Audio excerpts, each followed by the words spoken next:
Searching for greatness in a sea of the dying and shameless.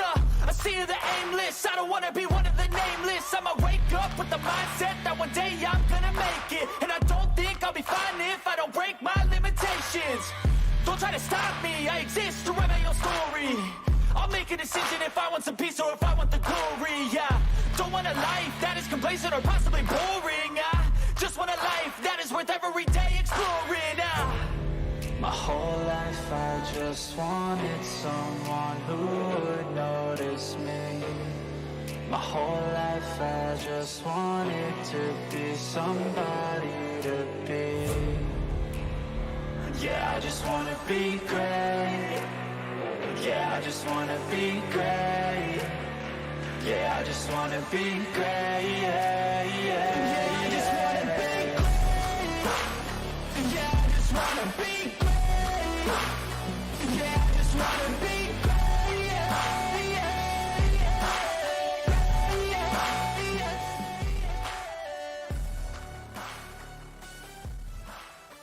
So yeah, we might have had Sunday off for Easter, but we're not getting Monday off. We're back and we're still on track, rocking and rolling as we get ready for the Sim 500 811.org Cup Series out in the Midwest off I-80. About an hour's west of the world's largest truck stop. You don't believe me? I've passed it. I can prove it. Well, verbally. I can't show you a photo. But I can show you Iowa Speedway, and that's where we are tonight. Newton, Iowa, virtually on iRacing. It is race number 7 of the Sim 500 season as we get into the spring portion and we hit short track mania, if you will. After we got done with the Rock last week, that's actually the biggest track we will see until May. We'll talk about that here in a minute. But tonight, it's Iowa Speedway, just shy of a mile in Newton. 79 degrees, the usual track temp of, or I should say ambient temp, which is the iRacing default. Partly cloudy skies, 54% humidity, and the 2-mile-an-hour winds, and the laps, let me correct it, it's 175, not 160. It used to be 160. But either way, we're going to rock and roll this evening and have some great racing for you. I'm the captain, Chris Scala. Happy Easter, or as I like to say, Hoppy Easter, as I'm joined by Kevin England, who's fresh off wrecking on lap number 4 of an NIS race last night at Bristol. How's that rating now? But anyways, hey, Iowa Speedway, it's a fun track. Yeah, for me, this track is like Chicago, Richmond, Kansas, but it's nothing like any of those because it has its own characteristics. Hey, everybody, welcome into Iowa. Looking forward to 175 laps of fender bending action. That's what we're going to see here tonight, Chris. Yes, as cars will start to go on track here for qualifying, let's talk a little bit about what we're going to see. Let's start with the race information, if I can remember where everything is. 175 laps, as I mentioned, 3 sets of tires, 100% fuel, and I even checked in with a couple drivers. They told me, hey, yep, it should be somewhere around 100 laps on a tank of fuel. So that is going to play a role, I think, this afternoon, or afternoon on track, evening here in the booth. But that's something we'll have to keep an eye on when this is all said and done, because that would mean it would be a one-stop race, which then tells me somebody could be pulling a two-stopper maybe in this race. But that's definitely something to look at as Joe Hudson goes to the pole here as we've started qualifying. Let's take a look at our previous winners. Daniel Falkingham winning last season here. Tommy Ryan the season before. And that's it. Just those 2 races before this one tonight. The 3rd race at this track for the Cup Series. And, of course, the 2nd for the next-gen car.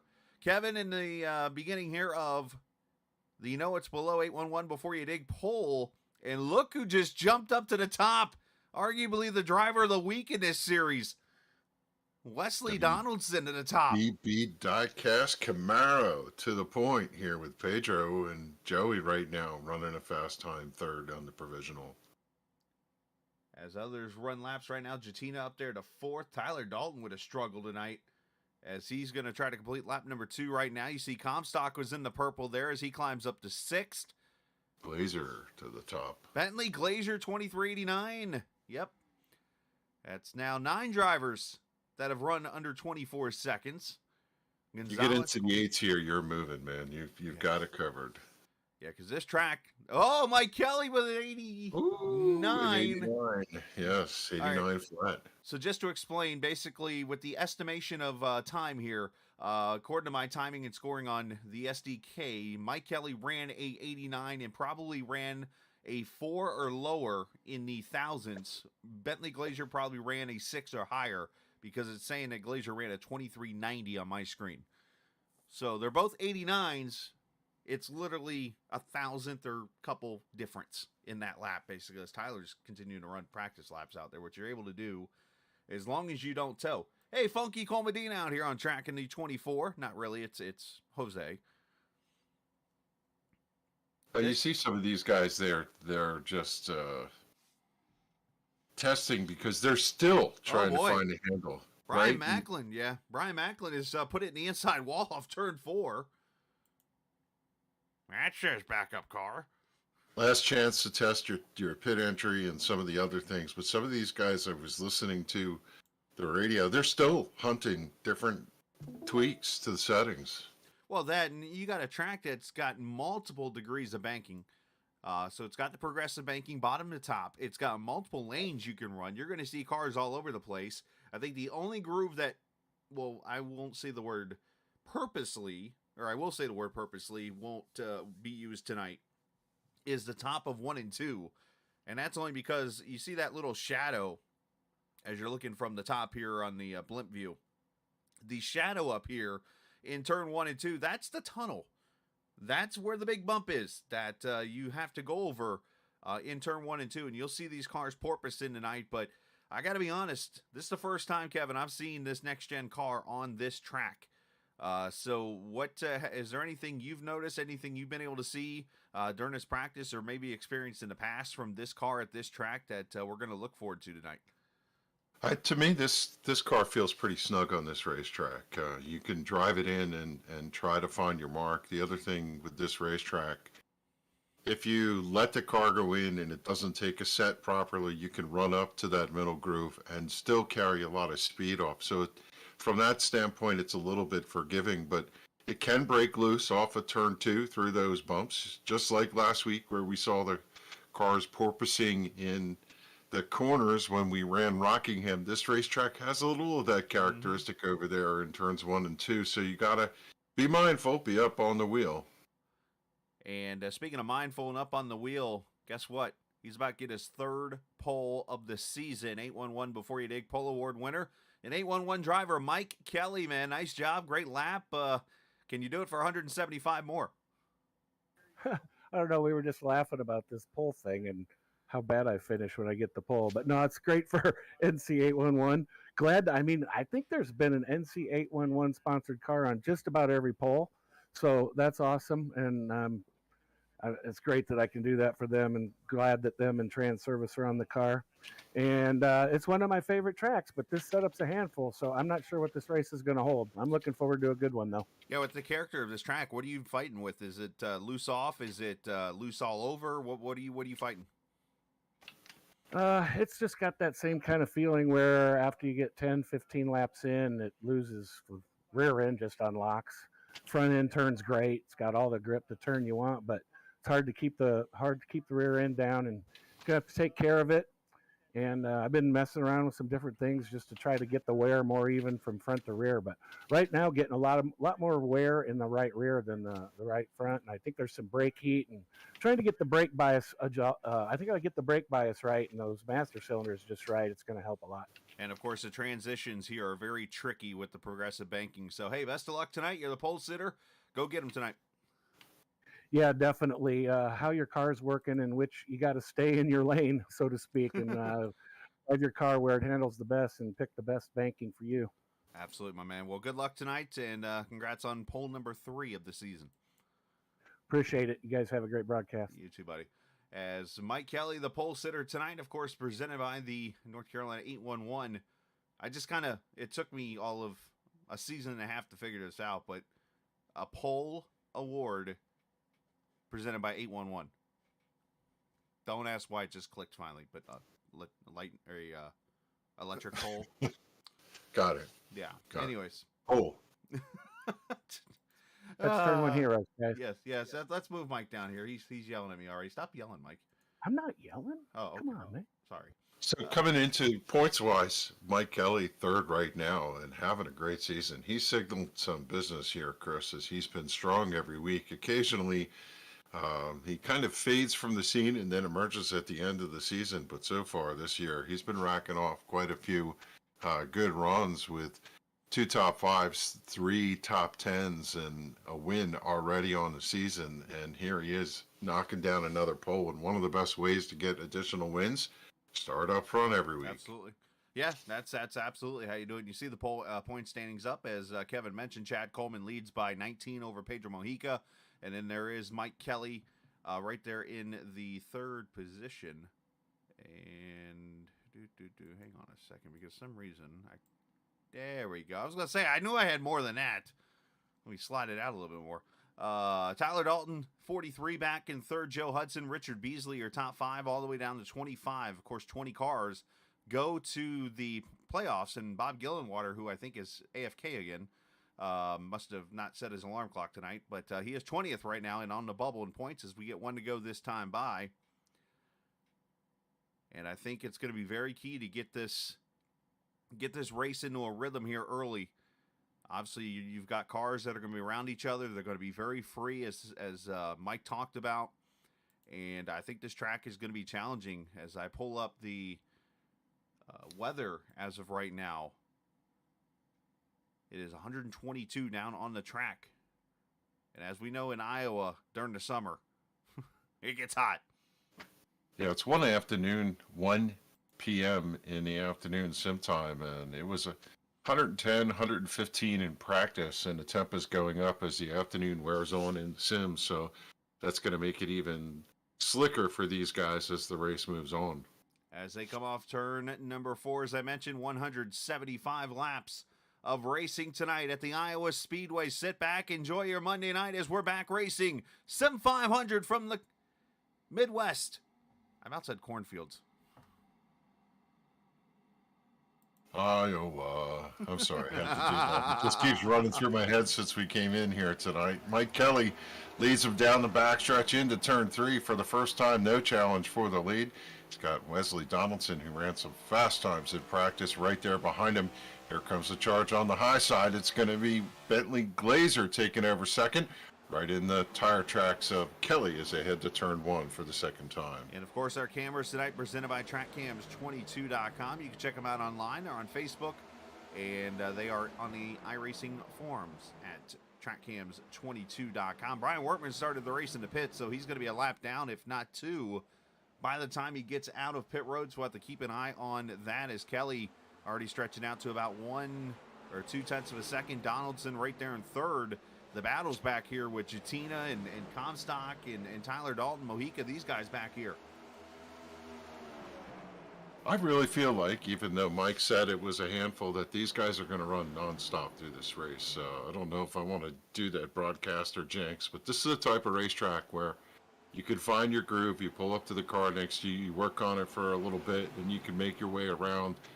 They tend to be a little politer here, if I can say that. Chris, I don't know why I feel that way, but let's see how this plays out and see if that perspective is right. What a qualifying run and a top 4 run right here early on for the boss man. Good run for Joey Jatina to start this out. Yeah, you would think this would be right up his alley, of course, that ARCA history and obviously short track racing, that kind of thing. But yeah, good start for him.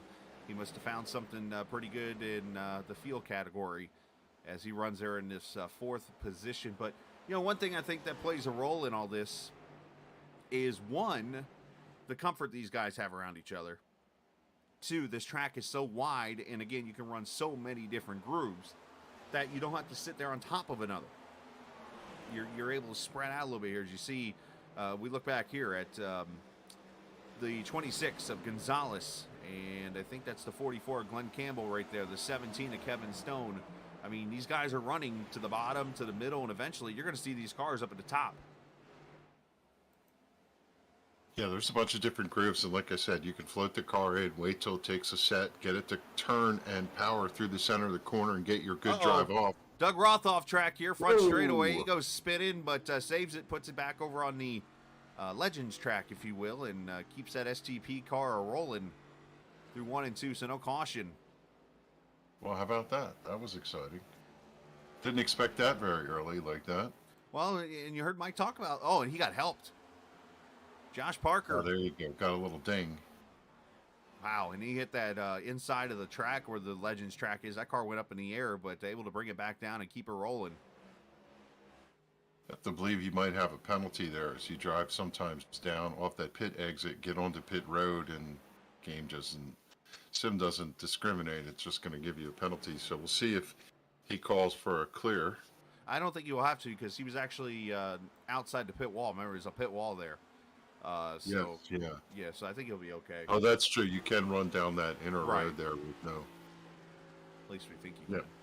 Yep, you're correct. Hey, Susan Ritchie watching tonight on the Facebook page. So is Ruth Gardner. Appreciate both of you. Appreciate all the viewers watching tonight on either the Captain Esports Network, the Facebook pages of the Captain, or Sim 500. As the field starts to spread out a little bit here. Jatina to third, looking for second, down underneath the 18M Glazers. They come off of turn 4.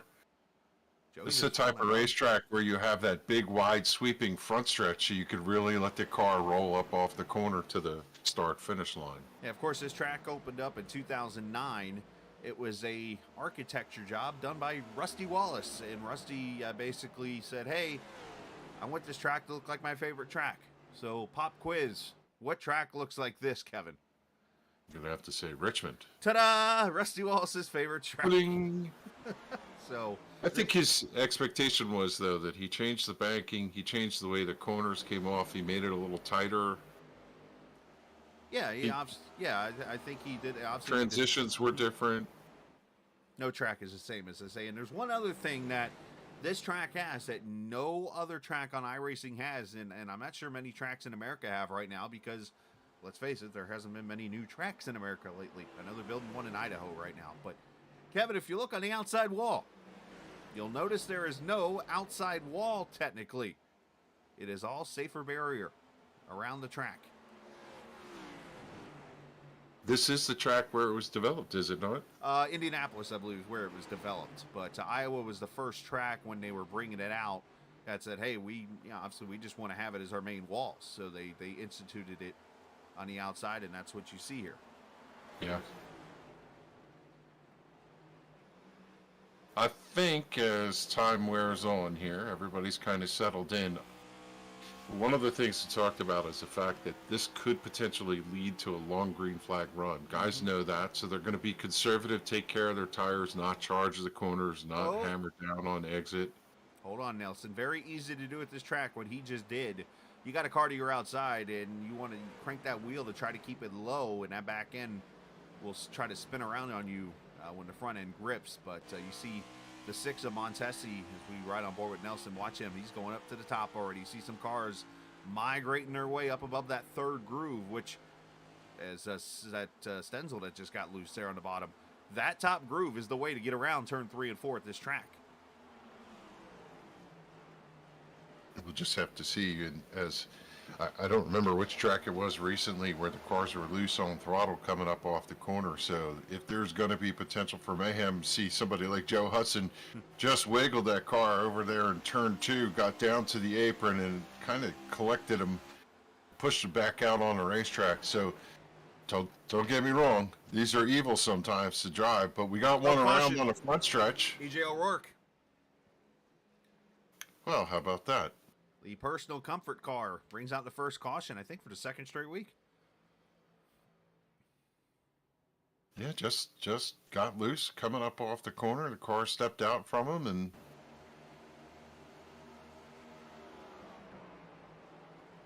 The transition snapped back around for him. Well, here he is. He's sitting right on. You know what? That car de-wedged on him. This is one. Oh, nice miss by Frary. This is one of those tracks, just like off the top of my head here, Kansas, Vegas. Again, progressive banking. Homestead, yeah. Homestead, thank you. Let's watch closely here, because look where he's running going into 3 and 4. His left side tires are on less banking than the right side tires. And how do you know that? Look at that, where the lines are. You can see that seam. That's the banking transition. That's going to cause the car to de-wedge. It's like trying to put the car on the apron when you're on banking. Doesn't work. And guess what? EJ goes around. So that's something you got to be... This is one of those tracks. You got to pick one or the other. You can't straddle. I mean, if you're tight, you can do it. But I have a feeling with the weather, the way it is tonight, you got to pick a lane and stay in it. I mean, you could try to cross it over, but be aware your car's going to get free. Yeah, a couple drivers heading to pit road, but I can't anticipate anybody's going to waste a set of tires at this juncture here. Doug Sigmund drops in. The 41's going to go in. He might change tires. Charles Van Schaken topping off for fuel. This is probably a good call if you're out in the back, is to get the car full of fuel and see if that long green flag run plays into your strategy play later. EJ did not take tires. Brian Wortman's going to get the wave around here, and I kind of like that EJ didn't. Yeah, he might. I still go back and forth that if there is an actual flat spots in this sim. I've heard yes, I've heard no. I don't know. But there will be some wear on that. A couple of notes real quick just to clean up. Tommy Ryan did not start the race. So you see him down in 37th on the standing. Stoney Benfield has been on pit road since lap 10, so not sure what's going on with the 75 car. We'll try to get an update on that situation. Hey, while we're under caution real quick, let's take a quick break here and let's hear from our sponsors, 811. If recent storms have caused damage to your property, contact 811 before you begin your cleanup. Buried utilities around uprooted trees can make a bad situation worse if those lines are not located before digging. Electric, natural gas, and internet lines are everywhere, and knowing where they are is the safest way to start any digging project. Call North Carolina 811 by dialing 811 or by using single address ticket on nc811.org or the NC811 app.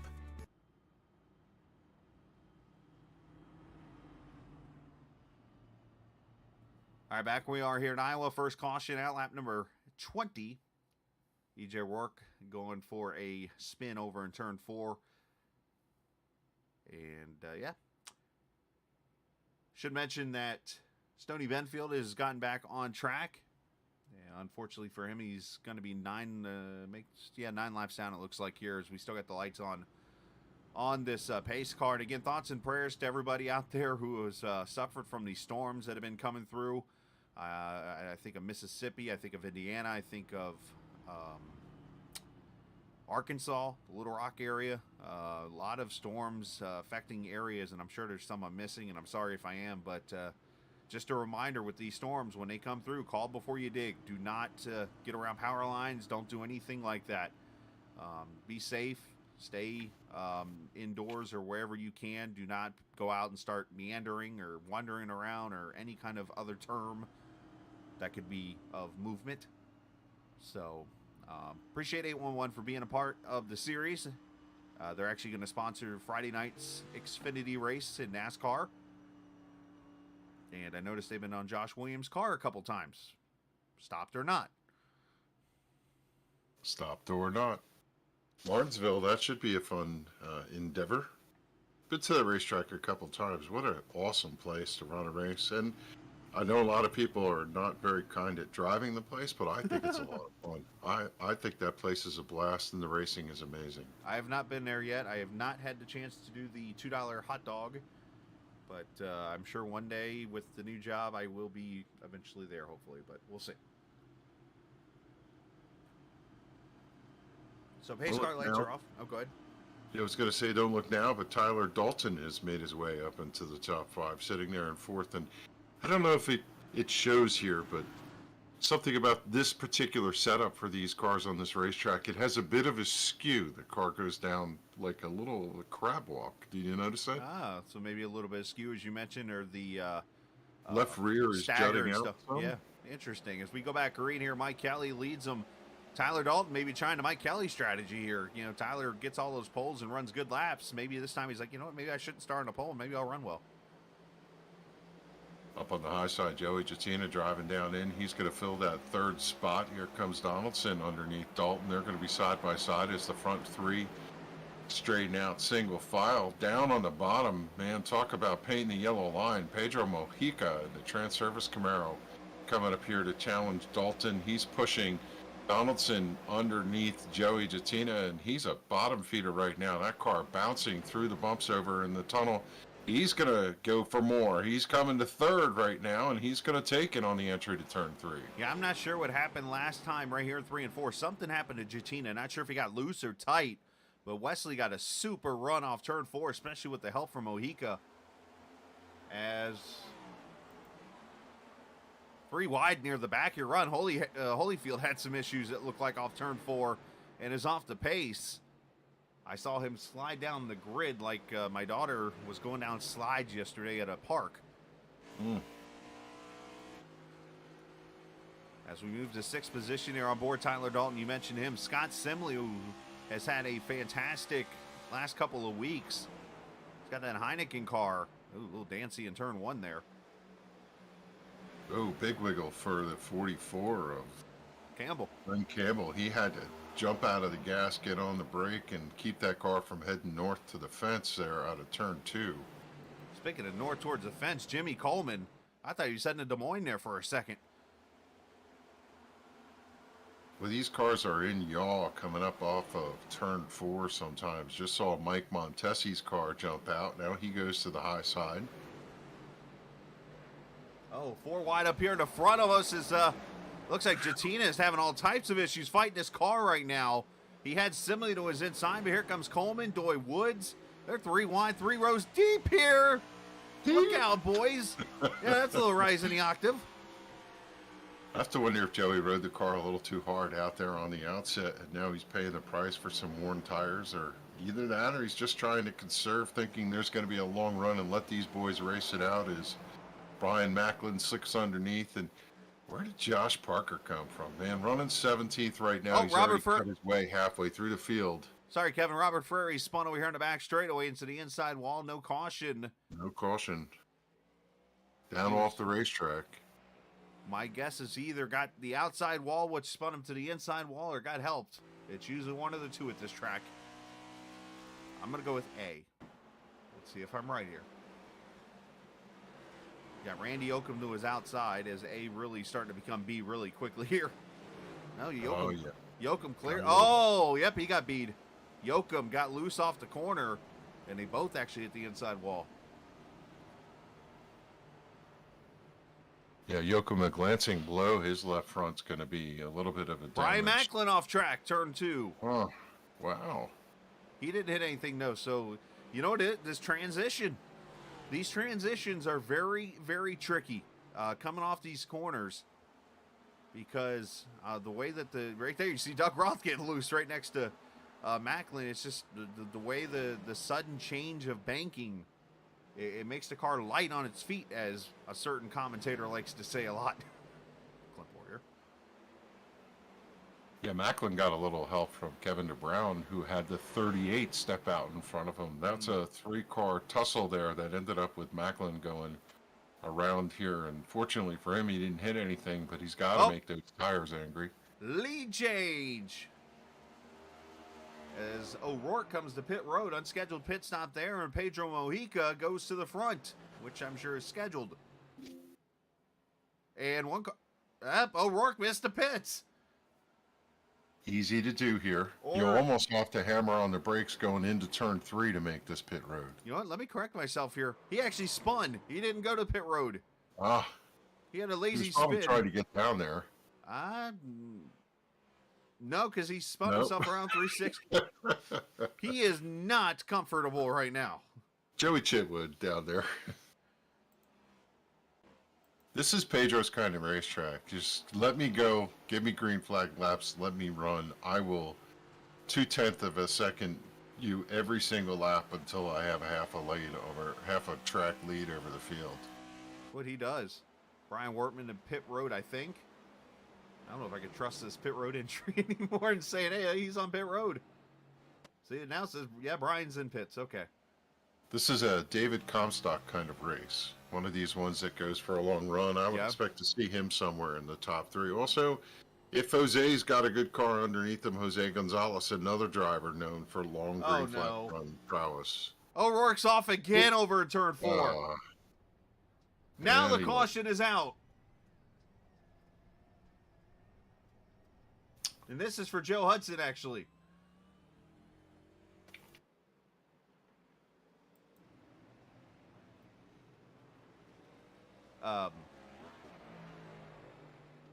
Is this one of those shake your head moments? What the heck is going on? here? I'm looking at your comment and realizing how you're third personing yourself here. I am? Yeah, you said Kevin England, Joey Chitwood, LOL, dating yourself, like you dated yourself. Oh, no, that wasn't me. Well, did somebody else named Keith? Oh, Keith. Oh, That's never my- mind. That's my twin. Oh, My twin is watching our show here, apparently. oh, so there's a lot of issues here. Is there Yeah, the oil on the 15 track? just stepped out, really. Just nothing more than the car broke loose. He caught it back on the apron. Well, I think there was more than that, because there goes O'Rourke on the inside spinning again, as we saw. This is where you take one of those moments and you say, what the heck is going on? Yeah, Joe just loses the back end, but he's not the only Joe one. just 2 stepped other out. cars in front of him got loose. I have to take a note that these tires really fall off the map. We didn't see this in practice, did we? Or maybe it just mean- wasn't as evident in practice when they're running to the edge of no return. I saw spins, but I don't know about this. Well, Mike Kelly said it was a handful, and he was not fibbing. So Campbell, looks like a lot of people, Jatina, Kevin DeBrown, Coleman, Van Schaik, about 22nd on down have come to pit road here. And we do see drivers who took 4. So lap 37, breaking this race into parts. Some of these guys say, I want tires. I think one of the things you find, Chris, is that they might have abused the tires on this first run, and they promise on their firstborn that they will run better in the second one to elongate the tire wear for themselves. But they were so dodgy after running too hard from the get-go that they had to pay the piper here, and they put on Ford fresh tires. So I've learned something watching EJ spin over here in turn 4. And it's an interesting, we could put it in the glitch category. But everybody, let's watch him as he comes back through the grass here. He's going to back up right here. And notice as he comes forward, this speed bump Oh, yeah. in the middle of the grass. Who knew? Who put that there? Why wouldn't he just drive down the pavement there? Why'd he go back out on the grass? I only know that from experience. I've spun out here and just said, I'm going to drive down the drag strip. Joey That's what I just- call that strip. Joey Can we just- name it after me or something? The England Empire. Yeah, that's like my racetrack down there. There you go. They custom made for me. Why don't you go to Sonoma and actually run the drag strip? Sure. Tony Stewart? No, you can actually run the drag strip in iRacing. Ah, okay. Yeah, I have seen that. Jatina back on pit road here, so not sure if he's probably barking orders to his team right now. But anyways, he's getting that car fixed up here, getting it topped off with fuel. Second caution here, lap 38. So my brother says I'm dating myself with Joey Chitwood. Do you know who Joey Chitwood is? Isn't Joey Chitwood the hot dog eating guy? He's the stunt driver from the 70s and 80s. We used to see him at Oh, it's Nazareth Joey Speedway. Chestnut. Okay. Yeah, he would come and jump the car through a hoop of fire and crash them and do all that stuff. It was a thrill show with cars, and they would do the ride on the ramp and drive down the front straightaway of the racetrack on 2 wheels. I You ever see. see that? Like Uh-huh. Chips in the old days? I am Mhm. dating myself. Yeah, Chips. That. So I that- guess that he's got definitely a did it point there. Yeah, that definitely. But that was the Joey Chitwood thrill show. Interesting because 2 things here. One, it's Joey Chestnut who's the hot dog eater. But 2, we'd have to. I need to Sounds look like this a up. country singer name. I need Joey to look at Chestnut. Mark Chestnut. But there's Joey Chitwood, the owner or former president of Daytona International Speedway. Yes, I think it might be the same guy. Okay. Might be his second career or something like that. Something rings a bell. So yeah. But look up Joey Chitwood. Go look up a video for you nostalgia buffs that want to go back to the roots of racing. That was something that you would see through the 80s and 90s, if I remember correctly. And it was all over the United States. They would take that thrill show, and it was a blast to watch those guys. It was like rodeo cowboys with race cars. As Mohica leads them back to the green, Mike Kelly, Bentley Glazier, Wesley Donaldson, David Comstock, your top 5. At lap number 2nd on down in the grid here. They're going to want this race to go green for a little bit. I'm watching one of them, Kevin DeBrown, come out of like 25th, and he's 3 wide all the way through. Oh, holy cow, that was close. Yeah, kamikaze move as yellow is out. Caution back out. Maybe for the 8. Looks like Not the 8 sure and the about 15. Randy Yeah, could Oakham be. and Joe Hudson bringing out the caution here. Maybe some spins. Yeah, it looks like that started with the 15. You were spot on there. Not sure if he had a little help, possibly. Yep, just broke free, Yep. collected the 10. And Beasley gets Beast Clobbered top by 5. the 8. Yeah, that's a bummer. Good thing these cars are Not too fragile. very sturdy. Fragile. It's a major award. I want to watch closely here. I want to see. I'm on the wrong car. Was he on the seam? I'm watching the seam I think you're spot on there. because I'm starting to sing. It seems to me. Anyway. It seems. Oh yeah, Yep, right at right exact on it. same spot. Yeah. Door to 23 also in there. There was a car in front of him that was a little wobbly there too, as he was doing that. You know why? This is gonna give me an opportunity. Let's bring somebody up here in the booth because I don't want to call him like the scientist of the league, but he's a pretty smart feller, or at least knows this stuff. So hey, let's bring Tyler Dalton up here real quick. Tyler, get a copy. Gotcha. All right, so 2 of the 3 cautions so far, as we're watching here, has been cars kind of straddling the seams in 3 and 4. Are you noticing that as affecting your car if you've done it at all or anything like that? I don't think the seams are the problem. The problem is after about 10 laps, the tires turn to lava, and you basically lose all grip. So we're just trying to hang on. Everybody up here mostly is trying to baby it early on just to keep the right rear on it. Is that where the major wear or the heat is coming in, is the right rear? Oh yeah, I'm doing everything I can trying to wear the right front to balance it out, but the right rear is just getting worn to shreds, and it's getting it stupid loose on entry. Do you run the bottom to maybe do that, or front brake bias? I mean, without going into secrets? Honestly, I'm just trying to survive. Fair enough. Average line of the night. Survive. All right, Tyler, appreciate it. Thank you. All right, Tyler Dalton. Probably going to hate me for talking to him, but...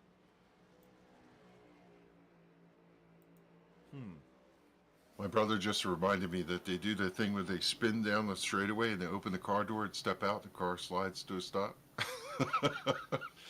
I think in today's You world ever it's see that? called ghost riding the whip. Yeah. I see the stuff I remember is like the stuff that gosh, guy just passed away. Bruton Smith did at Charlotte Motor Bruton Speedway Smith, back in right. the day. It's the same thing, the early predecessor of that, right? You'd What they have- used to do on the Charlotte front stretch. He'd have guys getting shot out of cannons. He'd have let's see, what else would he do? He would have I think Evil Knievel or somebody would jump over school buses or something. Yep, the school bus jump. That was classic. You didn't think I knew that term, did you, Miles?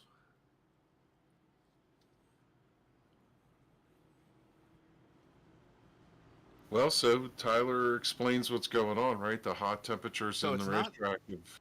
There's, you know what, and he might not. I don't want to say I disagree with him because he's out there right now driving these lavas apparently. But I don't know. I've seen 2 cautions with a car just straddling the banking there. So who knows? He could be right, and it just be the right rear is just screaming on fire right now. I am familiar with the feeling that they have where the car loses all security after 10 laps and you go in the corner the same way you go through any other time, and every once in a while just around it goes, and there's not much you could do but go along for the ride. Most of the time you stab the brake, turn the thing right, try to get it straightened out, slowed down, and you collect it and drive off, but sometimes it's just a handful. Which at the same time, when this car was put out, and on iRacing it's still not all the way there, but the Cup car in real life right now, if it goes sideways like that or goes into any kind of yaw, you're done. The car's spinning. There's no catching it Yeah, it is complicated. because there's no side force at all. Well, we talked about similar tracks, so Chicago, Kansas. Kansas is notorious for the description they have.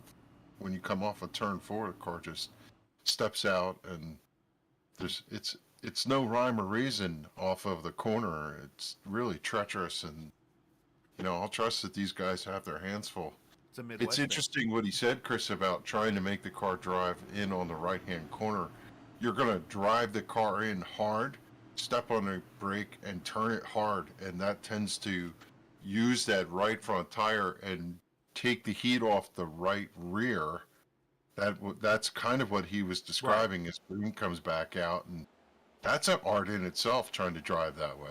Yeah, because they basically try to put all the heat in the right front and kind of take the pressure off of that right rear. As you see Kelly go right behind Mojica there. As you see track temp right-hand side of 116 smoldering degrees.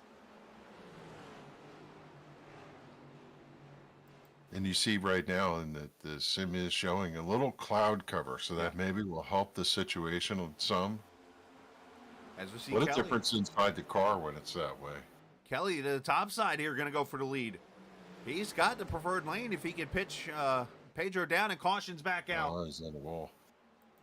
Ron Holyfield up in the wall. There's one groove I said earlier not to go to. The outside of 1 and 2.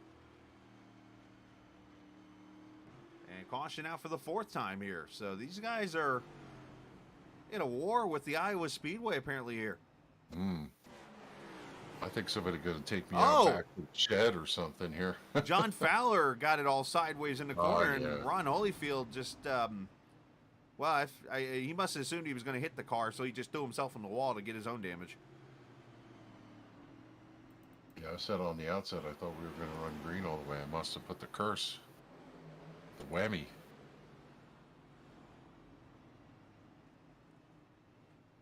There was a little contact there. I'm not sure what precipitated that, but Yeah, unfortunately, I don't have a highlight thing for it, so I got to back it up to do the old manual 1989 style here. okay. So the Fowler car went in the corner, and I think the 96 turned down more than he thought he was going to.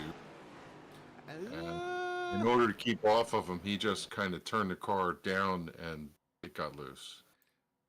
See this cut right here? Just trying to stay off of him. I see where Gerald's going into the corner low. He's got Roth to his outside, so he's going. They almost meet in the middle. Yeah, as straight as John was going in the corner, there was no way the two of them were going to be able to keep their trajectory and not come together like that. Agree 100%. And Ron Holyfield just. Nice save there from Fowler, trying to hold on to the car. Looks like EJ O'Rourke's going to get himself a lucky dog. This is what I was talking about, is you just stab the brakes, lock it down, wait for the car to slow down, and then once you feel just a little bit of more grip, you turn out of it and drive through. So this is actually helping the leaders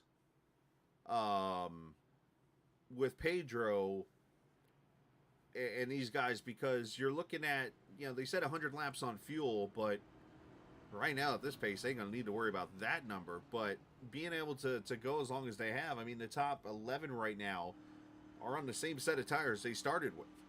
So these guys here can keep going and going and going like an Energizer battery bunny and actually get their tires later in the race.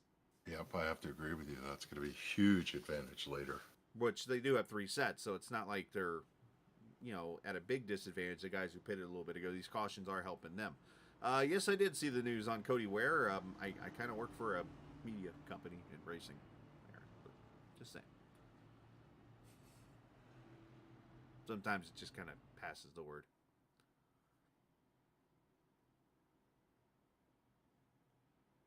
For those who don't know, he got arrested today for was it felony assault charges, I believe it is, which there's a lot of me feels bad about that thing. And the reason why I feel bad about it is because, not to go into a whole thing about it, but we got a second here. Cody Ware has come out in social media saying that he suffers from a mental illness. Me being one that was diagnosed with a mental illness himself a couple years ago when I had some issues in my life going on, not to get too personal there either. I kind of know what he's going through, and I'm curious. I mean, we'll never find out because it's part of confidentiality and stuff, but a part of me kind of thinks that something mentally was affecting his decision making in that deal. That's just a whole nother side story or whatever. So, Riley Herbst in that card? No. Cole Custer, if anybody. Cole Custer or maybe one of Rick Ware's guys like Garrett Smithley or somebody like that maybe will be in the car. Give somebody an opportunity, make a good out of a bad, and here's hoping that Cody Ware absolutely that goes in a better direction than it is currently. It was nice of them to give a shot to Matt Crafton to drive the car, although they said his performance. I was listening to Eric Jones saying, he hit the pace car, that kind of performance out of Matt Crafton, which is a surprise because he ran such a good run in the truck race on dirt. But coming back to this track, let's see what these guys are going to do here.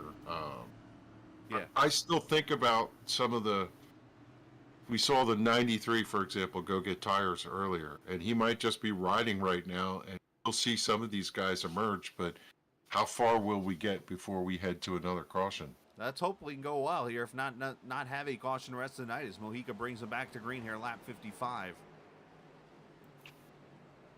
See if everybody kind of gets spread out. This series is really good at, when they have a little bit of a caution spree, if you will, they get themselves straightened out. And, of course, I say that as the fifth caution comes out. That one wasn't on me. I didn't say they weren't wrecking again. I just said they got a good history of it. That's all I said. And I have no clue. I do agree with you, right? They tend to get things cleaned up and settle in and be careful. And unfortunately... I think somebody threw a sock on the track or something. I don't know what the caution is for. Oh, right here. Jatina gets turned by Yoakum. Just does a simple slide and straightens it back out. So Jatina probably saying some interesting words right now. I bet, because I think he just changed tires, maybe. I mean, Yoakum I did see him on pit road, Joey.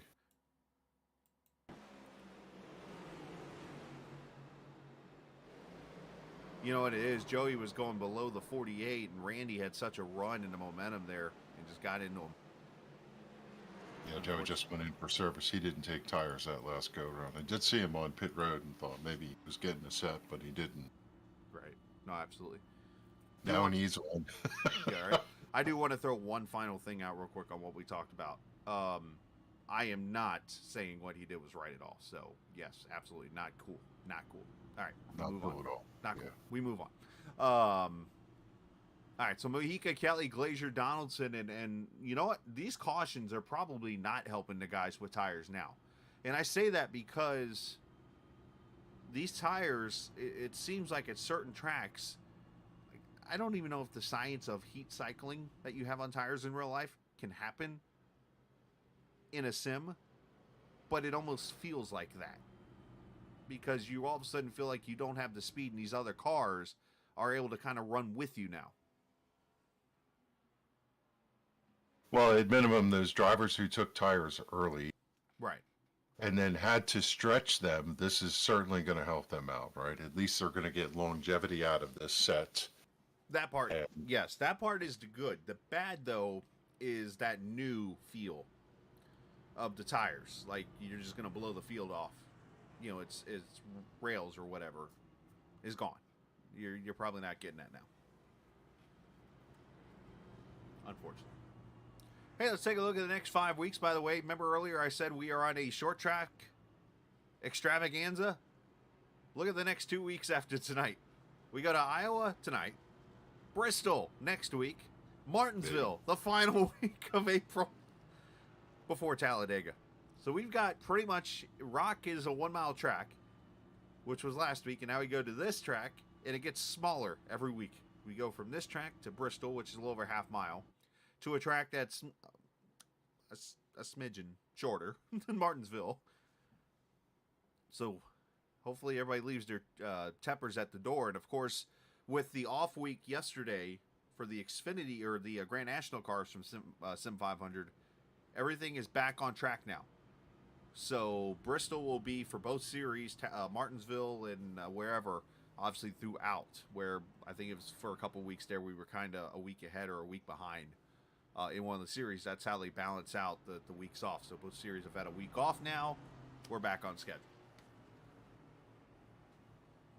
Yeah, what an eclectic mix there for racetracks, right? You got the high banks of Bristol, you got the flat track of Martinsville, you got the massive track of Talladega, biggest on the circuit. You go back to the high banks of Dover, 1 mile, where you drop down on the concrete down to the yellow line, and then you come back to a racetrack not too dissimilar from this one in the Midwest in Kansas, and that's going to make for an interesting mix. And I think we're going to see different drivers come through as their styles match whatever the racetrack is. And basically what it is, the series matches their schedule up with NASCAR. The difference is where you see a dirt race or a road course race, they put another oval in. So for instance, the Rock was basically in the Circuit of the Americas part of the schedule. Yes. So then you get Iowa. I think that was just kind of added in because you still got the Bristol dirt race here. Plus, you know, Xfinity had a week off, I think, in here somewhere too. So that's where Iowa is able to be fit in. You go down into June after we get through this Texas, Talladega, Dover, Kansas spot on the schedule, which actually the Cup Series I don't think has Texas on the schedule at this point. Auto Club Speedway in June. That would be where Sonoma is. Yeah, to be clear, the Bristol race is not on dirt, though, right? No, it is on the concrete, I believe. Yeah. I think it's a single pit track. I would be very interested to see how these guys would do on dirt, considering there is a dirt series that runs in this league. Yes. Just not in these cars. Moika leads us to the green here. 61 laps in the books.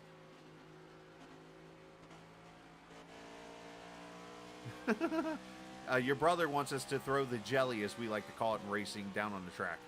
Yeah, okay. The jelly. The PJ1 or the resin or the whatever else you want to call it. PJ1, yeah. Just, you got to Gillen water these corners, right? He's the one that taught me how to just feather that throttle, keep an egg under the gas pedal, and Don't tell Josh Parker that. He just stop on the gas when you get to the straightaway, right, Bob? That's the way you got to run this. Oh, Josh is now on the wall. Woo! That is not how you Bob Gillen water, as you just said. There's so much difficulty because sometimes you're going in turn 3, 4 drivers down underneath you, and you have no choice but to run the seam because that's the only racetrack available to you. All right, Kevin DeBrown's proving me wrong right now. Here he comes on the 4 tires inside, and guess what? Caution is out. EJ again? Oh, no. It might be EJ O'Rourke. He's going to get voted off the island here. Looks like Jose Gonzalez may be involved also.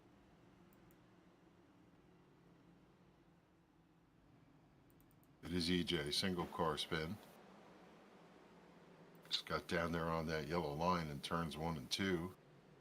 There we go. I was trying to get to the camera of it. Or did Jose just... Actually, Jose just said, I think he just said, dos amigos. He gone.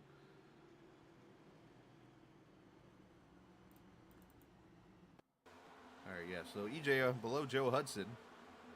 23 of Van Schaik there, and that Dr. Pepper no sugar. automobile. That thing was all out of shape going into the...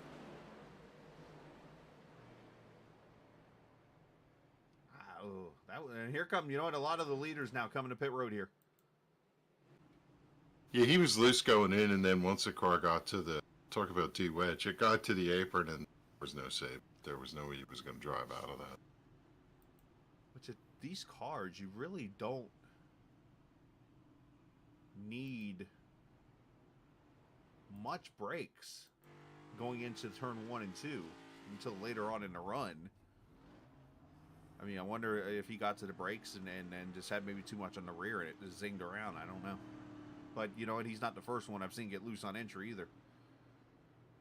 Well, one thing we've not talked about, Chris, is these drivers have some settings. Sometimes you choose a steering ratio and brake, and you can't get off of it. The steering ratio is not right when you drive the car. The car steers too fast, steers too slow.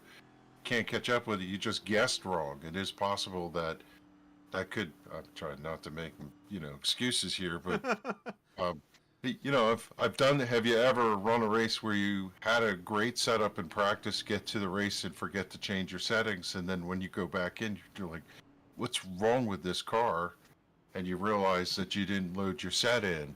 And that's when you start cussing yourself out. Yeah, and you end up with a night like EJ has, that the car just will not. It's evil. Yeah, I've had that one plenty of times, but no, and it's good to be able to explain things like this because, we have the viewers who, might not have the experience of iRacing or whatever on here, but, the couple of things in this car that you can adjust in a fixed setup series. So a fixed setup basically means all these guys have the same setup in their cars when it comes to the track. With that, you have the master cylinder that you can adjust, which is part of the braking, the steering ratio, and then you have your brake bias. So how hard the brake presses on the actual calipers, and the brake ratio of power at the front brake versus the back brake. A lot of drivers mess with that front back ratio in order to help the car turn. When you put more brake in it, right, it actually pulls the car left on the corner instead of you having to steer in and scrub the tires. So they mess with that. And, again, if you load in and you don't get that right, you forget to set up your optimal setup, you end up running a compromised car the entire 175 laps. As Mike Kelly went in and changed tires here, he's going to be the lead one back there in 21st, but I think you hit it right on the head. The driver with the freshest tires that's been biding his time is Kevin DeBrown, and he's sitting there in second. I expect him to go for the tussle here and see if he can lead some laps. Yeah, he has done a great job working his way up there, and now he's going to have that outside lane, so I would expect Pedro to get the jump here on the start, but I would not be surprised to see Kevin work around his outside here and probably take the lead very quickly here, as you still got 1, 2, 3, 4, 5, 6, 7, 8, about 12 cars now that have not pitted for tires. Obviously, the freshest tires now are on Mike Kelly in 21st as we get ready to come to the green here. We had to give every driver a can of Coke, have them pour it as they're driving around the racetrack like they used to do in the pits where they wanted to make the pit box sticky. Or is it Dr. Pepper? Which one would be your preference? Yeah, I think that comes down to sponsor and stuff. Like, for instance, the 23 has the Dr. Pepper sponsorship. As we come back to green here, lap number 67, Mojica gets to jump as expected here, but let's see if Kevin just sails it off here into turn 1 and makes the pass. He actually might wait for Pedro to slide up here and go to the bottom. And there he goes. So I was wrong about the tires. I thought eventually it would even out a little bit, but no, he's definitely set sail. And the 93 goes to the front. Yeah, lap 69, P1, Kevin DeBrown. He's going to pick it up after Pedro's led since lap 33. And I noticed, just for everybody's notebook that EJ pulled down on the front stretch, just let everybody ease by. Now he's running the back of the racetrack, just trying to find his groove, keep himself clean. So making a concerted effort to keep things straight.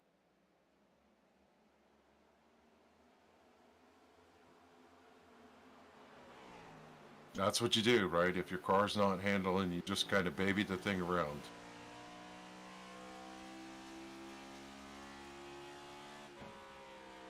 So you got the Brown out front, Mojica, Comstock, Montesi, and Wesley Donaldson, who's hung up there in the top 5 the entire race. Just kind of biding his time right now as you look at everybody. They're kind of 1, 2 wide all the way through. Some drivers preferring the top groove, some drivers preferring the bottom groove. Everybody kind of giving a lot of space. They got to be really careful because you got some new drivers. Yep. One loose on the backstretch. A couple of cars accordion make contact, but it seems like everybody drives around it. They're still trying to figure out how to crash over there in turn 4. Everybody all over the place. Looks like bumper cars out there. Kelly's involved. Doy Woods was involved. Chad Coleman was bouncing off other cars. You're not supposed to do that here. No. When you have the Iron Man going crazy there, you know that they got their hands full. He's probably screaming at his lungs right now in chat. Oh, man. And they're still 3 wide. Oh, 17. Oh, big wreck. Oh, Rivera wow. into the wall hard. So is Mike Kelly. Kevin Stone into Joey Jatina. I'm going to tell you what that recipe was about. You had all those guys who had fresh tires out there in the back trying to make a little hay, get into the cars that had worn tires, and that's just a recipe for disaster. Man, what a crash that was. Mike Kelly hit that wall a ton with his front end, so he's probably toast, unfortunately. We watch, yeah, you see the fresher tires kind of going up the middle there with Parker following Kelly, and Kevin Stone just gets loose. Rivera that took the lick. John, Yeah, from the bottom. yeah, 48 also involved there of John Fowler. Once again, Mike Kelly on the pole. A rough result.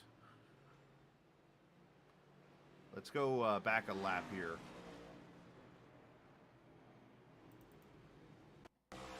Randy Yoakum, he can't buy a break tonight. He's just been wrong place, wrong time all night long. He had a windshield full of Nelson Rivera there. I mean, this is LA freeway type stuff back here.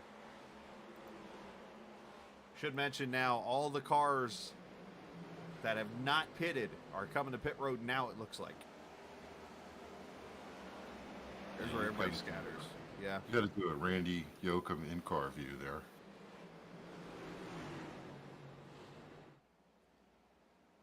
I mean, look at 4 wide there off of 4. I mean, there's still 3, still 4.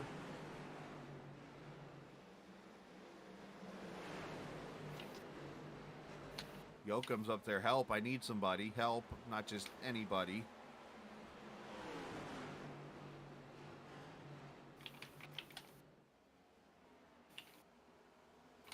Yeah, Yoakum gets a bottom of the car full of the 22.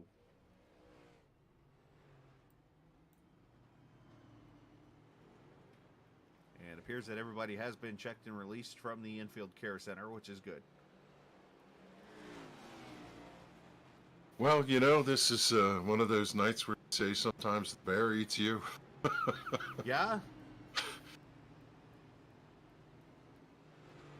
Crazy. I would not want to be in the middle of this mix. Tell you that. On board, Randy.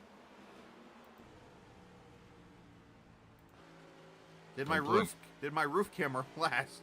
Oh yeah. Right in your living room.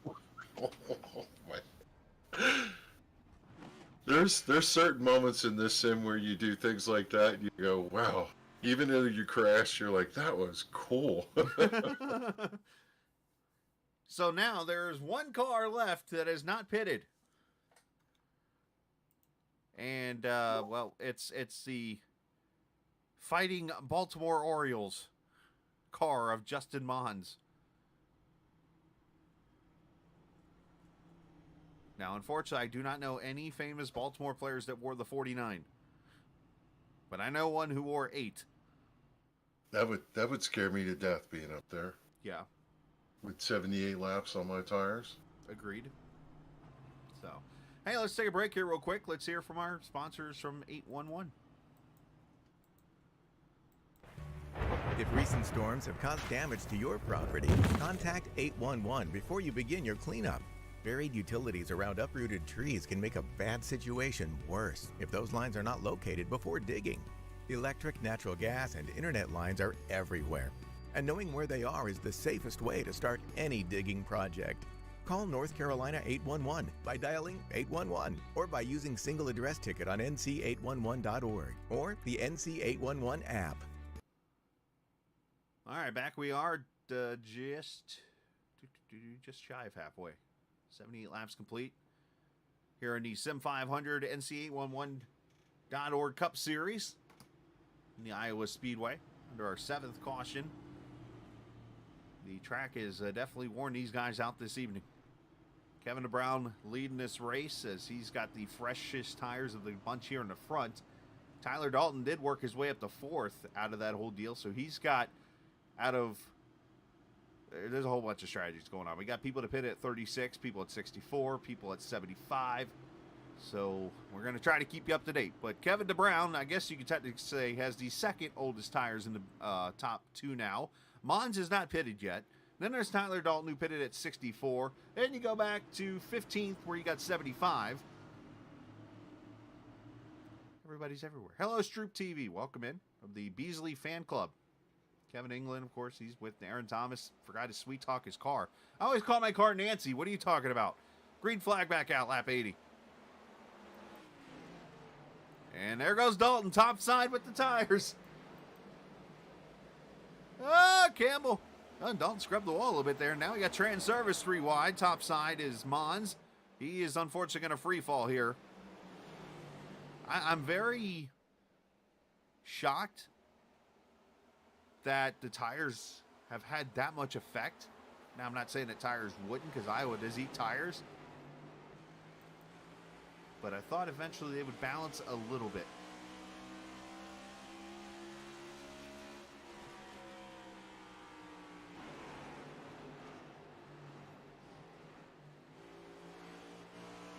This is what makes this track great. The multi-degrees of banking, the progressive banking, if you will, and of course the multiple strategies you can do. Simply just downshift. As we welcome Kevin back. Hello, buddy. Hey.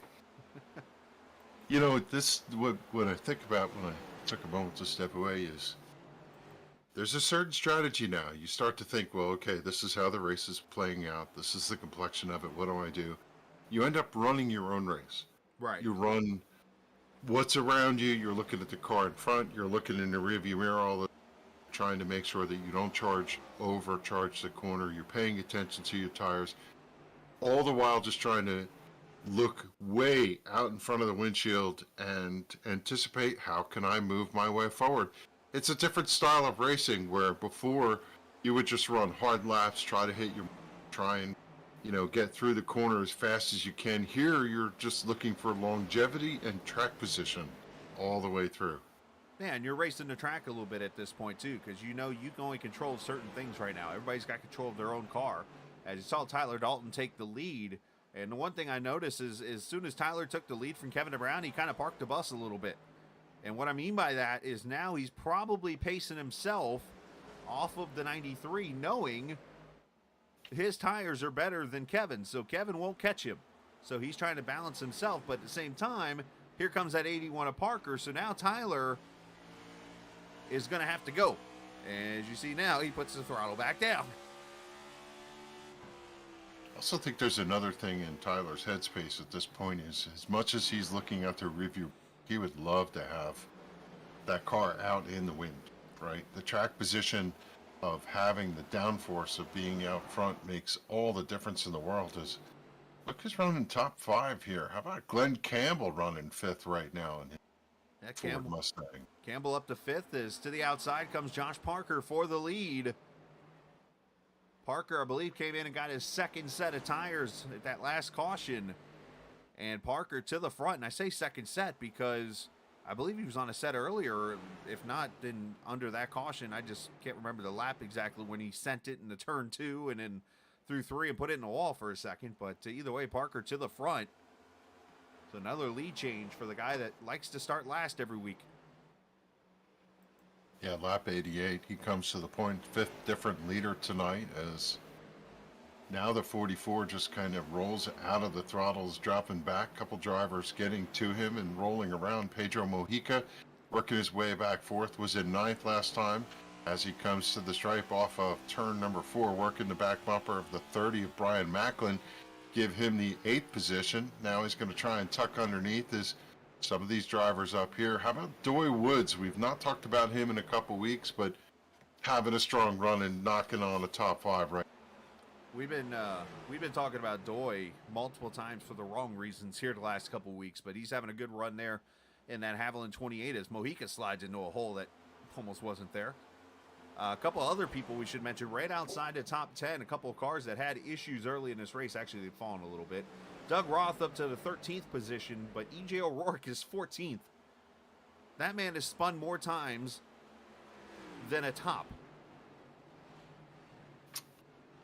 Yeah, every once in a while you just kind of get something clicks, you figure it out, and then you drive forward, especially with new tires. See Bentley Glazer running right here outside the top 10. He was up front early, and we saw contact earlier. We talked about the durability of this car. How about Richard Beasley running 9th right now? He was against the front stretch wall just a few laps ago, and he ducks underneath and goes in and takes that position from Brian Macklin. Yeah, great job. Are there, they charging too hard right now, Chris, some of these guys? I'm going to say no, because, I mean, if these guys especially just pitted for that first set of tires, use them up now, because you've got, 80 laps to go? Split the run in 40s. I mean, this is your chance now. You got 2 other sets of tires in the pits. Now, if you've used your second set here, you might have to be easy a little bit, but at the same time, they might not be going so hard. It could be that much of a speed difference with the older tires, but I think it's a great question. Just saw E.J. O'Rourke. He's way up. You're out of shape, huh? Well, we've run 83 laps, but 36 of them have been cautioned, so they've only run about 48 or so green flag laps. So even these drivers with 30 laps on their tires, they still have relatively fresh. So we'll see how this goes as the run wears on. So basically the top 4 right now have pitted at 64 or later. Pedro's the first one that pitted at 75, so he's actually got fresher feel goods than those 2 cars in front of him. Kevin DeBrown is doing a heck of a job running 5th right now on 60-lap tires. Because the next highest person up that pitted at 36 is Jimmy Coleman in the 11th position right now. Yeah, and again, we have to think about Brown as on an alternative strategy, and sooner or later when yellow comes Caution right now. there you go. Charles, he might be able to duck in and get some fresh tires. Maybe trouble for the 23? Yep, Van Schaik has gone around, spewed some Dr. Pepper Zero Sugar all over the place. Looks like turn 2 as Kevin gets a warning message. Ba-ding. You can't do that.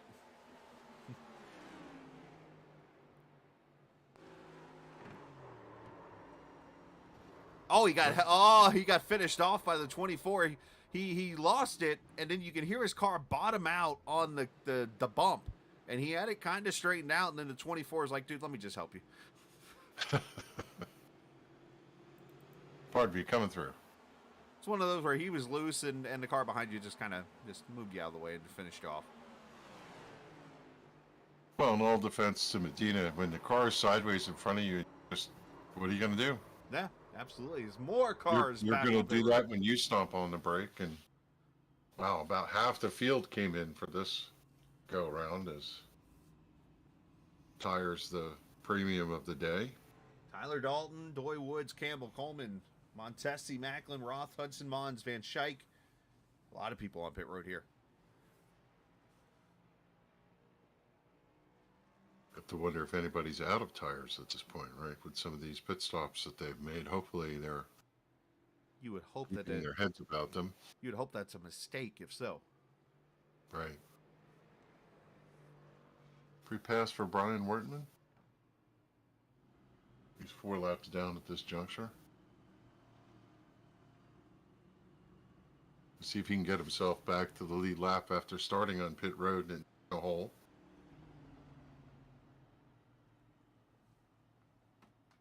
You mentioned earlier about Stoney Benfield. He was on pit road for a period of time. Yeah. He's 8 laps down. But he did come back into the race at one point as he heads down pit road right now for some service. there's Stoney in a 75 car running 33rd. So he's not last. We saw Jose retire from the race. That'll If be I'm a, not mistaken, right? uh, He's going to be scored 36. It looks like Jose's still on track. The only ones off the track right now: Wertman, Benfield, Fowler, Rivera. I'm sorry, Benfield's back on track. He's just on pit road. And yeah, it looks like Jose Gonzalez, because, well, he's still in the sim, but he's not moving on the track.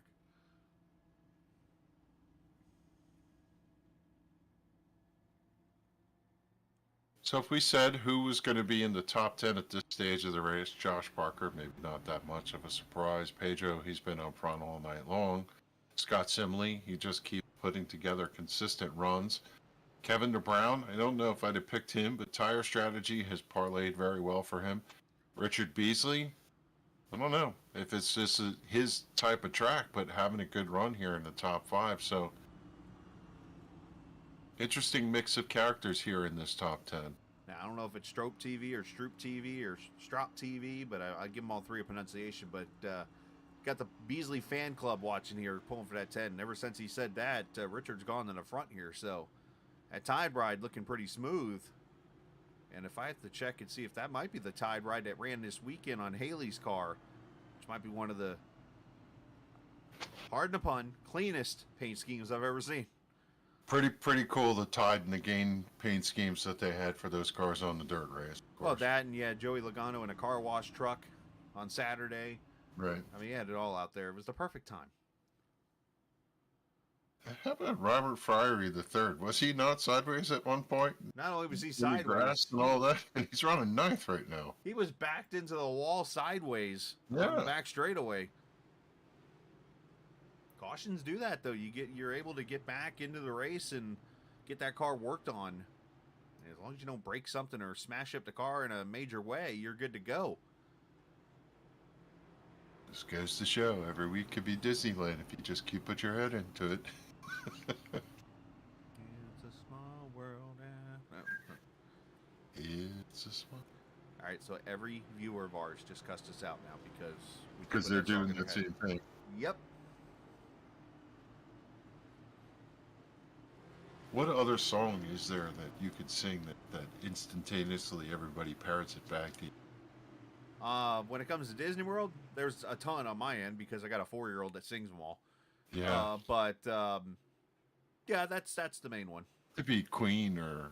Well, Queen, believe it or not, has 3 of the 9 top earworms, as the term is called, for songs stuck in your head of all time. Yeah, I agree with that. I can think of one right now, but I'm trying not to. As Parker goes to the lead here on the restart, Mojica, DeBrown, Glacier, and Simley, they were almost 3 wide here off turn 2. And now they are 3 wide in 3 and 4. Bentley Glacier trying to have a good run in that 18 car. Here's Wet. Oh, hold on, Richard. Oh. Bentley with a crossover move up Not on front here. purpose, was it? I might have been. As Mojica tries to go to the front now. There goes the fresh tires to the front as Parker gets loose. By the way, EJ is running in 10th position right. How about that? And for those who haven't figured it out, by the way, Bohemian Rhapsody, we are the champions, and we will rock you. Those are the 3. That's not one that I was thinking. What was one you were thinking? Da da da da da da da da da. Do you know the song? No, off the top of my head. Don't stop us now. Oh, no. Come on. I know the song you talk about, but no, it wasn't on the list. It should have been. Because now you're going to sing it the rest of the... Nah, I don't want to stop at all. Look at this racing back here, mid-pack. Well, there are some cars on the move, and I'm just amazed at how well they make that bottom work over there in 4. And I think that's really on the fresh. Somebody smoking it up there. That's more the fresher tires, I think, that make the bottom work, because eventually I think you do have to migrate up the track. It always felt like it killed the tires to me. You got to be a brave soul to go down the bottom in turn 1 and 2, but these guys are making quick time down there and look pretty steady right now as you see Mike Montesi working his way in there in that chrome number 6 Trans-Service car. It's all a matter of, as Dalton made a move, almost made some contact with Doy Woods up ahead there. It's all a matter of how much you turn the car. Because you got to remember, you're on the smallest banking of the track at that point, and you're also on the tightest radius. That's easy to say. So because of that, you got to roll the throttle. You cannot just kind of brake and go back to the gas like you can on most of this track. You got to let the car kind of roll through the corner and then ease back to the throttle, back into it off the bottom, because you're not going to have the momentum of speed coming off the bottom. That's why you see that topside carry, because of lesser radius around the corner. Don't have to turn the wheel as much, and you can carry the speed. And you got your brother over here singing Sweet Caroline. Good job. Well, there you go. That's a good one. I think when you drive a car that's really loose up off the corner, you tend to do what Tyler told us earlier. You drive the car really hard down in the corner. You try to get it to rotate, and you just gently come up off the corner and let the car roll to the straightaway. Right. On it, but you know, we're starting to see now they're at that point where the tire temperatures are coming up. They all single filed out because the car's starting to get a little evil, and you see like Wesley Donaldson, just watched him wiggle up out of turn 4. So yeah, now the cars start to get a little evil, and they got to be careful as they roll up out of the corner. And for the 0 of you that actually are keeping track, writing notes down in the race right now, outside of Kevin, there are 6 of the top 7 with fresh tires right now, and here comes 3 of them. Starting with Doy Woods, going to the front on Pedro Mojica. I'll let you figure out the one who's not on tires. As Doy's going to go by, Dalton's going to go by, going to bring Brian Macklin, who's been all over this track, and I mean literally. He's been in the grass, he's been on the apron, he's been in the pits, he's been up high, he's been in the middle, he's been on down low, he's probably been through victory lane once. How about Doy Woods? He came to play tonight, man. He's to your point. You need a race to turn around, and every once in a while something just clicks, and you snap that finger, and man, the thing is a rocket tonight. Yeah, 28 looking good right now. So is that 19 behind him. Glenn Campbell having a great run, just took 4th from Pedro Mojica. Glenn's probably in his head right now like, we don't say that often. Doug Roth currently running in 8th. We saw him before have his troubles in the STP Camaro, but good recovery for him.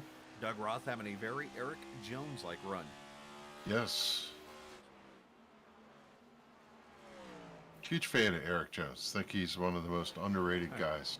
I think you might, I don't want to be the one that starts any rumors here, but don't be surprised if that name gets mentioned for that 4 ride. I'm just saying. Yeah. Dalton for the lead. Yeah, I was going to say, look at the complexion of the race. Some of these guys that kind of held their stuff, just kind of being careful. Now they're starting to make their way forward, picking and choosing their battles. Everything's kind of single filed out from what we could see. Now, Doy, how late he is back to the throttle there. Gets a good run off the corner. You're going to see Tyler come back to the inside here, 3 and 4. Doy gets a little free there, fighting it. Not terribly, just that one little slide mid-corner. But that might have been all he needed to lose the lead. Nope, Tyler's still there. He should be able to slide him here. He's going to send it in, see if he slides up the track here. Got some lap cars in front of him. There's that bump. As the 11 jumps out of the way. And Tyler Dalton to the front. Yeah, 5 laps is all Doy had right for Tyler to come back up as he's going to roll around the outside of 23 of Charles Von Schaik. And he sees nothing but clean air and clean racetrack out his windshield. You know, last week we saw Tommy Ryan get his first win in a very long time in his series. It's tonight Tyler Dalton's turn to get that first win in a very long, at least I say very long time, I say on the Captain Esports broadcast side of things. As a matter of fact, I can't remember off the top of my head ever announcing a Tyler Dalton win. On a Monday night, it's been quite some time here. So you're looking at top 10 car. Randy Yoko goes across the line as the 19 is in the middle of the backstretch. So we talked about how everybody's spaced out. Caution's out as All Brian Macklin took second there. I was actually going to go find Tyler's last win. Somebody spun over in the infield here, and I think it's Robert Frary. 77. This one's on you. Oh, yeah. Sorry, Robert. He needs a Miller Lite here.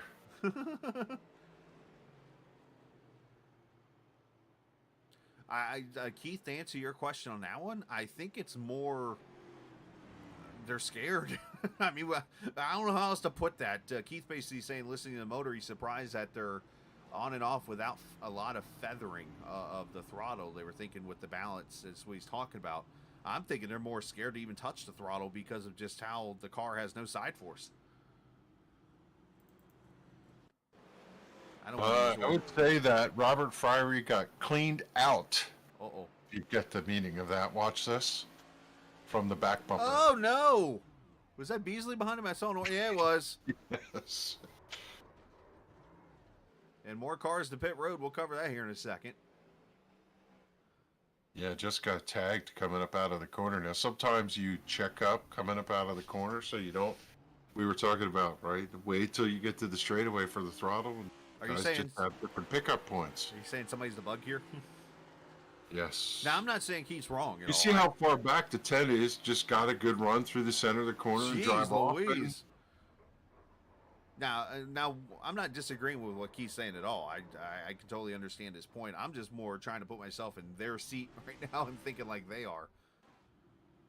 I'm pretty sure Robert's not going to be happy about that move. But check this out. A lot of cars on pit road here, as I mentioned.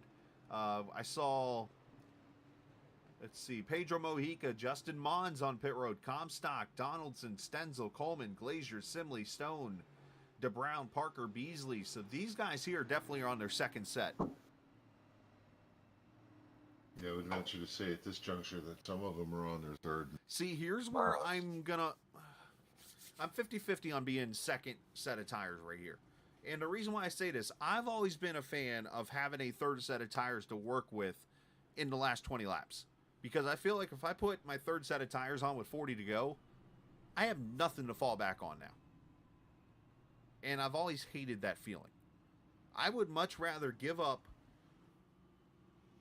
early in the race, the track position or whatever, if it means me having that set of tires at the end of a race. That's just me. A lot of people kind of get the feel of the race or whatever, and trust me, I've lost 99% more races than I've ever won. But that's just me. It's just a comfortable feel. Pardon the pun again, for personal comfort. I could ride around the back all day long. Just give me a set of fresh tires with 10 to go, and I'll make something of that, right? That's what a lot of the logic is for these guys. They don't mind. In this type of racetrack, too, especially if you have fresh tires and everybody out front is on Ward feel goods, you can make a lot of hay with the lines that are available to you here. So I'd imagine several of these drivers are keeping extra tires in their hip pocket waiting for a late caution, like 10 to go. That would be perfect. I want to bring up Brian Macklin here for a second. Let's talk to Brian. Brian, you got a copy, bud? Yeah. Hey, man. Just real quickly, I had a viewer ask this question, and I wanted to get somebody in the car, and I decided it would be you, to answer this. So basically, they're talking about on mid-corner. You're getting a lot of cars out here that don't seem to be feathering the throttle a lot. They're almost just letting the car roll through the corner and then ease into it more on the straightaway and getting back to it full throttle. Is that more of just no confidence in the rear grip at all? I mean, this car is pretty loose if you're not careful with it, and I think it's also a product of how hot the track is. But yeah, I mean, if you stand on the gas, you're going to spin it around 100% of the time. So, How's the racing been out there with the different tire strategy? oh well, I'm on the wrong side of it right now, but You were on the right side a minute ago. yeah. All right, man. Well, hey, you got 55 or make that 53 laps to go, and hopefully you drink some water or something because I know it's hot out there. And after the race, we'll go get a shuck of corn. There you go. All right, buddy. Brian One, Macklin. one question for you, real quick, Brian. When's the hurry up, we're about optimal to go time to green. get your last tires? Yes. Yes. Fair enough. We'll get Brian. Thanks, man. Let's get Brian down to his aftermath champion. He's in. That's the perfect answer. Yes. Yes. I That's why honestly, I don't want to give it away. I was gonna say, Kev, I don't know if he was gonna give that answer away, buddy. Yeah, I don't think so. All right, here we go. Back to green. Tyler Dalton, I believe, is the leader on the inside lane there. Gets a little bit of a laid-back start there as Brian almost got the jump. As these guys are going to try to run. Freshest tires, Pedro Mojica, 9th position. Yeah, around the back bumper of that Ford. They're 3 wide down there in the backstretch going into turn 3. Now they're 4 wide over there. Oh, dear. Ooh, easy, boys. Rip the mirror off. You don't want to look. So far, so good, right? A couple of guys just kind of eased out. You go on by. I'll just take my time out here on the... I don't think Iowa has any 6-lane highways. Yeah. Parker sends it in there. Passes about 4 cars. Mojica up to 5th. Who was that we were on board with? Just had to blip it a little bit. I think that was Jeff Ryan. I don't think there's any racetrack out there for Jeff Ryan and or Randy Yoakum. Kevin, There's no man's land. Kevin, this is not Daytona as the 49 here gets we go. loose. 91 goes around, cautions out. Bentley Glazier involved also. That actually ended up a lot prettier than it could have been. I was just saying to Kevin DeBrown, this is not Daytona, no pushing. Wow, what a mess that was. The guy who got away cleanly was Chad Goldman after a couple of bumps. You know, that's one of those situations, Chris, where everybody's going the same speed. One car gets sideways and everybody else kind of gets collected and they all slide through it. But unfortunately, when they're yawed out that much, it's going to draw a caution down there on the racetrack. Let's watch this replay closely here. Watch the 93 behind Doug Roth. Oh, I hit the wrong button here. Bunk. He literally gives him a little bump draft down the front straightaway here.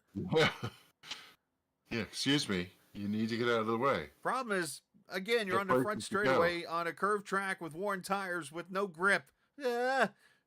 Funk. Then they go into the corner here, and I think Justin Mons is going to get loose up there in that. I wonder if that little bit of a blink had something to do there. They lost track of a car. Yeah, actually, see net that, code with right? Stenzel. Yeah, I did see Bentley blink out a little bit there, but some net code with Stenzel, it looks like. And then they all stack up behind this as he slides back up off of the apron. Watch the 38 come through and just kind of bump his way through. Little dink. Yeah. I mean, that literally was just a chain reaction. And I mean, that was 5 cars hitting each other and not having any damage at all. So great job by all of them to, I don't want to say And the cone is manage. still standing over there, Chris. I don't want see to, the cone did survive that. that? Cone made it through. How many times did they get that cone stuck underneath the car? Because you can do that. And it's not a good feeling, by the way. No. You hear that grinding noise. I remember Tyler Dalton in a race trying for like 20 laps to get the car, to get the cone out from the car. It was infuriating.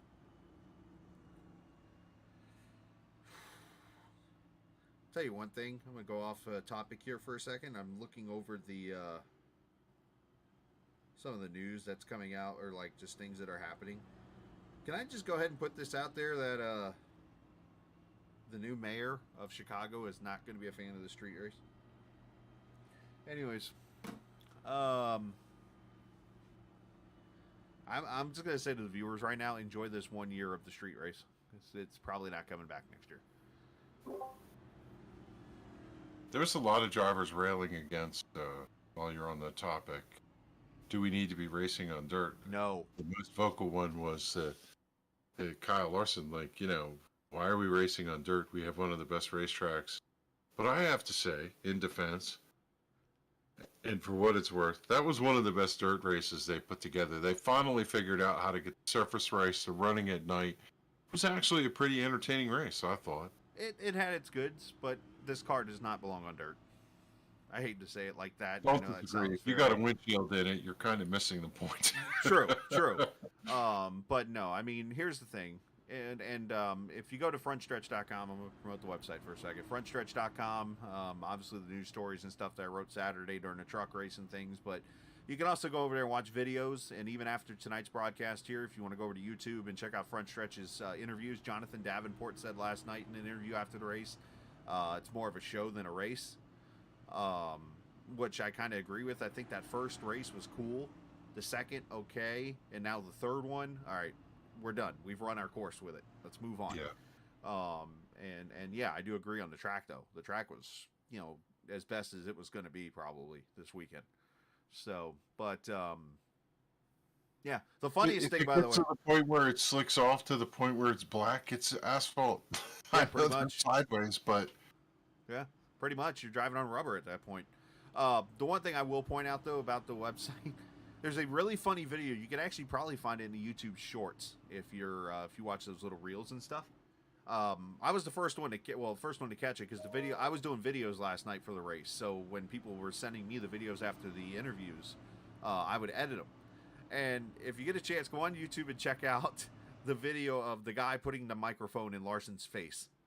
It is funny as all get out because I can't even say on the air what Larson said.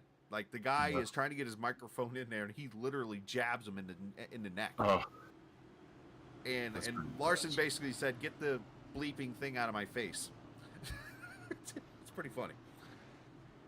so Anyway, there's a key milestone that just happened here, Chris. Is we're inside 50 to go. what we got? And whatever happened before that gets erased in a driver's mind. Get to that it's 50 to go mentality. This race is almost over. Which could be interesting as restart happens. Macklin goes to the bottom, leaves the door open for Mojica, who just takes the gold pretty much and goes to the top. And he has those tires. Now we're going to find out who's got speed. As Macklin takes Parker all the way to the top. Hold on, boys. This is going to get tight. Got some rubbing back there between, I think that was Stenzel. It might have been O'Rourke.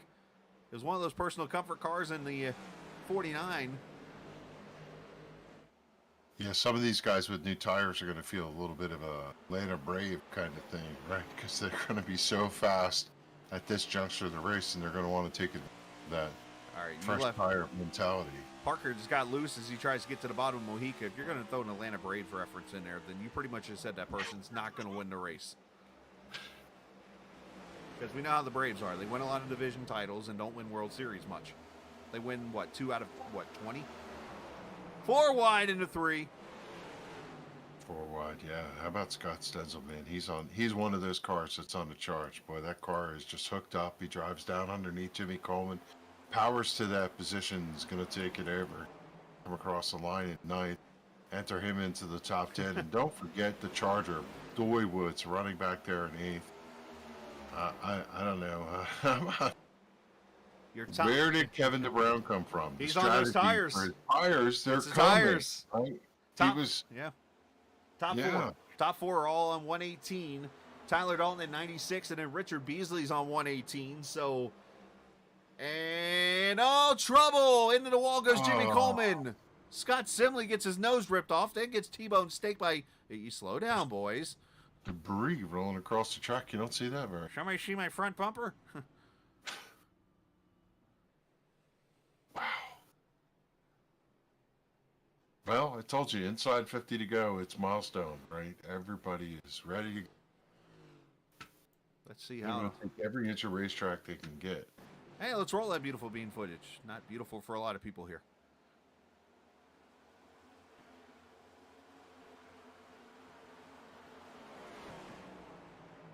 Oh! Ow. I don't know. Did they lose track of the 28 down there? Doy busted a. Let me look at it before I say Doy busted a beer bottle here, but Busted a move. Doy is up. Well, here's the thing. Doy's down at the bottom right here, and you got Simley here to the inside of Macklin, I think. And you know what? I bet you I know what happened here. There are times where your spotter, again, Use the gym for iRacing all the spotters and colos. stuff like that. If you use iRacing spotter, crew chief, whatever, sometimes the connection gets to a point where Doy is so far down that he won't say Carlo. But you And have to know he's down there, right? You came off the corner. You were on his outside quarter. It's hard to say you lose track of him. At the I same- think what the gist was is that Ouch. he Campbell was got a hard looking part to of that. see Or if that he- was Coleman. Go ahead. maybe he thought he was clear and looking to see if he can get down. And he's going to make the run underneath Macklin, and just misjudged how far up Doy Yeah. was to his door. Which at the same time, Doy's got to know you're going in shallow. You got to back off a little bit, I think. Yeah, But how then do you make the turn down there, right? I mean, there's so many factors there, though. I mean, I'm not blaming anybody for it. You're also got I think it's a 150 lap race. You got what 30 laps to go now. But that is a broken bottle of beer right there, boys. Wow, that Watch, thing just watch, out, disintegrated on impact. watch out for glass. That's probably one of the hardest hits, and unfortunately, he's going to catch. A couple cars. The 43 got dinged in that, but it's Jimmy Coleman that took the big pop there with the Transervice 54. Let's That's night ending for a couple of these guys. this might hurt. Yeah, this is going to hurt.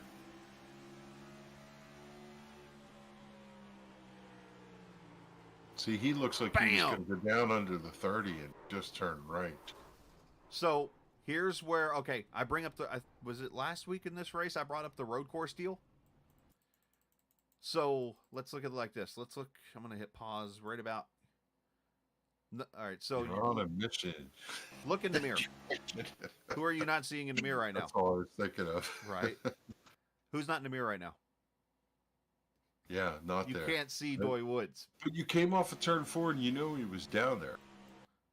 You still can't see Doy Woods. You're in the corner. Yeah. There's Doy Woods. So it's one of those where I don't know if I can blame anybody. That's ouch. My guess is that sorry, You're my fine. ADD is kicked in.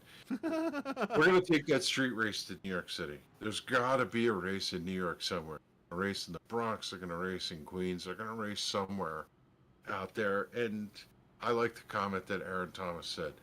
Take it to a proper dirt track. Yes. Problem is, NASCAR's made Tony Stewart mad. At least people think. And so Eldora is off the table, Yeah. which that's probably your best option. But here's what it comes down to. You got to look at everything around the race. A NASCAR race is going to bring a lot of people. So let's look at tracks. Eldora. You've got a 2-lane road going into a farmland and a racetrack in the middle of it. Now, let's picture 60, 70, 80,000 people coming down that 2-lane road. Yeah. Of course. There are a Right. lot of different things that this is where I've had the argument go back to week 2 where they talked about what track replaces Auto Club. People talked about, well, why don't we do Kern County over in Bakersfield? Why don't we use Irwindale? Yes, LA's LA, and they've probably got the room or whatever. But now, can the track hold on to 60, 70, 80,000 fans coming to the race? Yeah, I don't know. But as we look at 36 to go here, we got to give Pedro his due as he's got a tough competitor on the outside in E1. As they go back to green, everybody picks up the throttle. And like I said, right now you're in take no prisoners mode. So I don't think these guys are going to go in and get a set of tires unless there's a late caution. And I think they're going to charge this racetrack, seeing what they can get out of it. Yeah, Mojica out there. Parker Comstock up to third. Freshest tires now, Mike Montesi in ninth, which are only about 8 lap fresher tires at that. Or actually, no, I'm sorry. Let's back it up a little bit. Bentley Glacier 136. We've got tires everywhere. All right, here, let's do it like this. You want to know who's on what set of tires right now? Let me put up the pit board. This is one of those Good luck situations with those where numbers. those veterans come through, right? You got somebody like Chad Coleman who knows how to pace himself in this style of races. He's up Right. there in the top 10. Certainly, Tyler knows what he's doing. Pedro is a champion of this type of thing, and you would expect the cream to rise to the crop. To Mojica the top just. for some of these guys. I know what you meant. Mojica has ran the fastest lap, 24:08. Parker right there with him with a 13. Aaron, to answer your question there, Richmond can seat a lot more people than Eldora can.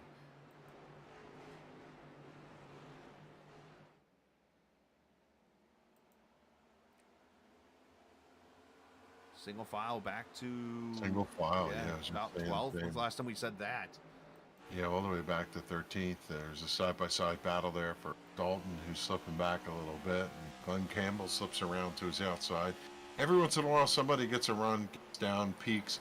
We've not talked about the runs that you get in this car, which happen, and then you get to the corner, you're like, what do you do with this? Maybe it takes you to a lane you don't want to be in. Right. Gallon flew the lead up front. Yep, Parker going to the front here inside. Oh, getting tight on Mojica. Talk about leaning on him, man. That's about as close as you get. And they got Kevin DeBrown right there. 3 cars under a blanket. Yep, David Comstock is there. Montesi's got the tires. Put a little mustard on it, man. Pigs in a blanket, man. They're right on top of each other. Oh! Oh, excuse me. Gonna give you a little tap, tap, tap. I don't know Let if you there know was. I'm here. I don't know if there was contact there, but Mojica might have taken the nose off of Parker's car, and that might have caused it to push a little bit there. But Kevin DeBrown the second now. Look who's sitting in 4th. What did I tell you? Yeah. Look who's 6th. Look who's 7th. Yep.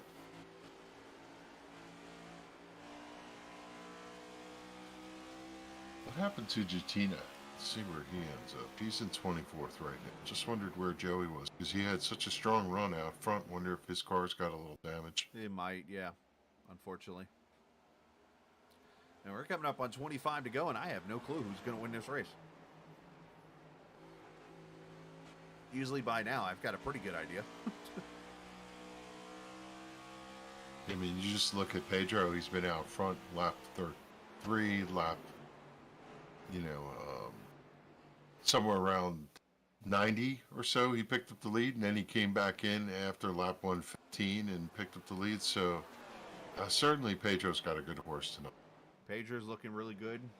And this is the one series that's kind of hurt him this year, even though he's second in points, I think it was. If I'm so up the points real quickly for those who ain't seen it. He is second in points entering tonight's race, but yet no wins on the season. He's gotten all of his wins on the Grand National side, where he's over there dominating right now. You see Bentley Glacier starting to come into the field. Chad Coleman, Scott Stenzel's back there in 9th. There's something to be said, Chris, about the way that the 81 tagged his bumper, but he remains unflappable. He just drives off, hits his marks, smooth on the long run, takes care of his tires. There's just, what a yeoman's job that Pedro does. When he gets out front, his lap times are like robotic almost. Here's the thing, though. Like, Parker's starting to fall off all of a sudden, so I'm going back here. Let's go on board with him here. Turn 4. This is the move he makes here. I want to see if there's contact or something. Yeah, Parker's a charger. All right, no there's doubt. the slide into the corner. Mojica's going to get the run here. There's no contact there. That's clean. Then they're going to come down to 3 and 4 here. Parker sends her into the bottom. Try to get to that clean air. Gets a good. He had a good corner there. He decided to get him right here. And it looks like they touched, but you can't tell. It feels like he checked up just in time not to plug him. But ever since then, Parker's back to the 7th position now. I don't Yeah, know. the car is really wobbling up off the corner as I watch him out of turn 2 from our binoculars. The car is slipping and everybody just sliding back. He was in 7th at last go around. 8th place Chad Coleman just went around him. As we see a good charge coming right now for Bentley Glazer, and he's up to that 3rd position and trying to work his way to the outside of the 93 Kevin DeBrown for 2nd. I'll let everybody guess who has the freshest tires right now up front. That would be Bentley. He's up above in the flat spot at the top of the racetrack. So he's also conserving his tires. That's the way you're supposed to. The scene. That's the way you're supposed to get around 3 and 4, up there. At least that's how I've always known Iowa. But Bentley Glazer, he goes to 2nd with no problem, and now he's tracking down. We'll see if he can run down with 21 to go, the 58 out front. Bentley Glazer trying to look like Bentley Warren out there. For those who don't know, Bentley Warren, famous modified driver from back in the 70s and 80s. Oswego Speedway, baby. That guy was astonishing to watch there. It was like fighter jets inside of a stadium. Watching that racetrack. I listened to his interview. Biggest racetrack I've ever been to. I listened to his interview on the download with Junior last year, and I was just like, man, this guy earned my respect, and I've hardly ever heard of him. Don't know why he didn't make it full-fledged to like Roger Muir status and Indy type thing, but to watch him race at Oswego, he and Joe Gosick put on a show at the one we went to there, and what an incredible racetrack. The speed there rivals what we saw at Flemington Speedway when they turned it to Well, didn't he always get hurt? I think it was. He always had injuries and stuff. Because I know he made a couple 500 starts, if I remember correctly. Well, anybody that rode those cars was riding on the edge, because it was basically a crude Indy car racing on a short. It was incredible what those guys did in the supers up there at New York State. As Glazer goes to the lead, and as mentioned in chat, Doy Woods is going full. He's Davey Allison coming to the field, up to 3rd. 17 to go. Yeah, you mentioned Oswego a little bit ago. I've watched a few races on Flow there, but it's one track I didn't get a chance to go to, and I think I've shared this before on here. I almost, and I say almost, went back to broadcasting school at SUNY Oswego. Been there. Went to check that place out. SUNY. Oh, okay. Well, there's SUNYs everywhere. SUNY, yeah. State University of New York. I'll tell you the thing that I remember about being there is I was underage, probably 17 or so, and it was snowing the whole time we were there. And my aunt, who's a native New Yorker, handed over a flask. I remember taking a shot and burning all the way down, but feeling kind of warm. Well, there's other things you could do that might be a little more disgusting, I guess. But hey. Yep. Listen, it's sterile. You know. Montesi battling with Comstock here. This is the 5th position. Brian Macklin there behind him. Justin Mons up to the 8th position. Robert Frary back up to the top 10. I'll take this one for you. Don't jinx him. Come on. 18 laps, fresher tires, and look at the differences. Doy Woods and Bentley Glazer drive away from Pedro Mojica, who Joe Hudson just spun off of. Joe Hudson just spun off too. Was minding his own business there, just trying to let everybody go, and I think he got on the apron. We haven't talked about that. When you're slow or off the pace, it's one of those things. It's hard to run alternative grooves at this racetrack and not spin yourself out. Well, you know what the trickier thing is? It's not just that. It's running a different pace than what you're used to. Because when you get into a rhythm out there on the track and all of a sudden you have to change your pace, it gets affected. That's where you hear sometimes in a race, somebody, oh, you got a 5-second lead, back it down a little bit. You know how hard that is? Yeah, complicated. We're going to have a battle for the lead here as Doy Woods has driven up to the back bumper. He's sideways coming up off the corner. He's putting the wood to it coming out to the backstretch, trying to see if he can chase Bentley Glazer down. Bentley got slowed up a little bit by cars that were slower in front of him, but these two are almost nose to tail coming off 4 here with 12 laps to go. It's go time for these guys, and I don't think Doy Woods sees checkered flag in it windshield. Boy, it goes right up to about the farthest up you can really go with this track in 1 and 2. But then again, I say that, and I He won saw, a dozen races this year, didn't he? yeah, pretty much. I mean, I say that, and of course, a couple cars went up to the top there in 1 and 2. Like, it's kind of weird. Like, I see him running that top groove, and that's about where you can go. You can even go higher if you wanted to. But you might eat up the tires a little bit more going up there. As they come up on Stony Benfield here. Yeah, typically you see cars with worn tires do not run well down on the bottom. They just don't hold down there. And Oh, yellow caution. flag. I was going to say it, but I was very careful. Jeff Ryan Dropped has it on the parked front it on the straight. front straightaway here in the 3 car, unfortunately. Oh, no! What happened there? This is where they say as everything changes everything. I think Jeff, I don't know if he let off the brake or whatever, went to roll down the track, and Justin Mons clobbered him. That's what happened to me the other night. Hold the brake. It's like sim racing 101. Wait till the entire field goes by. I mean, I don't want to say he let off the brake there, but that's almost what it appears happened.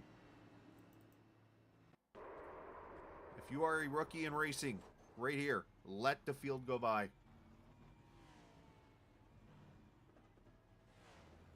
Yeah, I agree with you. And, you know, you come off the corner, you see the car stopped up there, you're like, okay. Number 1 rule, don't let the brake. And you start rolling, and then all of a sudden they go, Unless there's something here that... Yeah. Let me back this up a little more. Okay, no, Jeff gets loose on his own. Never mind. he got loose on his own. Because I was about to say, was there something with the 49, but... He went down and caught the apron in the reverse azimuth of that car. Tried to make something up to make it sound better because he just flat out lost it coming out more. He got into a yaw. He got down on the apron and then whoop. Wasn't that bad up until that point. He just kind of dinked the fence when he nosed it in, but he took a pretty good whack. I wonder if he broke the right front wheel when he backed in. Let's see where he gets hit here. Yeah, he got hit on the back of the body, fortunately. If he got hit on the wheel, he could have broken a toe link. I have a feeling that we are going to be hearing from Mr. Mons in about a minute or so in chat. Yeah, look, don't get me wrong. You know, it sounds like we're being critical. Been there and done that. All of us. We've all have done been it. there Oh, and done absolutely. that, right? And Absolutely. you know, there's just times where you're got your mindset like, I need to get back in. I'm gonna get my car fixed. I got one more set of tires. Maybe this will work out okay. Let's see what kind of finish I can salvage. And don't let the car roll down the track. We're just, you know, we're here calling the race like we see it. That's what we're doing. Yeah. That's our job. That's what. But when you're in the car and you're driving and you're the crew chief and you're trying to calculate strategy and do I have another set of tires or whatever, there's 85 computations going on in your brain. So, you know, it's not unusual to just kind of lose track of something. I'm sorry. It's not unusual. Yeah. You're going to get my stream muted. What a great singer that guy is. But I digress. Yeah, I was So about to where bust- does this go here, right? We look at drivers who have, 34 laps on his tires? What's he going to do here? Well, put it like this. You've now got 10th on down has come to pit road for tires. So basically, you now have... With 6 to go, we're going to get to a green-white checker too, right? We're going to go green before we get to the first GWC. Yeah. We'll get a green flag here. But right now, you're looking at Bentley Glazier, Doy Woods, Brian Macklin, Montesi, Glenn Campbell, Coleman, Kevin Stone, Gerald Livingston, Jose Medina. Those 9 cars must not have tires left because they have stayed out here. Your first car in the worst position is Medina, right? Because they're going to run all over him. You never want to be the first car Never. without tires. So Pedro Mojica is 10th. He's the first with tires. Kevin DeBrown, David Comstock, Josh Parker, Chad Coleman, E.J. O'Rourke, Stenzel, Beasley, Kelly, Van Schaik, and I'm sorry that you didn't see the pit stops here to everyone there. It's obviously showing the replay and stuff. Tyler Dalton, Doug Roth, Robert Frary, Wesley Donaldson, 24th. All those guys have 4 fuel goods. I'm going to explain every scenario real quickly here. If this race goes green, somehow, the guys in the 10th on back are probably going to get to the front. If they get a caution really quickly in this race, these guys up front have a shot. Don't spin the tires, the first rule. And as everyone knows, when you spin the tires, which way you go? To the right. All right, I would have lost the bet. It took like 4 minutes for Mons to show up. Yeah, said unreal. That's the comment from the pit box. That's fair. That's fair. All right, here we go. Coming back to the green. But the question is, who's going to win, right? Call it out, folks. Call it out. Pick your winner right now before turn 1. Oh, they're already trying to stack up 5 wide back here. They're 4. Now they're 5. Here comes Pedro. Here comes Comstock. There's an avalanche back behind 6th. Kevin DeBrown versus Mojica. They're splitting cars like. Now they're wrecking. There it goes. Parker. Nobody's. Now they're Parker, spinning. yeah, There's your go. big wreck. Josh Parker Parker. Tyler Dalton gets a piece of it. The 43. Bink. Pink. He just pitted for tires too, Jeff Ron. That Yeah, literally. there you go. I see Randy Yoakum down there on the racetrack. That literally looked through. That looked like the scene from Bullet. I'm going to point at a personal comfort number 41. Something to do with that. Oh no. On the entry to turn number 3, just charged down there, got the quarter panel of Josh Parker. Oh no. I don't want to say cleaned him out, but had a little something to do with that. Let's see the replay. Oh, Just who's that hard back there? racing. Don't get me wrong. Who spun off turn 2? I wait. In all fairness to that, Parker got maybe into the number 17 of Kevin Stone, going into the corner, and was taking evasive action there. That's just a matter of everybody trying to steal the same racetrack. One car, Livingston goes up the track, another one goes spinning off 2. Didn't see who that was. Trying to forgive me for a second here. Oh, the 24. So Medina goes around off 2. Gotta say though, You know what that though? the Parker made a late move there too. He did, yes. That's what I said. I'm trying not to be critical of it. I'm just trying to call what precipitated that, and the 41 and the 81 came together, which resulted in pinball over there in turn 3 and 4. But how about the run for Bentley Glazer to come out, pick up the lead on this late race run? Oh, Beasley got in the back of the 26, it looks like, or 24. That's just a matter of everybody going for the same piece of real estate. Yeah, I think the 81 was trying to shoot the gap, Wow. and 41 had already committed to the entry of the corner, and 8 ball in the corner pocket. See down there on the bottom. Check out this view right here. 43. Tyler Dalton.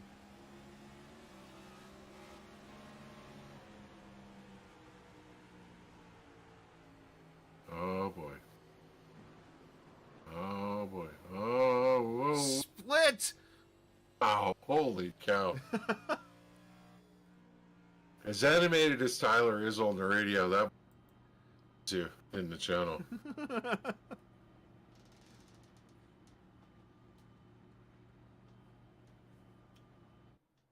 Man, this is 3 crazy. to go. All right, so 3 to go. here comes your Sim 500 overtime. Kevin DeBrown again. Best tires. 40, 40, 50, 38. Now 9 as they cross the line. And Kevin's sitting in 5th right now. His car is going to cut. It's going to turn. It's going to dig up off the corner. Could Kevin DeBrown sneak away and get a win here? You know what? The car that might be in the best position right now is David Comstock. I say this because Kevin DeBrown, Pedro Mojica are going to start on the inside here. You've got David Comstock is going to be the first car on the newer tires in the outside lane. Doing the Larry McReynolds Hassad. Hassad? He made a move on the Hassad. This is the second. What do you mean by that, Jason? Like if he said the second to final race, I'm like, nah, we got plenty of reason to go over here. Is he trying to say we're coming back here? Let me look at this. Get Schwul. I don't think we're Yeah, coming fair. Yeah, 36 race on November 27th. Coming back here one to more Iowa. time. Okay. For the good times. Oh, I see what he's saying. The second to oh, I get it. Okay, he's saying on the schedule. I didn't realize he meant at the end of the season. Oh yeah. One more time for the good times. Okay, I thought for a second I'm like, wait a minute, we're at the end of the season already. I misread Mr. Atomic Burrito. Which, by the way, thank you, Mose, for the fruit burrito I got for my birthday on Saturday. I don't want any recognition. It's okay. Oh, Just throwing it out there. I sent you a little bit. You Glazer, did. I do remember. Woods, Thank you. Macklin, Montesi, Kevin Brown, Glenn Campbell, Pedro Mojica, David Comstock, Jimmy Coleman, and Chad Coleman are your top 10 as the pace car turns left. And the $1 million question is, do they come back to the line that way? They're 3 wide already. Now they're 4 wide into turn 1. Look at that 93 dig on the bottom. He's got himself to second. Oh, hold on back there. Is that Macklin that got Somebody loose? Sideways. No yellow yet. Here he comes for the lead. Kevin DeBrown. He's going to dig off until he's got it. Wow. Holy cow, what a drive. Gonna get the white flag. Final lap as Mojica's right there. Doy Woods up to 3rd. And a scramble back there for 4th on back. All right, I was wrong about the Comstock comment. Kevin DeBrown as Mojica sends it into 3 and 4. Can he get the run off the corner? Tries to pull a Chastain and it will not be enough. Kevin DeBrown wins Iowa. And they're wrecking. How about that? Boy, that shows you the power of strategy and tires. Not to take away any credit from Kevin. He had to drive the car and get it, but boy, a lot of people are going to be very envious of there. Kevin DeBrown runs the fastest lap of the race at the win. Mojica ends up 2nd. Comstock ends up 3rd. Chad Coleman, and look who's 5th. That's a little respect there for EJ O'Rourke is 5th. EJ. Could you imagine? Holy crap. Oh, this is going to be an interesting post-race show. You feel terrible for Bentley. You end up 9th. I mean, he got eaten up by the Wolves there. I was wrong. I will admit I was wrong. I thought the outside line would be where you want to be on the restart, but Kevin and them timed it out on that start. His run off of turn 2 on that final monument. I mean, the car just came. We talked about grip and being able to dig, and you know, he's got plenty of tires to write his name here on the front stretch of Iowa. Congratulations to him, man. He's well deserved on the strategy play there. He can't even put the D in the period in the middle. Yeah. Let's go back to the restart here. That's the white flag lap, genius. Tell you, look who was coming as the 28. What a run he had. A couple more laps, and this would have been a different story. Oh, look at that. Okay. So, first things first, Bentley Glazier took the outside lane here. On the restart. I didn't catch that. Glazier took the outside lane. Doy's on the inside. And he literally drops to the bottom here. And it opens the door. That's the winning move right there, where you see the 93 down and hug that yellow line. Car was like a fighter jet up off the corner. It just dug off of this corner, and he even got to the point where he got to 2nd, and then there was no turning back. With turning to this corner. Oh, and then Bentley gets loose there. That killed him there.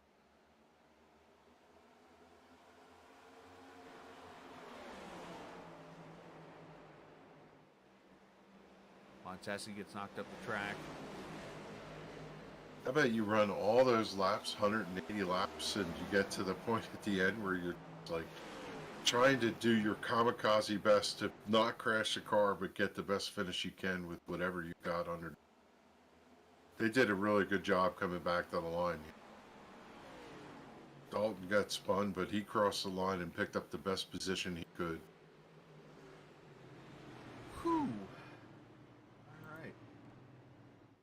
The question lies with Mojica. Did he have any tires? Could he have done a different strategy?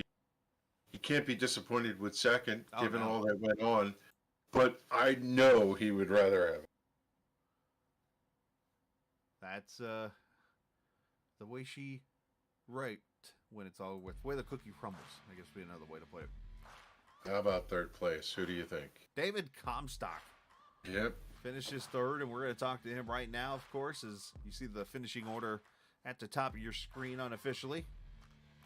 Donaldson 11th. How about Van Schaik finishes 12th? Yeah, good on Charles. Good finish. Randy Oakham 14th. Wow.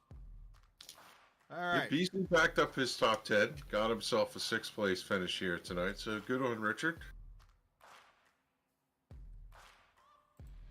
As let's bring David up here. David, third place finish for you. We went to a race and something wild broke out.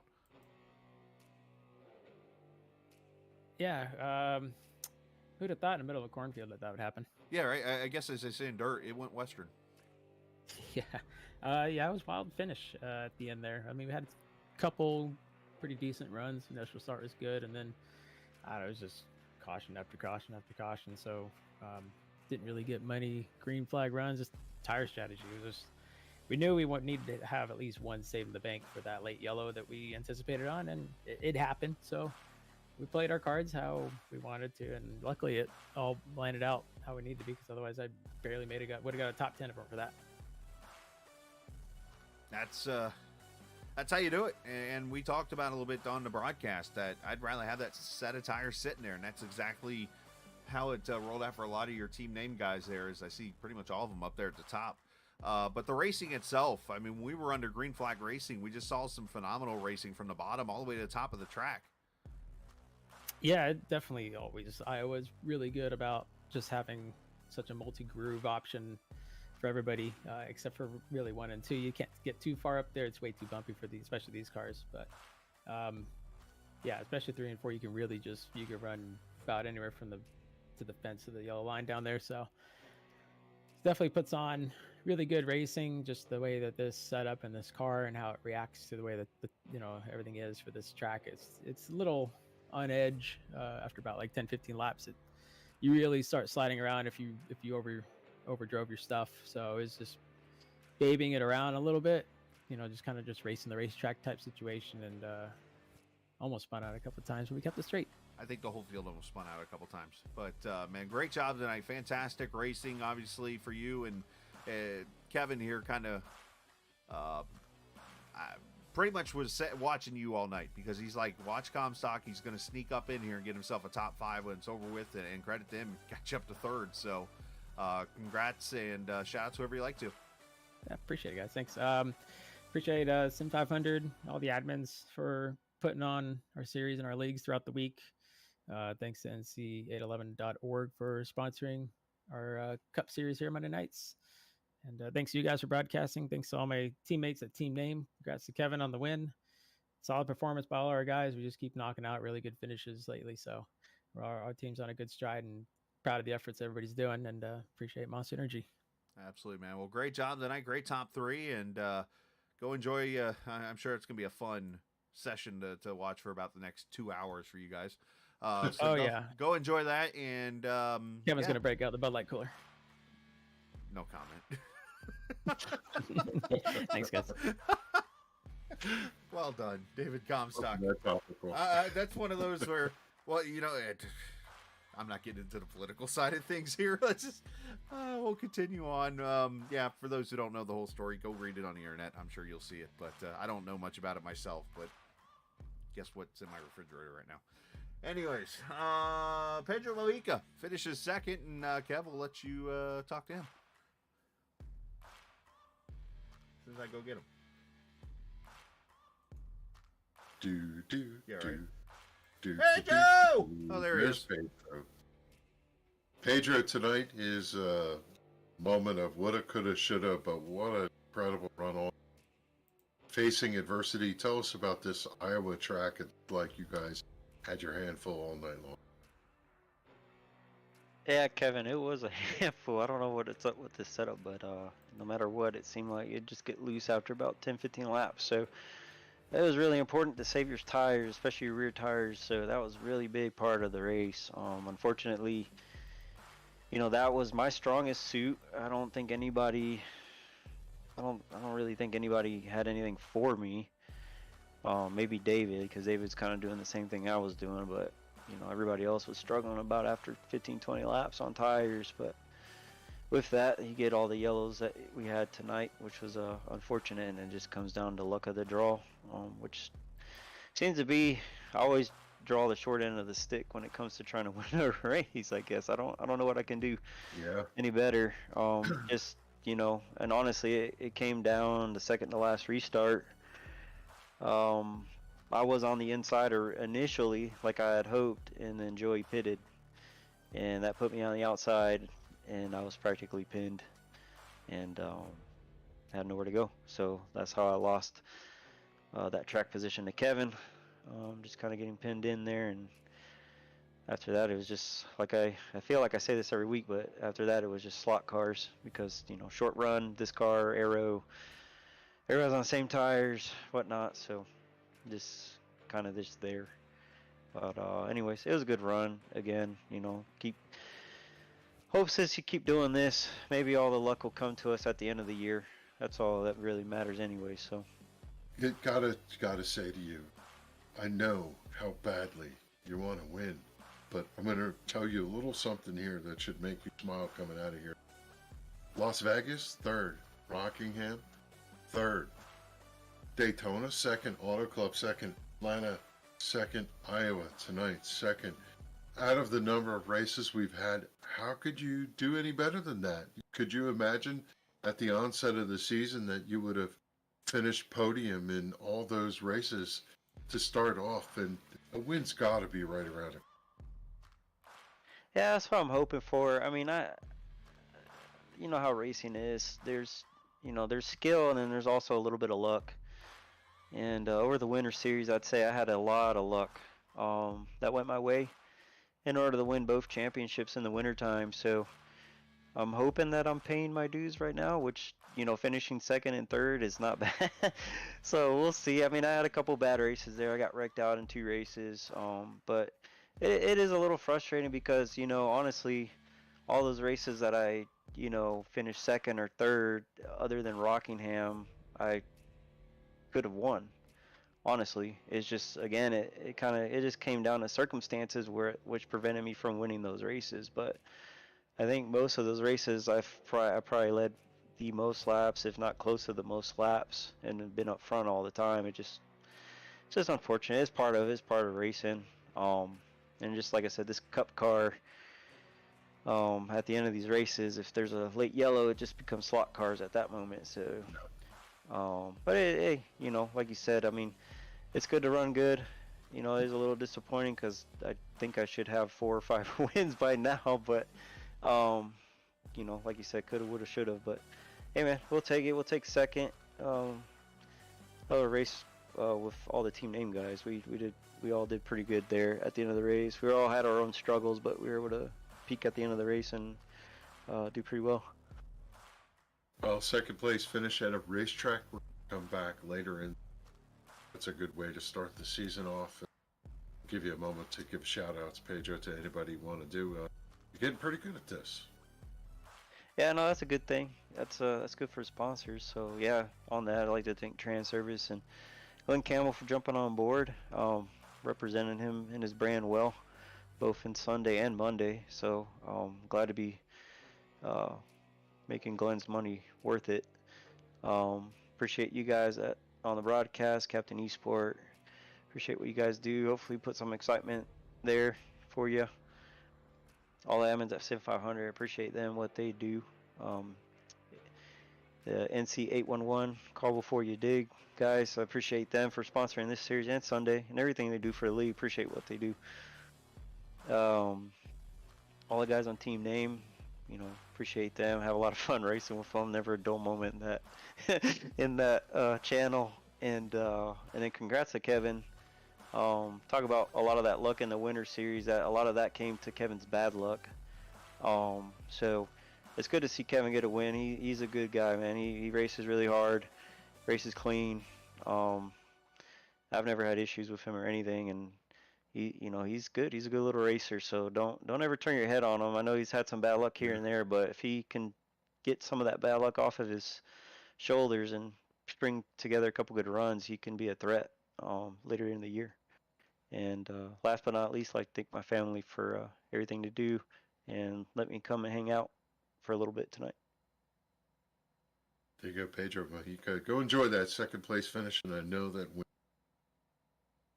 Thanks for taking it. I think we lost Kevin there for a second, but no, great job, Pedro. Or maybe they lost me. I don't know. No, we lost Pedro. We lost Pedro. I'm like, who's all?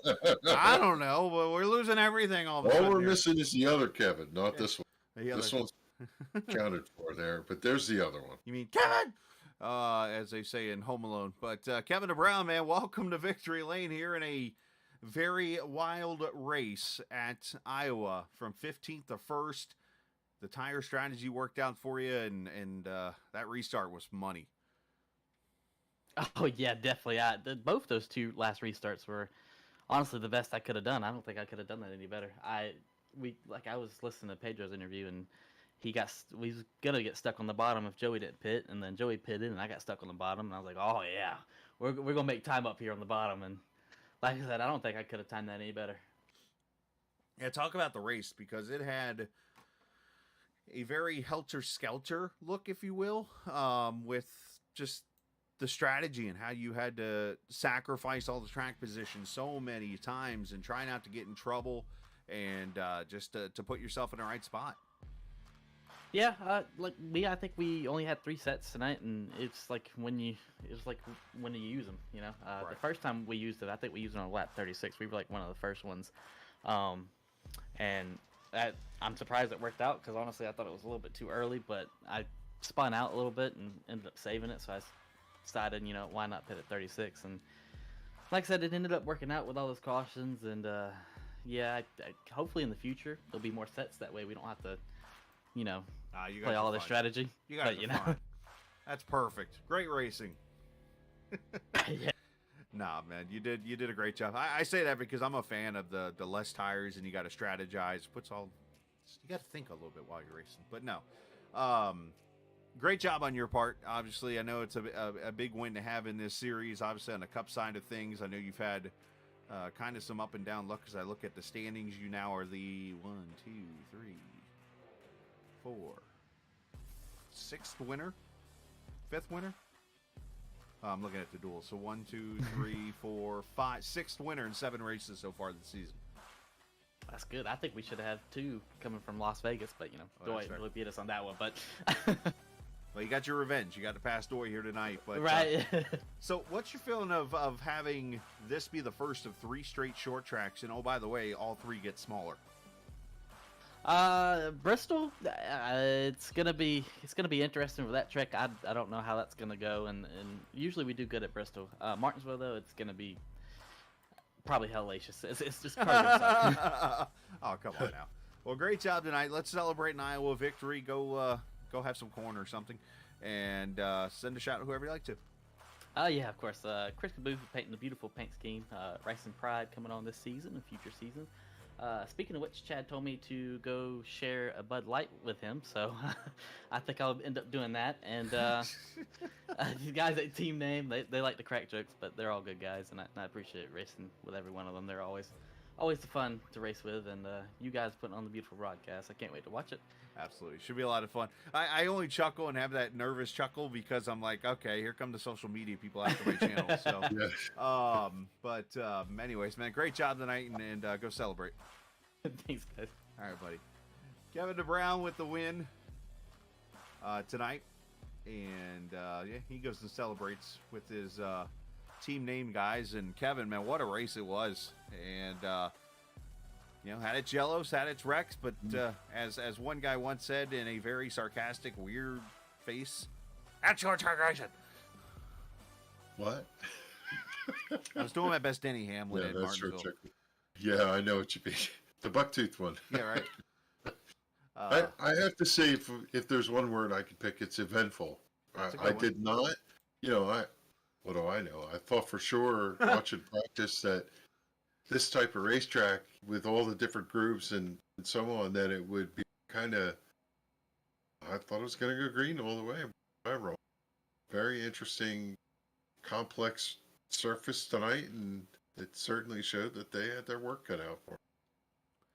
Well, obviously, it was a lot of fun. They had their work cut out, and it's going to continue now the next couple of weeks. Again, we go to Bristol next week, Martinsville the following week.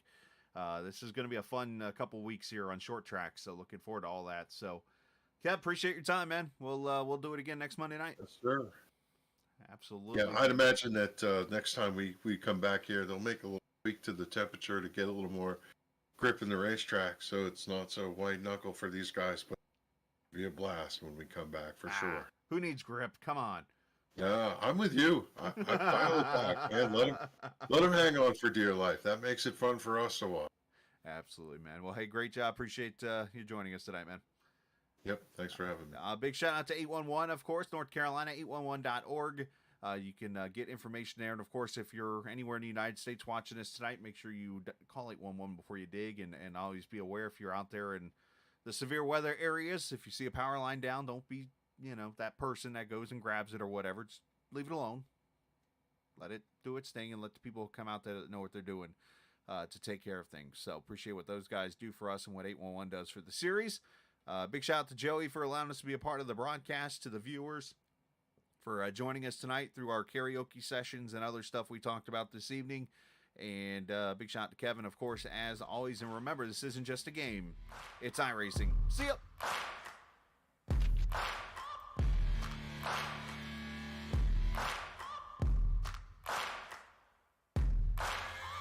Searching for greatness in a sea of the dying and shameless. A sea of the aimless. I don't wanna be one of the nameless. I'ma wake up with the mindset that one day I'm gonna make it. And I don't think I'll be fine if I don't break my limitations. Don't try to stop me, I exist to write my own story. I'll make a decision if I want some peace or if I want the glory. Yeah, don't want a life that is complacent or possibly boring. I just want a life that is worth every day exploring. My whole life I just wanted someone who would notice me.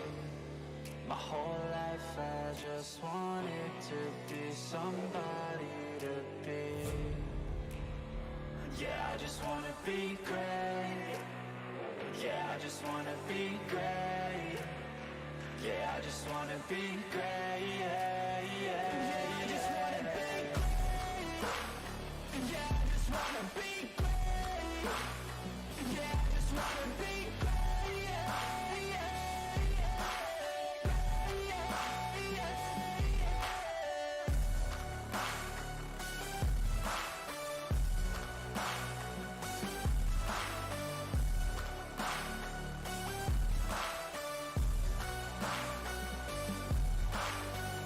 This is a statement to appreciate all that is vacant.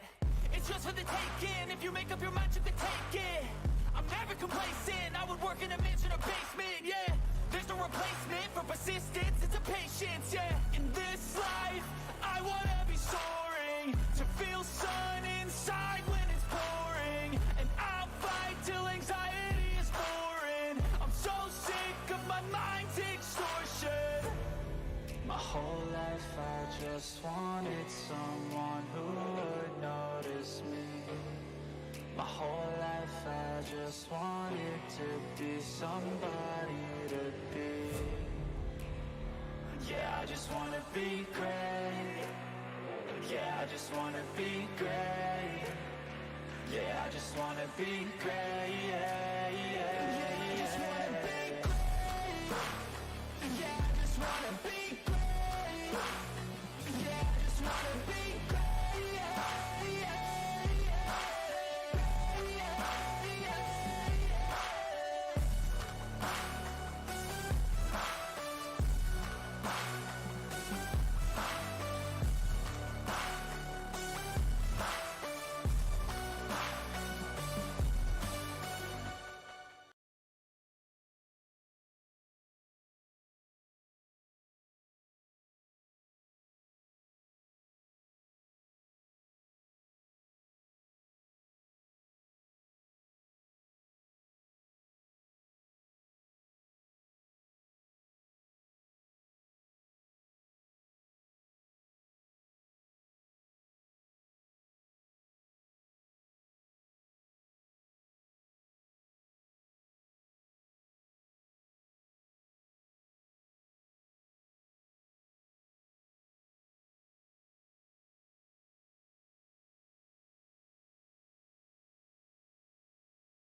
All right.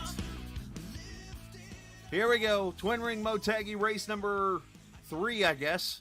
Apparently, there was a race last week I didn't know about. I'm kidding. I knew about it. I just couldn't be there. TI Racing's ARCA Series live here on the Captain E Sports Network for race number 3. Twin Ring Motegi, Konnichiwa in Japan. We will not be talking much Japanese here, much like that song in the 80s, but we will be racing in Japan this afternoon as we welcome you into the 3rd race, as I mentioned, of 8 at Twin Ring Motegi. Why is this thing all jacked up? Anyways, who put that over there? Yeah, Talladega. Yeah, I even got it updated. Who? My producer's fired. Anyways, get off my screen. This is what happens when you get home like 10 minutes ago. My starting lineup's even sideways. What in the world is going on here? Like everything is over there. I don't get it. Interesting. I'll fix that here in a moment. All right, starting lineup there. Brandon Alfin and Robbie Oddie on the pole. Well, Brandon's on the pole. Robbie's second. Tim Averill, Alex Bryson. That's a TI lockout up there at the top, by the way.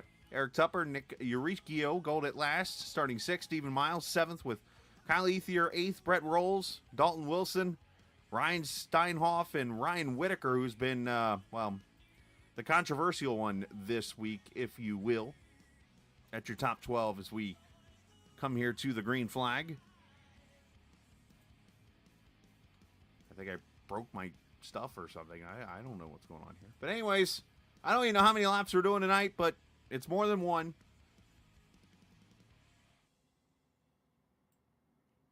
Points, I'll update that here in a little bit, let you guys know where that's at. But either way, pace car is in from a race that NASCAR once ran back in the 1998 season here. Twin Ring Motegi, green flag is out. We are racing from Japan.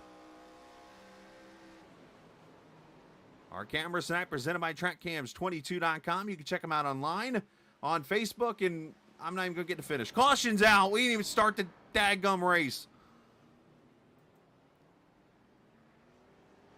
Stephen Miles is in, or no, that's Stephen Melnick. I'm used to Miles being in the one car. Dallas Childers involved. Zach Mertez and Chris Lewis is not involved because he's not racing because he did something stupid last week. At least this will give me an opportunity to fix everything real quick. Let's see what happened to Dallas.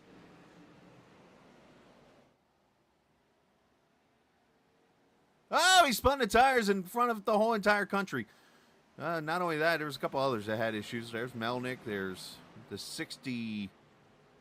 I think that's a 6. Down Landon Durholds over there swerving.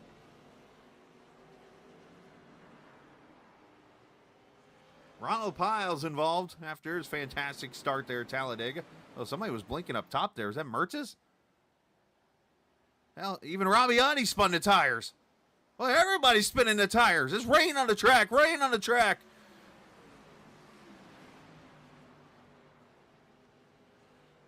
Good grief.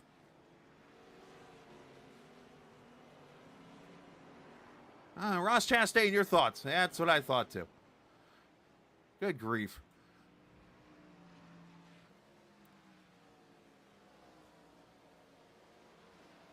Caution's out for the first time for the whole damn field.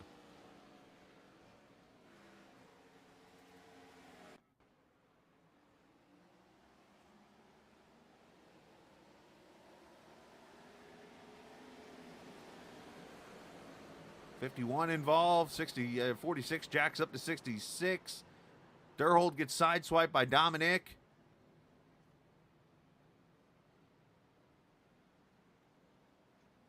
Holy moly, donut shop. Hey, for some reason, we're still green. There's no caution. I'm showing the replay over here. Brandon Halfin leads. Let me guess, my ticker's way over there, too. Yep, what else is new? All right, give me a second here. Let me get this fixed. They've done jacked me all up here. Lewis, throw the caution. Come on.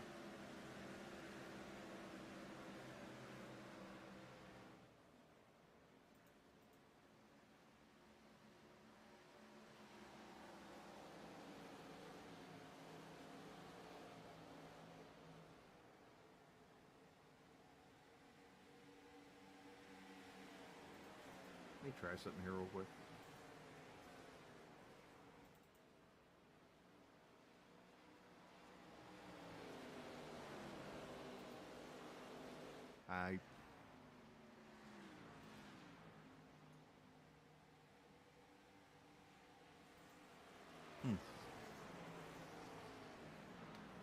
Of course, everything's good until tonight, right? As we ride with Brandon Alfin, couple cars off the track already. Unfortunately, I can't tell you because I'm using my monitor as a screen to see. So basically what has happened is this whole entire screen is shifted to the left. So let's go down to...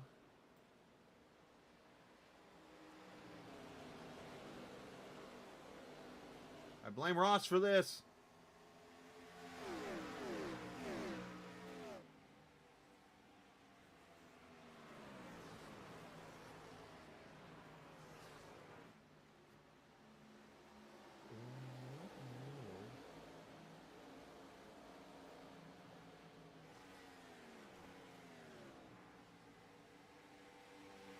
That's pretty good speeds out here right now. All right, so I'm going to actually bring up another ticker real quick from my other leagues. And I'm going to look at something, so you're going to... Ah, so it's not just... that answers my question. Something has happened, apparently. So I was going to say if that one was normal, because that's the league I broadcasted last night. What the hell's going on around here? They're messing with my shizzle.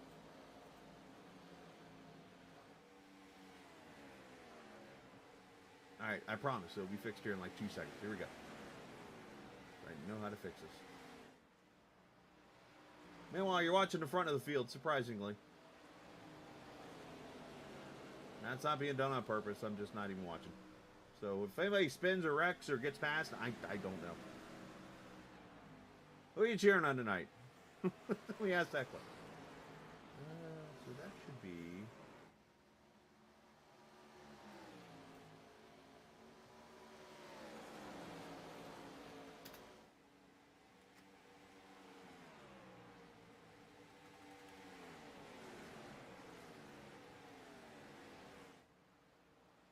Wait a minute.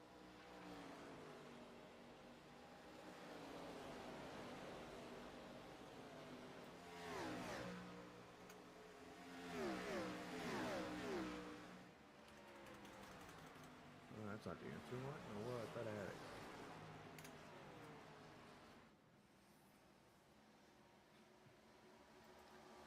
Well, this picked a fine time to screw up on me, huh? And the reason why I know it's got everything to the left right now for some reason. And this whole empty space over here. But for now, to fix this, here's what we're going to do.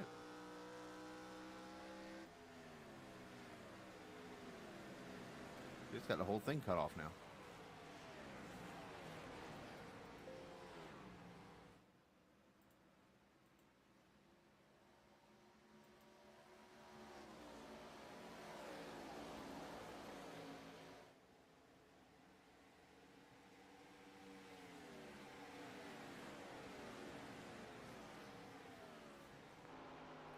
Technical issues.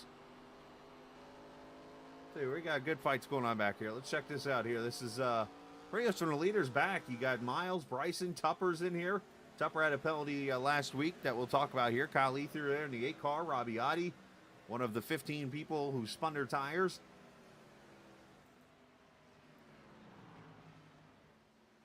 I am frustrated. I mean, it's not like Lewis. Oh, wait.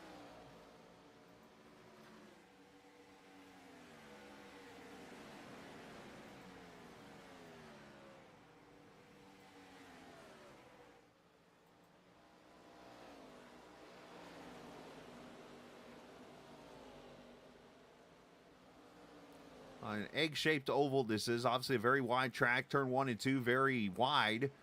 You can almost you're not going wide open with the flat banking, but at least you're able to kind of roll the corner a little bit. Where turn 3 and 4 is pretty tight. You can almost call this a less banked Darlington, but a lot wider. And you do not want to go up the track at all.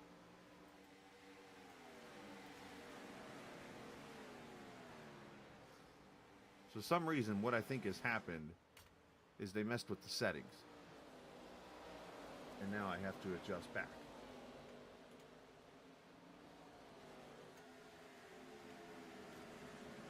Which is not good, because that means I gotta do it to all of them.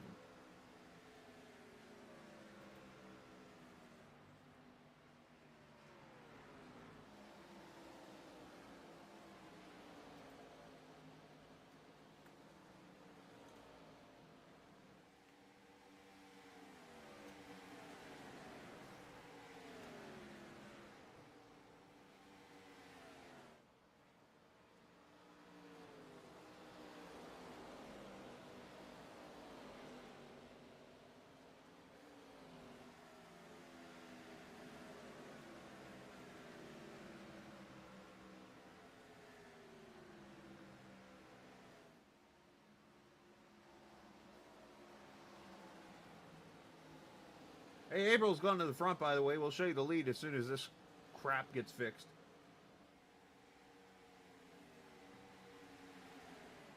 Ross Chastain's done messed up my damn race. He's messed up my ticker. Damn you, Ross.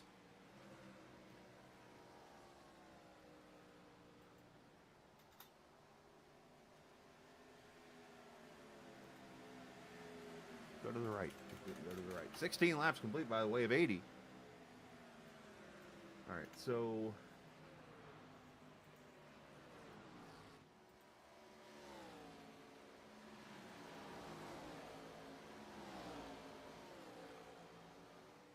of course this one fixes okay.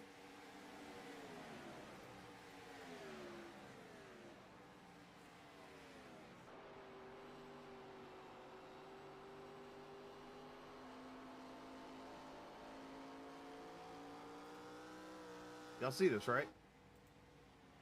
That one's working. It's still off a little bit. Up caution's out for somebody. We get 811 as a sponsor here for a second. Taylor James brings out the caution for the first time. He is not the winner at Iowa. It's just something that's on the screen right now. So thank God the first caution's out. That gives me a chance to fix this crap. Yeah, I know, Ross. I know.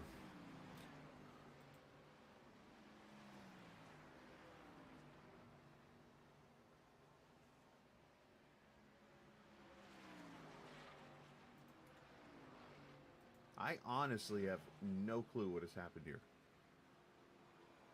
I thought I might be able to fix it, but that's what I get for thinking.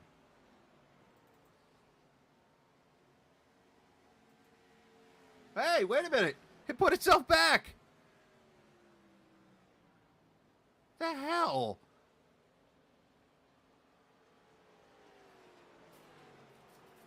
And now everything's normal again. I literally touched nothing, and everything went back to normal. For God's sakes. I swear it was Ross Chastain that ruined everything. All right, well, first caution's out. Lap 18. Give me a second here. I'm going to make a change actually on this screen. I honestly don't know how to fix I don't even know how to explain it other than I'm sorry that happened.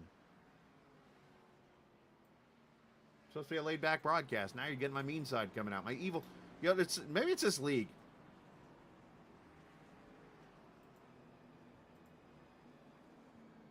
This league pissed me off all those times when I was racing. Hey, everybody's on pit road. You guys can watch what happened there while I work on this. My prediction, somebody up front's going to come out first.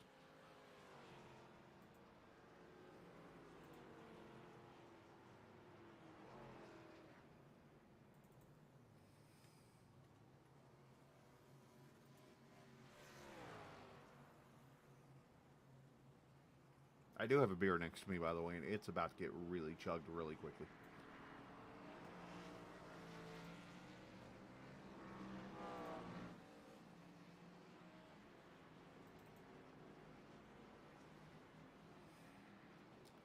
Knucklehead.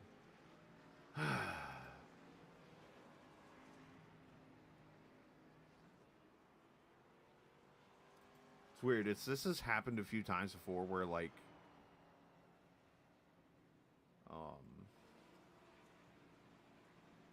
like in practice, it won't come up right, and then all of a sudden at the race it changes and it's fixed, and it's like, what in the world just happened, you know?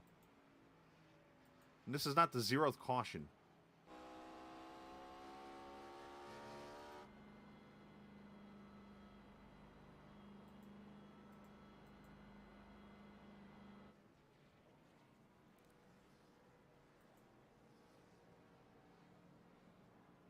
All right, what'd I miss?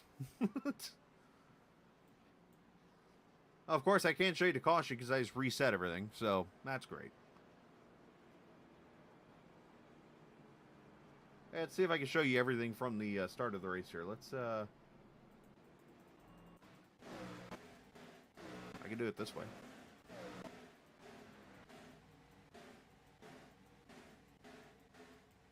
Oh, that's a win for me almost. All right, so here's the start of the race, and everybody just did the cha-cha slide to the left. Take it back now, y'all.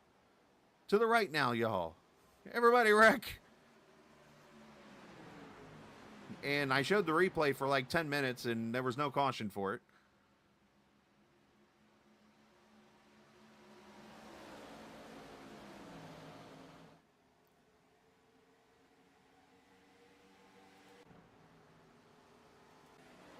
And Eureka goes up there and hits the wall.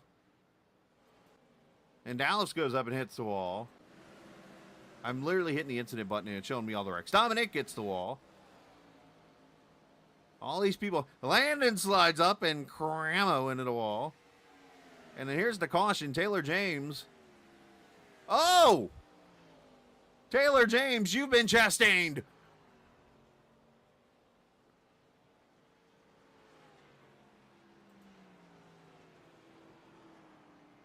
No, Casey, you've watched my technology fail me tonight.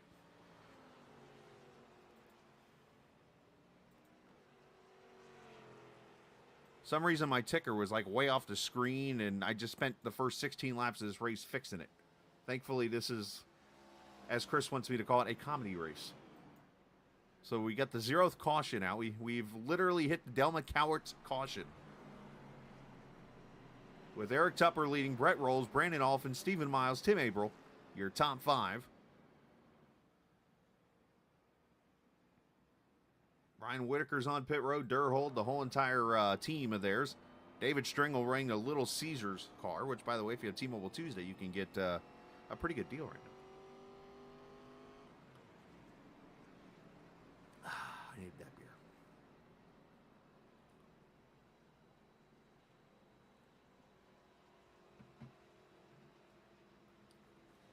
I heard that.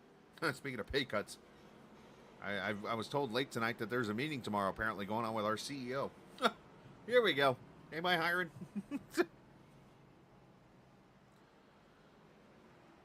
All right, pace car's in. Going to go green. We do got a story, by the way, to share because I haven't had a chance to talk about it with everything going on. Yep, see? I told you.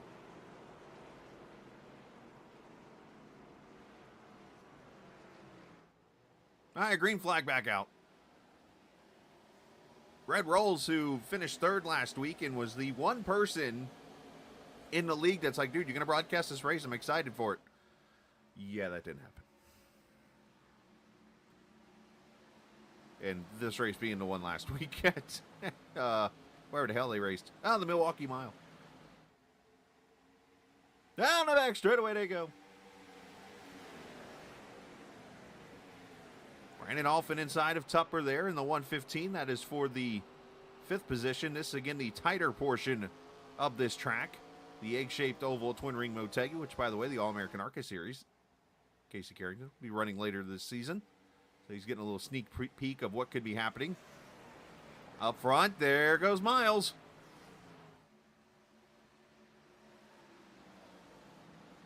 Oh, they're wrecking again. Enrique's gone around. There's Clement Tyne Downing. Rick Ward in his chromed yellow machine goes around. This is the 2nd caution.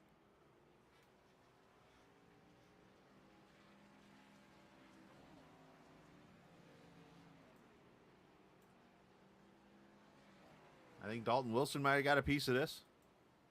Let's see what happens. We roll that beautiful bean footage. 3 wide off 3. That's Zach Mertez, the TI driver in a go-kart apparently at GoPro. Oh, Dalton gets into the back of Rick Ward and sends him packing. Rick Ward, you've been Ross Chastained.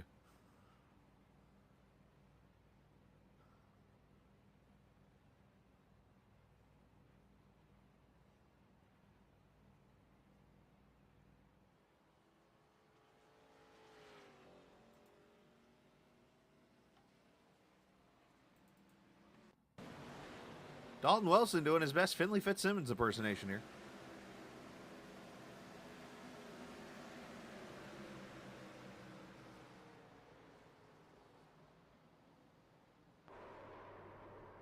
You know, it looks like Rick saved it for a minute, and then everybody else wrecked. Yep, Ross memes have made it here. And if we keep wrecking, I might have to throw up the best Ross memes I've seen. I gotta find somebody who can make me the. I might have talked to Sam Fontaine. I wanted to get the one where he says Teldard with the guy from Grand Theft Auto and change it to Chastained, but this will do for now.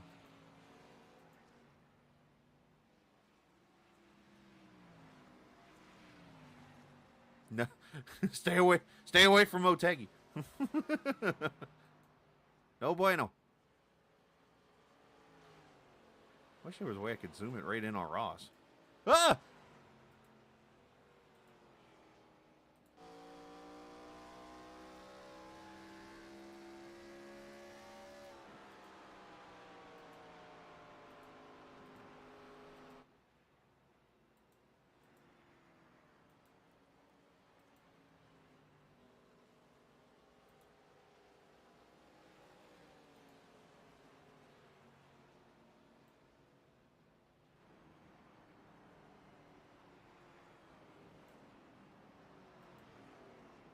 All right, well, congratulations to Rick Ward. You've been Chastained.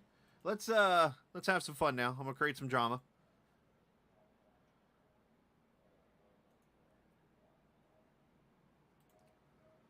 Hey, you with the face. That's me. Oh yeah, that's you. Hey, so what's this penalty all about that I'm hearing about? So apparently, any incident can get reviewed whether or not it causes a caution, which is not in the rule book.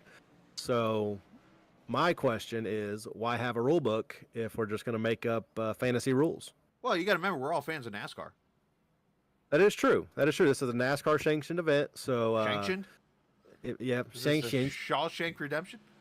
Well, you know, I don't want to get sued. So Fair. if you go sanctioned, then you can have to- kind of, you know, if the president's going to jail, anyone can go to jail. So I'm trying to watch my, cross my T's and dot my I's very carefully on the broadcast, sir. All right, so what you're putting an appeal in? So what's the appeal? What state your appeal right now and why you think you should not have the penalty? All right, so this is a twofold process. The first board meeting did not implicate me in a caution, whereas there was additional footage that said I caused the caution. So either way, we have two incidents and one caution. Whether it's me or Brandon, one of us did not technically cause the caution. We just happened to have incidents at the same time. In my case, whoever caused the caution, okay, you get your -3. Whoever did not cause the caution should not have a penalty because there's nothing in the rule book about not causing cautions and getting a penalty. So this isn't about Ryan and Rhino Blaster Racing. This is about what's fair for the league and what's fair for the league going forward. So basically, if I get this right, you were blamed for the caution after the caution was already put blamed for. Yes. Because and you then were... the blame was put on me, which is fine, but then the blame should come off of the other party that is getting blamed for it and penalized. There should be only one penalty per caution. And if we're just going to start reviewing incidents willy-nilly, well then... Ian, we're having fun here, that's why. Yeah, some of us are. Wow. Anyway, so I think the right thing to do here would be, since they're really... Because here's the question. You both wrecked at the same time, right? There were two wrecks at two different places at one time? Simultaneous caution. Of course, you can only have one credited caution, which Right. looks like it's me after it was already placed on somebody else. So that's neither here nor there. I'm fighting for the fairness of cautions get penalties, incidents do not, because that is what the rule book states. That is true. But here's what it comes down to: is there's really no telling who caused the caution. iRacing will tell you that I caused the caution, so I'll fall on the sword. Say I caused the caution. How is Brandon getting penalized? That's not fair. I see. This is also not horseshoes and hand grenades, so I mean I get that, but I want to be fair. I see. So I understand you. I see you. It's been dramatic on you and has affected your work life. I haven't worked in a week. I'll just be honest with you, Chris. I haven't worked in a week. It's that's fair. And I see your deals at Kevin Whitaker Chevrolet have fallen. Yeah. Which usually, well, it's not June yet, so it's not truck month. So we're actually in truck season right now. Oh, well, truck season. Oh, well, there you go. Well, and anyways, we're green. Yeah, you're going green. I'm on replay mode still. Jesus, I suck. Good luck. Bye.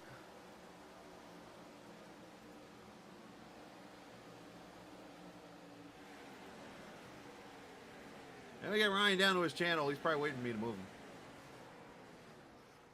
Oh, they're wrecking. Rick Ward's in the wall again. Caution's back out. Colonel Mustard backed into the wall. Hey, Ian, just to verify this, we're having a laid-back fun time in this league, so that was actually part of the Cretan controversy, is bringing him up here and having some fun with it. So I don't think he's really as mad as it sounds like, to just verify, because I don't know if you're new to watching us tonight, but appreciate you watching. This is my laid-back broadcast style tonight where, yeah. That's what Chris wants me to do. The third caution's out. Let's see what happened to Rick again. Did he get Rick rolled? Colonel Mustard, turn 3. I think I know how this is going to end. Yikes! Rick, once again, you've been rossed.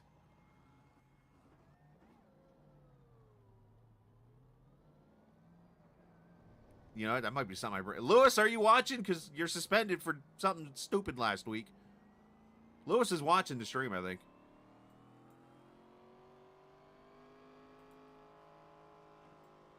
Hello! Lewis! What the hell are you doing? Hello! What is up? I don't know. I've had an interesting thing we brought up here since you're suspended and probably sitting there eating ho-hos right now. I'm doing what I do best and helping Robbie get to the front. Well, tell him he can't go to the front when he turns right into the wall in the start. Yeah, well, see, we wanted to prove to everybody that we were fast tonight by getting 2 minutes of damage right off the start. Well, that's how you do it right there, boys. That's how you do it. So I've had a interesting suggestion brought up. It's funny, I've had a couple people in the stream think that there's actually like drama going on with the whole Ryan thing. I'm like, guys, we're having fun with this. But the chat feels they should have a vote in the appeal. What does the chat think? What does the chat think? It's a great question. I mean, I'd love to hear what the chat thinks. I personally think we should blame Ross Chastain. As everybody else blames him, so why not? Right. And for the second time tonight, Rick Ward has been rossed. Yeah, I'm starting to feel bad for him. He's he is JJ Yellied. Oh, geez. Action's detrimental. Well, go back to your being suspended because you got something cleared that you weren't supposed to get cleared, which apparently you weren't clear on. Imagine that the league owner breaks the rules. Figure that one out, crowd. Anyways, all right, go back to what you're doing. Go teach Adi something. I will do my best. We got all our damage fixed, so we're hoping to put this Jim Cook Chevrolet into victory lane tonight. I just wanted to thank Ian Buchanan and Kristen Parts. Love them to death, and hope they hear this. Yeah, Ian does hear it. He's one of the guys that I think he thinks Ryan's actually legitimate complaining.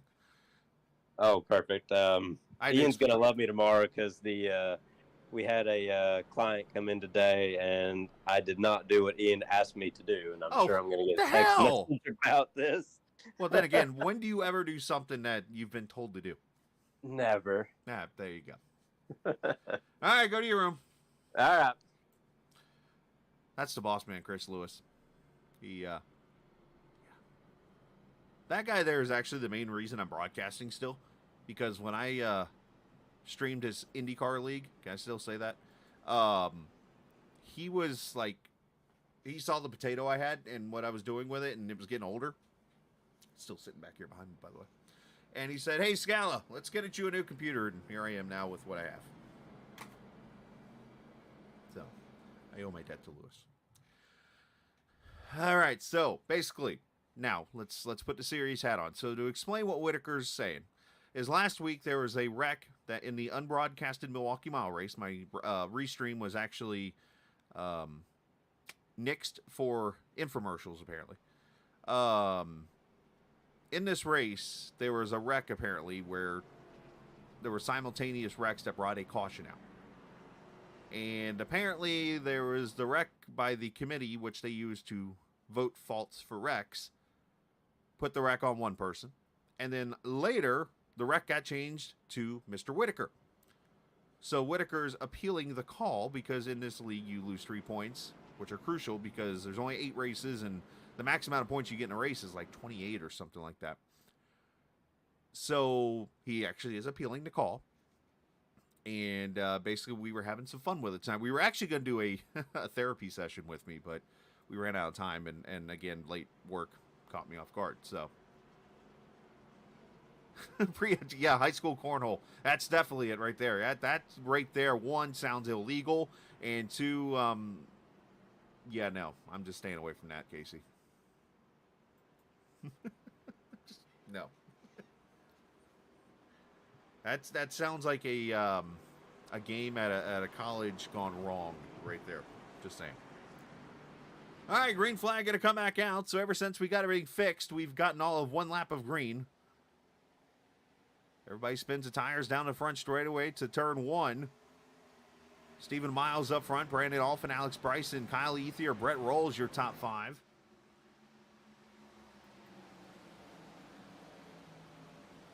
I could have been preempted for Sri Lanka cricket, but I think you still got to pay like a $60 fee to watch it. As Alpha to the inside of Miles. Bob, if you're still watching, by the way, in case you didn't notice, we're just having fun. It's a little different than what we do on Sunday and Monday nights, my friend. I said something about... All right, look, I'm going to request... I will accept your friend request right now.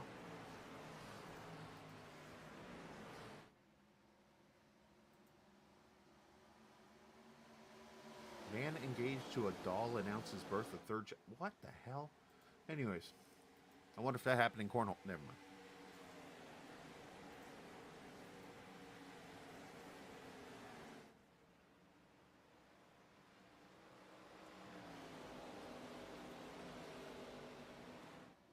Oh, caution's back out. 4th time or so. Yep, we might be going to Ross Chastain meme hour here in a second.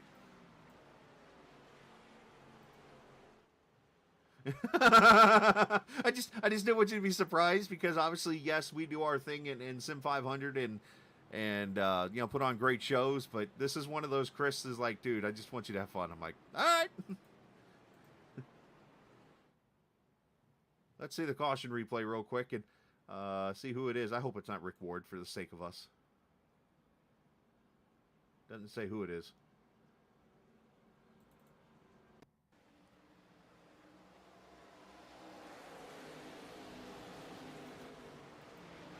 I hear tires squealing. Marinik sideways here. We got the 51 out of shape. That's Whitaker. Did Whitaker just bring out a caution when we're talking about a caution? That would be kind of weird. Oh, oh boy.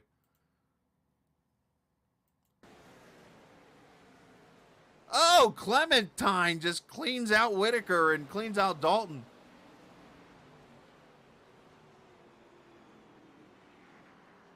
Oh, my darling. Oh, my darling. Oh, my... Caution's out. Ryan Whitaker and Dalton Wilson. You've been rossed.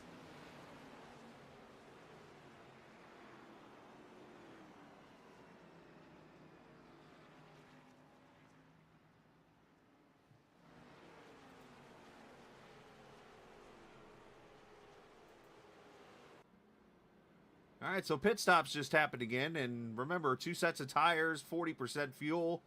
So these guys have to pit once or twice here during this 80-lap race. Robbie Oddie and Ronald Piles have stayed out. Melnick stayed out, and Stephen Miles wins the race. Off of pit road, Brandon Alphin second, Tim Averill third, Kyle Ethier fourth. And while we have a break in the action, you're not going to see it on the screen. But I am going to walk over here. My other internet page. I'm going to open up my iRacing. Okay. And how do you get to friend request anyways? How do you do this? All right, here we go. Friends and studied list. There we go. This works.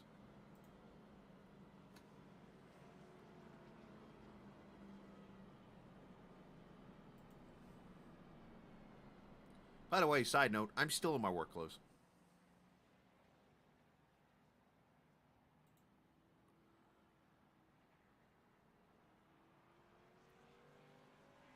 Let's see. Friends. Incoming friend request. Aaron Thomas. Ignore. Casey Carrington. By the way, hey, here we go. Received request March 6th. Casey Carrington on Christmas Day wanted to be my friend. Bryce McCune all the way back in September. That shows you when I last checked him. Side note, I'm still waiting on Corey Heim for that one time I raced him to be my friend, but he hasn't accepted yet. Anyways.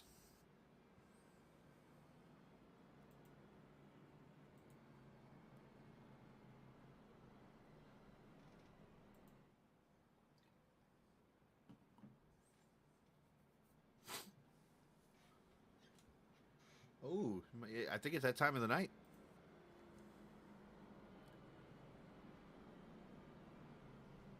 I think they've done swap discords on me. Where are they at? They're not there. They think they can hide from me.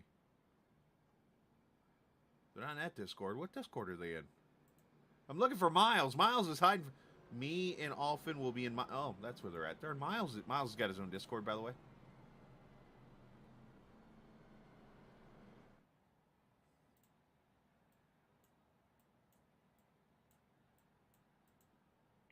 Yeah, see, I can't move myself in here. What the hell? What? Hello. Hello. The TI teams all ran from Robbie Oddie. Apparently, this is the adult section or something. I don't know. This is Ti, not Mimsy. Hey, Dalton. Why you going out there and Rossing people? I can't say it on the stream. I can't help it. He had a really early break in the. I don't know why. Yeah, you took Colonel Mustard out. Good job. Anyways, hey, my phone's right as you're lucky, Miles. I was about to throw a joke at you. Anyways. Don't worry, another caution's coming in 2 laps. I'll see you soon. See you soon. We'll be here. All right, Dolphin, love you. Bye. Anyways, all right, gotta go green.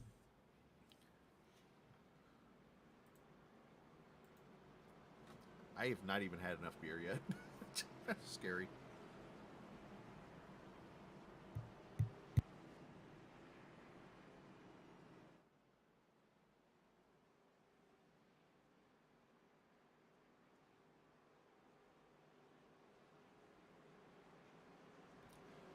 All right, about to get the green flag here, lap number 38. Stephen Melnick on the inside, the Brazelton native. He's representing Georgia for us tonight, since I'm up in the broadcast booth now. Brandon Alphin second, and Melnick goes to the bottom. He's just going to let everybody go by. Nice move on his part. As Robbie Oddie going to take the lead here. Oddie, a pretty good open wheel driver.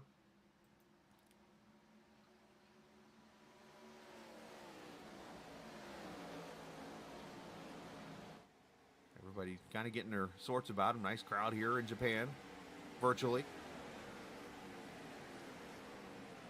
Craig Martin there in the 222s.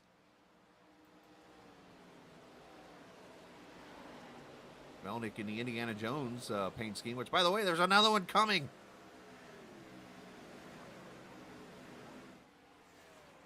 Another Indiana Jones movie in the future.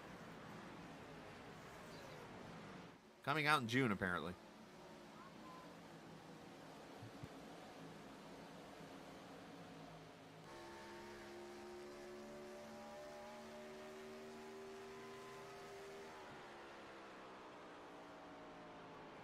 Kyle Ethier making a pass for the third position as he gets around Miles there. Again, this track, egg-shaped, flatter than Darlington, but the same shape pretty much. A very wide turn 1 and 2, very narrow 3 and 4. It's much easier sweeping corner here. You know, Ethier gets loose on entry there. He's going to complete the pass. Lap times around here about 36, 37 seconds. Carry speeds right here probably up to about 170, 180 mile an hour with these 950 horsepower cars. And 3 and 4 here, they really got a break.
So Audi has pretty much been on the same tires for about 15 green flag laps or so.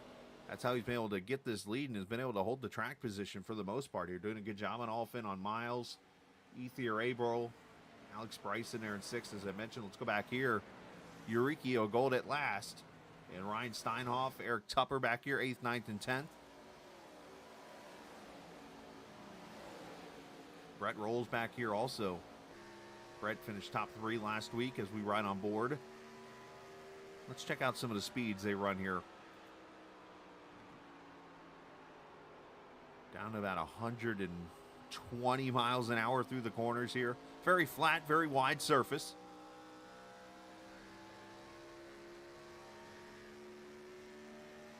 Wow, I was wrong on the speeds. Almost 180. Oh, easy, Craig. 180 miles an hour down into turn 1. Should not have to slow as much here. Sweeping corner, back to the throttle. Want to paint that white line as much as you can. Back off turn 2 here.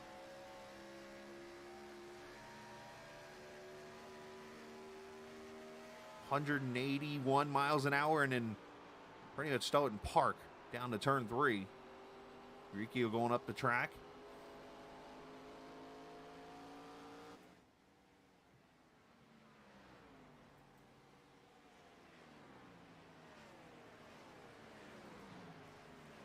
Averill making some moves here inside of his teammate Bryson there.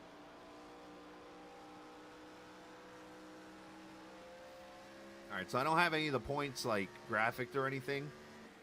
One thing I should share about Lewis, he does do all of his points and everything handwritten. So according to the Discord page, which is where he puts everything, Tim Averill leads the points by 4 over Ryan Whitaker. Aaron Beaver is 3rd. David Stringle and Ronald Piles is 34 points, so he's 15 back. Bryson, who is a 2-time champion now, Raposa, Craig Martin, Dalton Wilson, and Kyle Ethier are top 10 after last week's race at the Milwaukee Mile. Sounds like to me that Aaron Thomas is going to be doing a lot of racing this week. Here comes Tupper. Inside of the 74, Ryan Whitaker off the pace and damaged. He's up against the outside wall.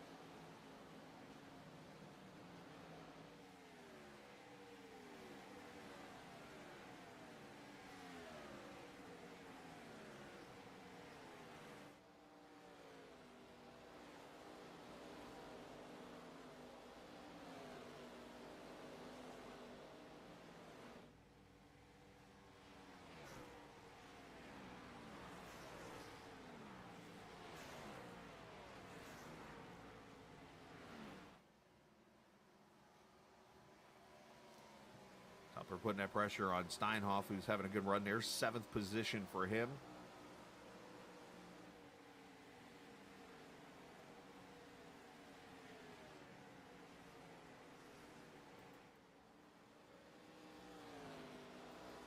Kyle Ether doing a good job in that Dale Jr.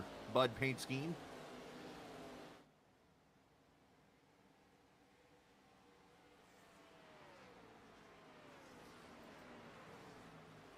Looks like after some of the wrecking, finally getting ourselves into a rhythm here.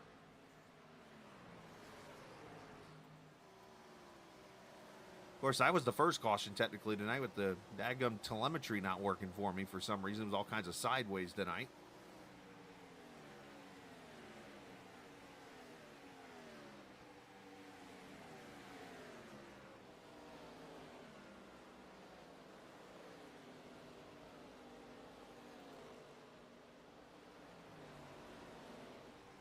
I do apologize for all the issues here. Oh, what?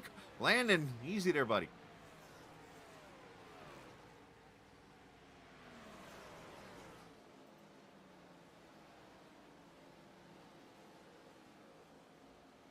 So Ryan Whitaker's on pit road.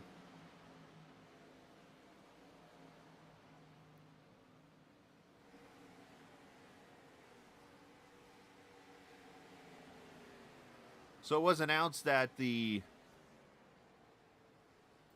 TI All-Star Race presented by Jim Cook Chevrolet is going to be coming up at Darlington at the end of the season. Be like the 4th or 5th All-Star Race. And as soon as they said Darlington in this car, I said, sign me up. So yeah, League, you've been warned. The captain's showing up for a race this season. Hey, what's wrong with DoorDash, Case? Gotta do what you gotta do sometimes. Just saying. Teammates here for 3rd, 4th, and 5th. While up front, Robbie Adi comes to pit road. Brandon Alfin takes the lead here as Adi is in. Pit speed somewhere between 35 and 55 miles an hour. I honestly don't know that part either. I've run open wheel cars before. Hell, I've won an Indy 500 in iRacing.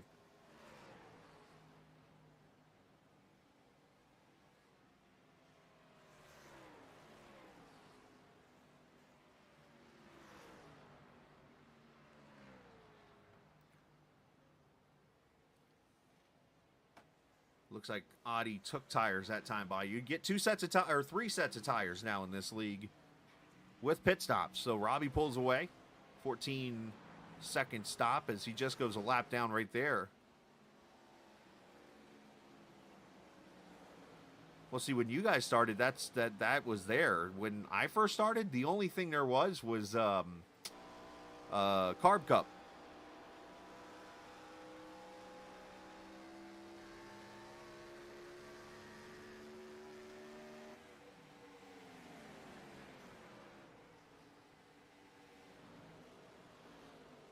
Melnick trying to hold off Stringle there in the Little Caesars number 7.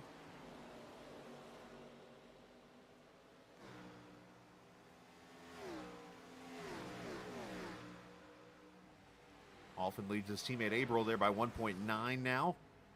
Bryson 2.2. Adi needs the field to cycle through here.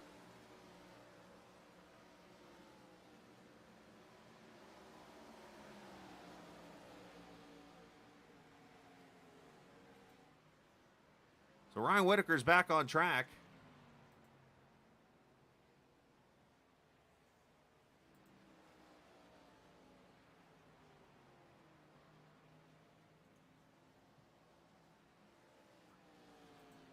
Hey, Ryan. Hello, sir. Hey, did that hurt? No, but the next thing might. Oh, geez. I was going to say, you got Rost. Yeah, I felt like Mr. Downing was trying to impersonate Ross Chastain there. Oh. And, yeah. Got... yeah, he did his best there. Took you and Dalton out. He went bowling. That was a turkey right there. All right, well, best of luck. I hate it for you, but you're running pretty good goodies dash times. So we're trying. We're trying to keep it together. That's all you can do. Pretty much hold it wide open here. Till it Yep. blows. Tell Landon I said hi. Will do. All right, so Rhino Blaster's there. And, I don't think Ryan's happy with Clement here. Drama. Oh, and there's Robbie Oddie behind. Robbie's like, dude, let me get out of here, please.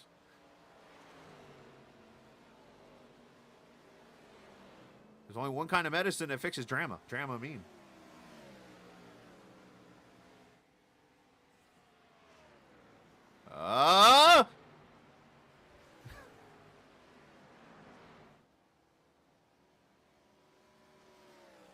Ryan about pulled a Danica. Oh, there's the leader. Good thing he got out of the way now.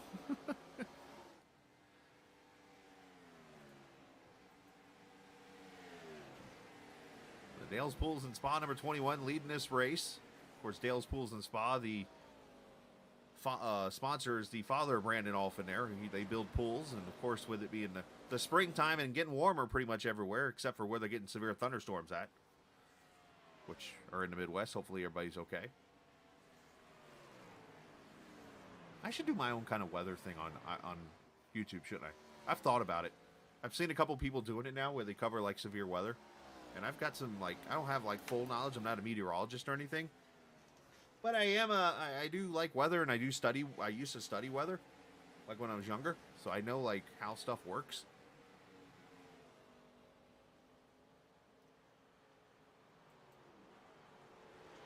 As Bryson going to come to pit road. Here come the leaders. The top three going to come in. Top 4, top 5, top 6, top 7. We got green flag pit stops, caution style here.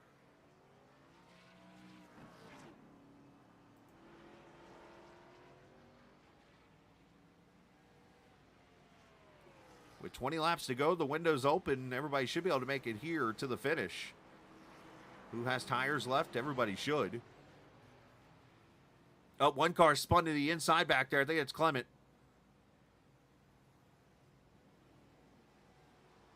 Could be Dominique.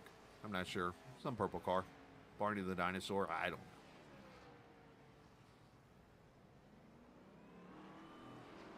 Everybody leaves pit road. Keep it down under the white line here. Stringle, Durhold, Beaver coming to pit road here.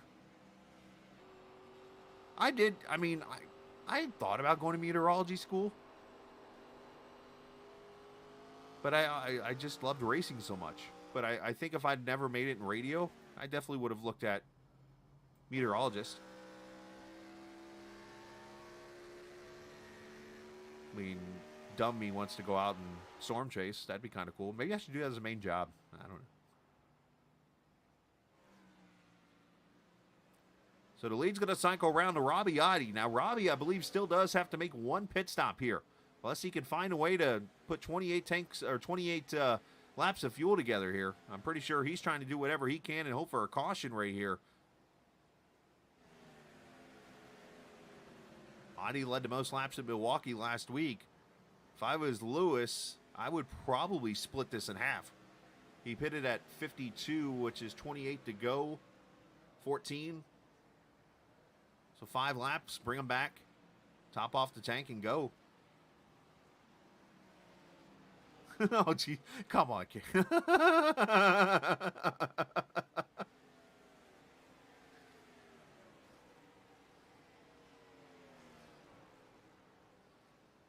Let's turn it up. Bryson, 36.44, fastest lap there.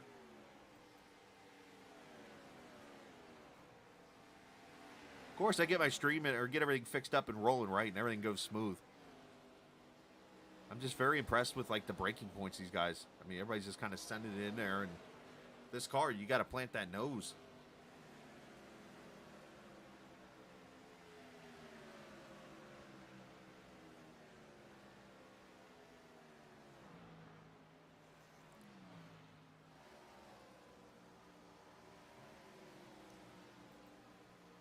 The best battle on the track right now, Brett and Kyle.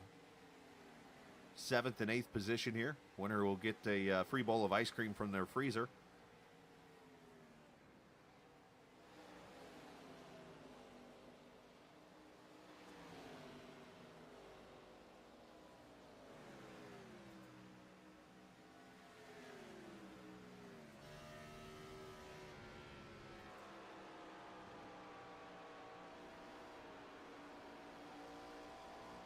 what's it banked? I think 12 degrees, if I remember correctly.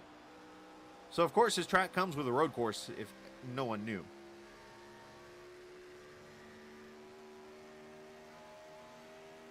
The track actually, if you remember 2011, had the major earthquake in Japan. This track actually suffered damage, the oval did. And if you remember that season, the Indy cars were supposed to run the oval. And it had to make a change of the schedule, and they decided to run the road course, which, by the way, is right. You can see the tunnel right here. It goes out into the infield here.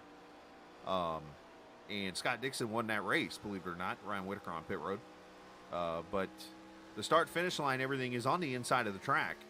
And then I think you do like the first 3 or 4 corners, and then you go outside the track to the back straightaway here, and there's more to the road course out there. And then you come back into the oval part and do the rest of the road course. Actually, it's a pretty fun one. And you can actually go back and look at some of the other series that we've broadcasted here on the Captain Esports Network, and one in particular that has run the truck series at that track a couple times.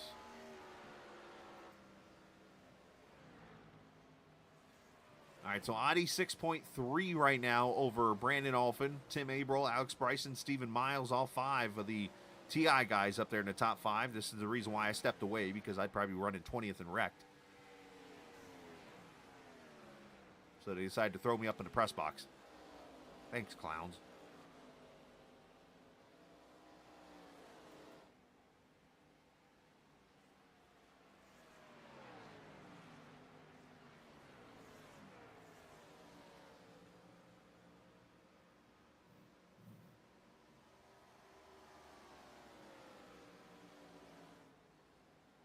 All right, so next week, if work lets me, I'll be home on time for the 4th race. Last week I had to do DG at work, so I didn't get home till like 9:30.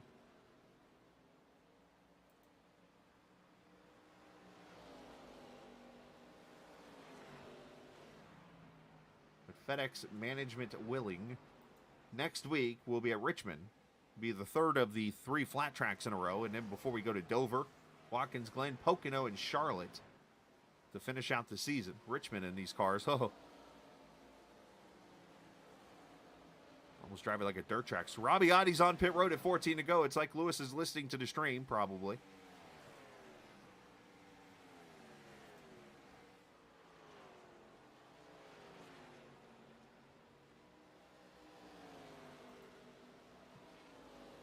Otti's going to fall all the way to 18th, and it looks like 4 tires for him. So he's going to have the 4 field goods. Problem is he's going to have to come back with, find a way to make up a lap if he wants to win this race in 12 laps. Now, the ideal thing here is he gets ahead of Alphin and then gets a caution. If he gets that, with the way this race is set up tire-wise, he might be in the catbird seat here. But tell you what, Tim Abril is all over the back of Alphin here for the lead. The native of Paw Paw, West Virginia. That is a town.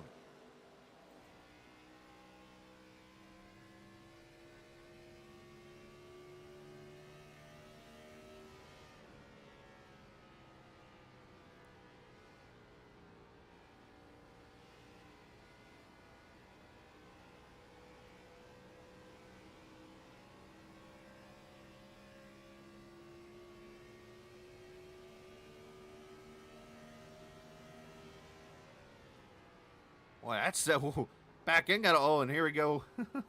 Not to turn the attention from the leaders, but look on the top side here. Oh boy. Oh boy. Ryan, behave.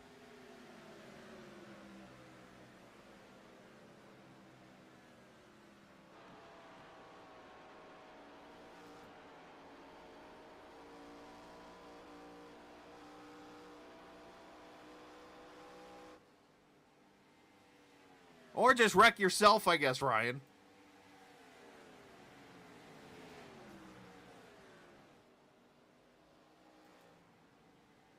So the battle settled down for second.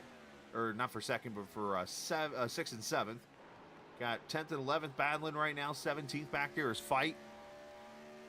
Alphin 37-32 that time by, make that a 22, and Abril a 31. No, Ryan almost pulled a Danica.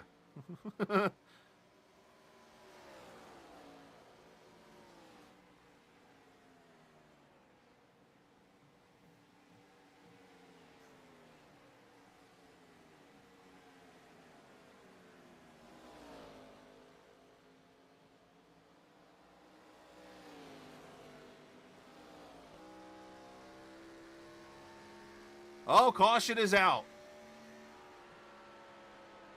And it's for Dominic Russo, who's going around on the back straightaway here, the Acid Walls driver, who's still having issues.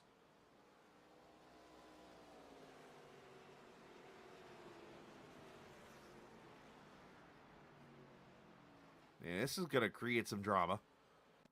Let's see what happens to Dominic.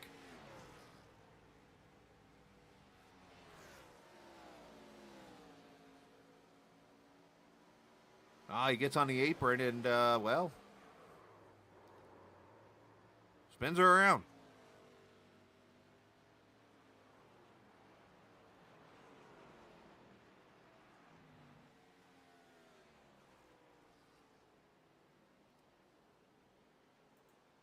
All right, so let's see what that does with the leaders here. See if anybody comes to pit road. If not, then this puts Robbie Oddie, who's going to probably stay out here. He might be in the catbird seat here if he didn't wear those tires out too much. Everybody's pitting. Oddie's going to stay out.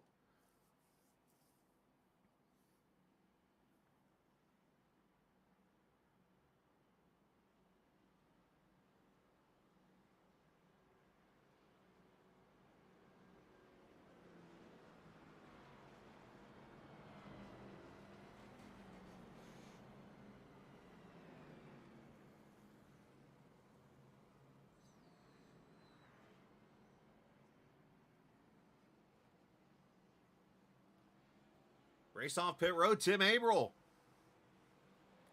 A 10-7. I think that's a 2-tire stop potentially. And we do have a couple guys who have stayed out here.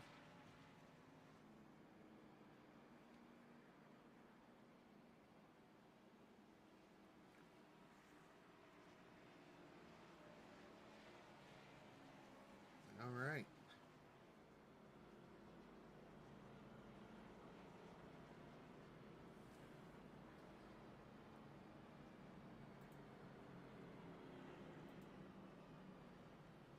He's not getting away with this, by the way. I hope he realizes this and what I'm talking about. But at the same time. Hi, guys. Hello. How you doing? So, Steven. Yes.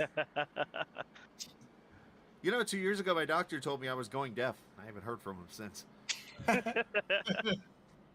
How's the race looking for you up there? Well, it looks like you guys are about to be beaten by a beaver. Yeah, right. Yeah. I mean, anything can happen right now. We just gotta be careful coming through this field. Well, you know, I've often heard that icy is the easiest word to spell. It's still right here. Yeah. Looking at it now, I see why. Oh man, you need to start a book. Why? It's already done for me on Twitter. Oh yeah, you're right.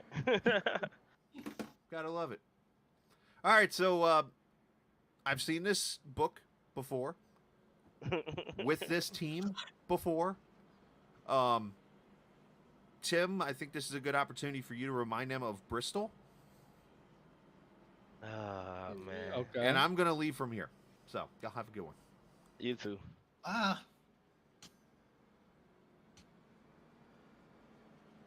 Let's go interrupt this channel down here. Hey guys, all of you are on the air now. What's up, man? Oh, I was gonna say everybody's just gonna be quiet now. Hey Rick, Way to have strategy. Rick, forgive me for calling you Colonel Mustard in that 34 car, by the way. Oh, no problem there, Steve. Chris. That's okay. I've been called worse. Me too. No feel bad. No offense. None taken here. None taken here. But nope, you guys are doing solid. So keep it up. And I think you're getting one to go this time by. So don't wreck each other. Yes, that's all you can do. Have fun. All right, get ready for demo derby. To the front. What would a Japanese demo derby be called? Highway driving. Oh, jeez. Really big bang. I'm gonna walk away now. Have fun. That's called 85 in Georgia every day. You know that. I heard that. No, 85 or 985. You pick the roads. Yeah. Good Yeah, grief. exactly. That's what a Japanese demolition derby looks like. After it rains too, by the way. It's making it worse. Nice. Have fun. Oh, do I know that one well. Him and I, that was Melnick that made the comment about the 85 joke. He and I live literally 30 minutes apart. So, all right, so Robbie Adi leads. He and Aaron Beaver. I thought of the jokes you could say with what I said in the other team channel. Those guys did not take tires here. They didn't pit. Adi has 7-lap newer tires than Beaver does, who will be the leader. Then you've got everybody else either has tires or 2 tires or tried fuel only. Steinhoff, I think Ethier fuel only. So, place your bets. Good luck. This is the reminder to everybody who watches later. If you spin the tires, you're going to the right.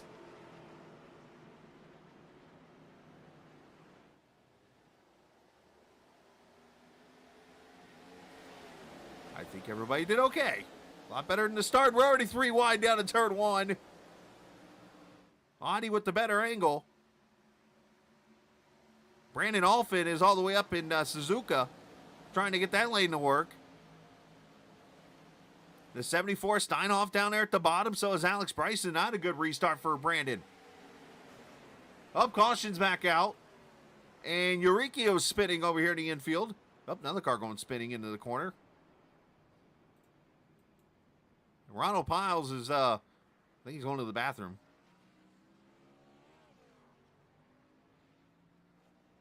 At least he did in the trees. Anyways, caution out again. Oh, Landon Earl. Oh, no. Was involved. Let's see where this starts.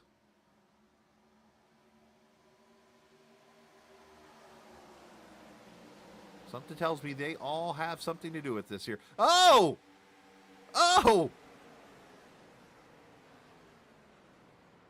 Landon Earl, you've been chastened.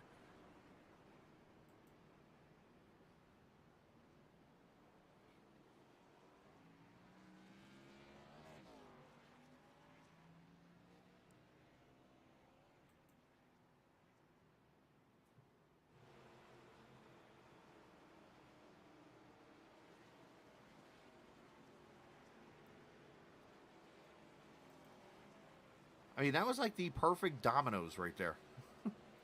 The game. I mean, he spins. The guy spins all the way from the bottom, goes up and clips Landon in the left rear. Landon spins all the way from the top down to the bottom, gets the guy in the right rear. I mean, this is perfect right here. Watch this. Dink. Dink. All Nick had to do was spin back up the track and get somebody.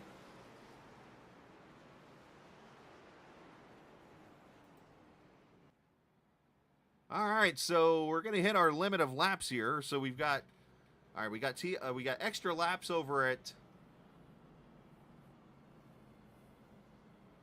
All American. We've got Sim 500 overtime. You know what? The hell with it. I'm gonna do it because I can. Welcome to the TI Crap Show, which is their version of overtime. I would say the other word, but yeah, I want to keep it kind of clean. So they'll get 3 attempts, or at least, well, I don't know how many attempts Lewis put in here, but they'll get multiple attempts at this crap show. And if they get to the white flag, they'll end the race under green. If not, then, well, we'll have more of a crap show. It all makes sense now.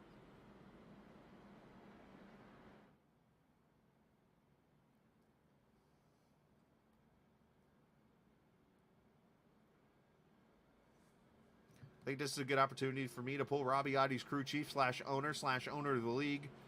Let's bring him back up here in the broadcast booth. Give him a break here from Robbie for a second. Lewis, I think we've come up with a name for overtime for this league.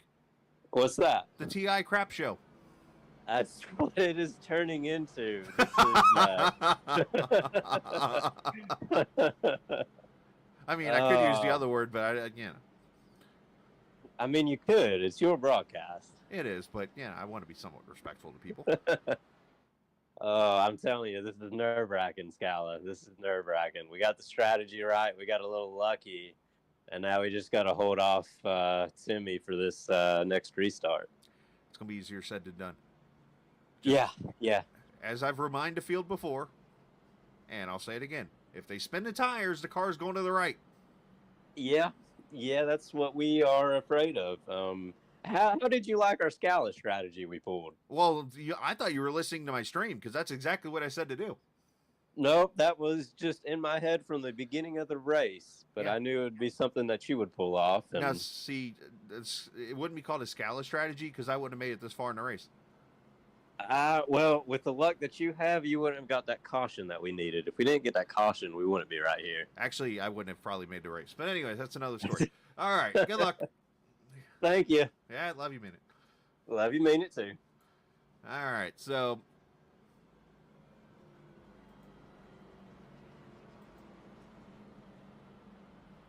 Chris Lewis is no Gunther Steiner.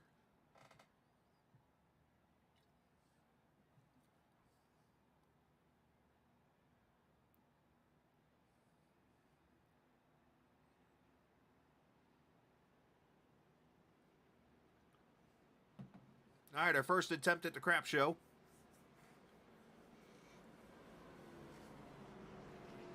Obviously, Audi with a little bit older tires. Tim Abril has been pretty fast on a long run, but of course, here we got a short run. Aaron Beaver was able to hold on there, run that bottom lane. Alphen kind of got himself too far up the track, and it cost him.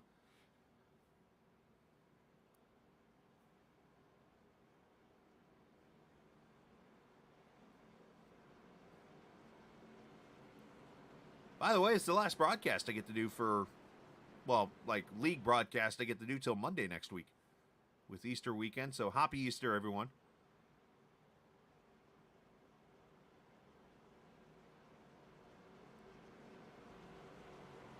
Going to a cousin-in-law's house, and I found out recently that the cousin-in-law, the son in the family, actually iRaces himself. So I might have to show him some things, teach him how to win. He's probably got more wins than me already on iRacing. That's another story. All right, coming to the green. The TI Crap Show, first attempt.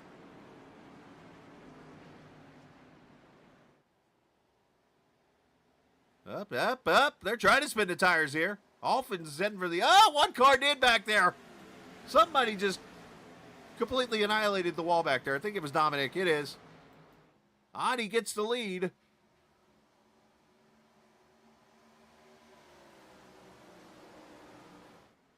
Oh, one car spinning. Oh, Brandon Alphen hard into the wall with Tupper. That's going to bring the caution back out. Crap Show number 2.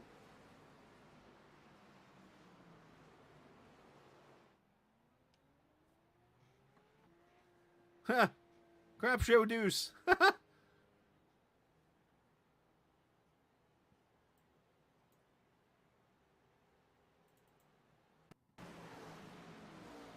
Alphen, who's led a lot of laps tonight. Let's see what happens to Tupper. Oh! Kyle Ethier gets into it, and they just... Wow. Eric Tupper. You've been chastained.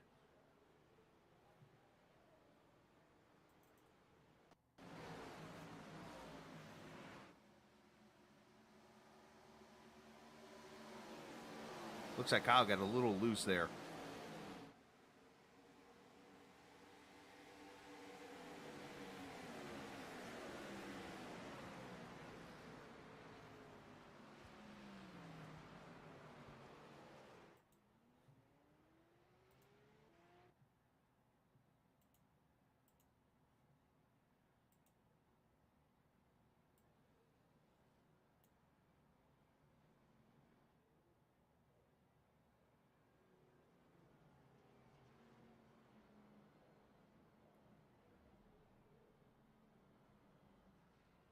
Hey, there's the road course, by the way, right there. That's the front stretch of the road course. Somebody got me on a scenic view here.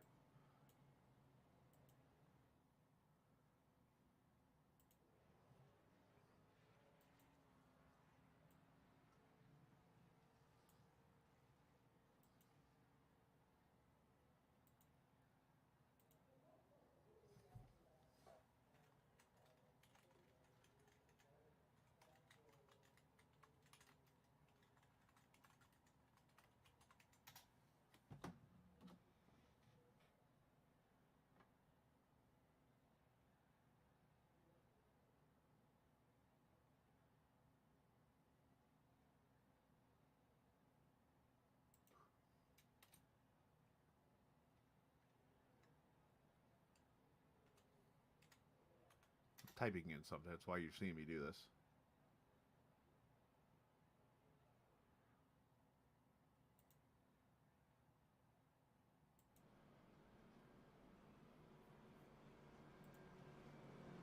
There'll be a second attempt at a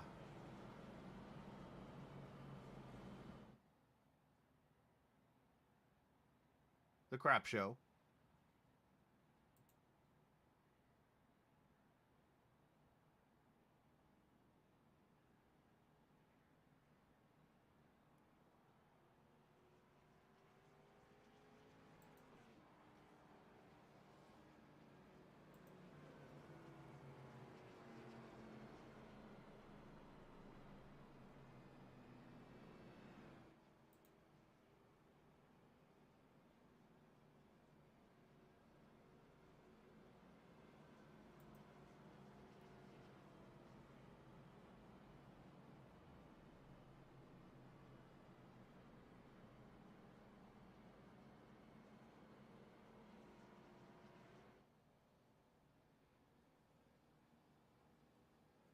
Hey, Scarlight's still on, so haven't got one to green yet.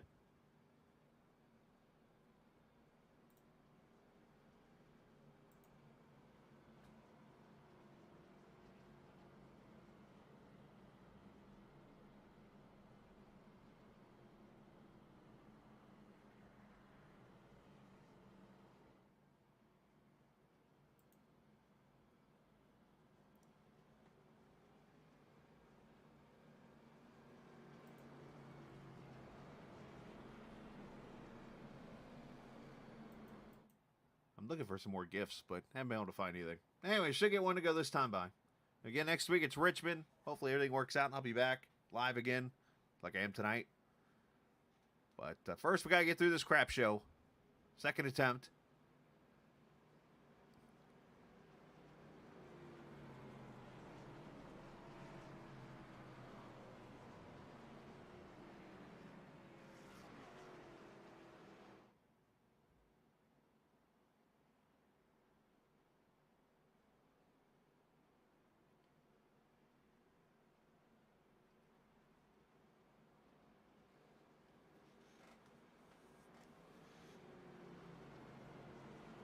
Adi did a good job getting a restart there, which, by the way, in this league, as soon as the pace car pulls off, you're able to go. So what Robbie needs to do now is keep himself unpredictable.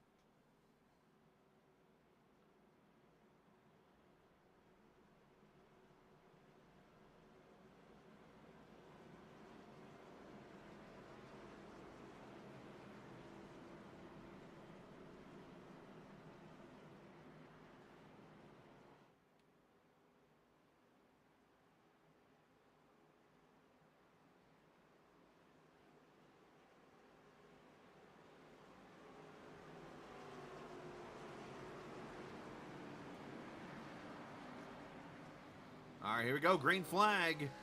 Can Adi hold off April? Good start.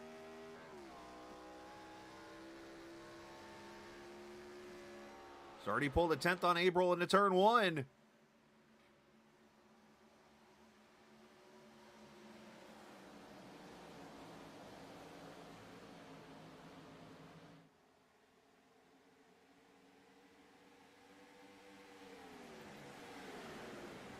Bryson trying to get the Beaver. They get sideways and save it. Oh, and caution comes out.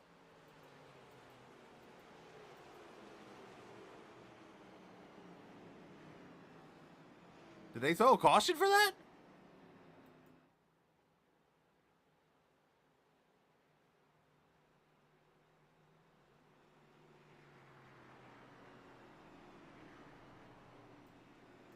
Oh, the crap show continues.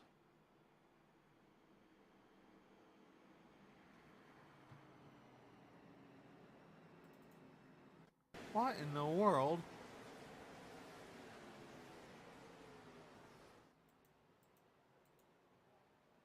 And Melnick's on the... I mean, nobody spun around here, so I don't know what the deal is.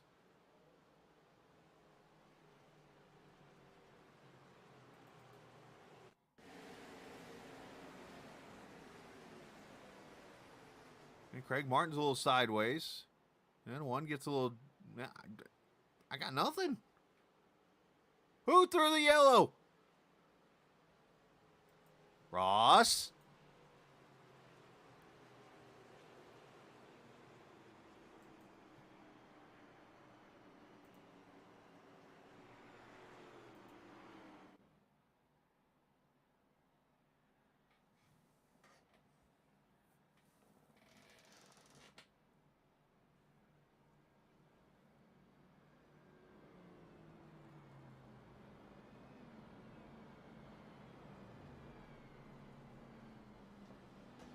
All right, well.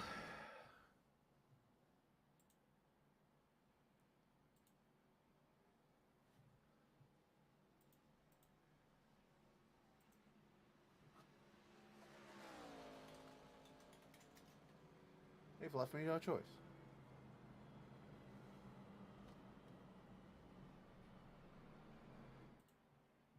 Going into an office, working 50 hours a week, having that structure. I knew that I wanted more. My name is Charlotte Reese, and I am the owner of... Who cares?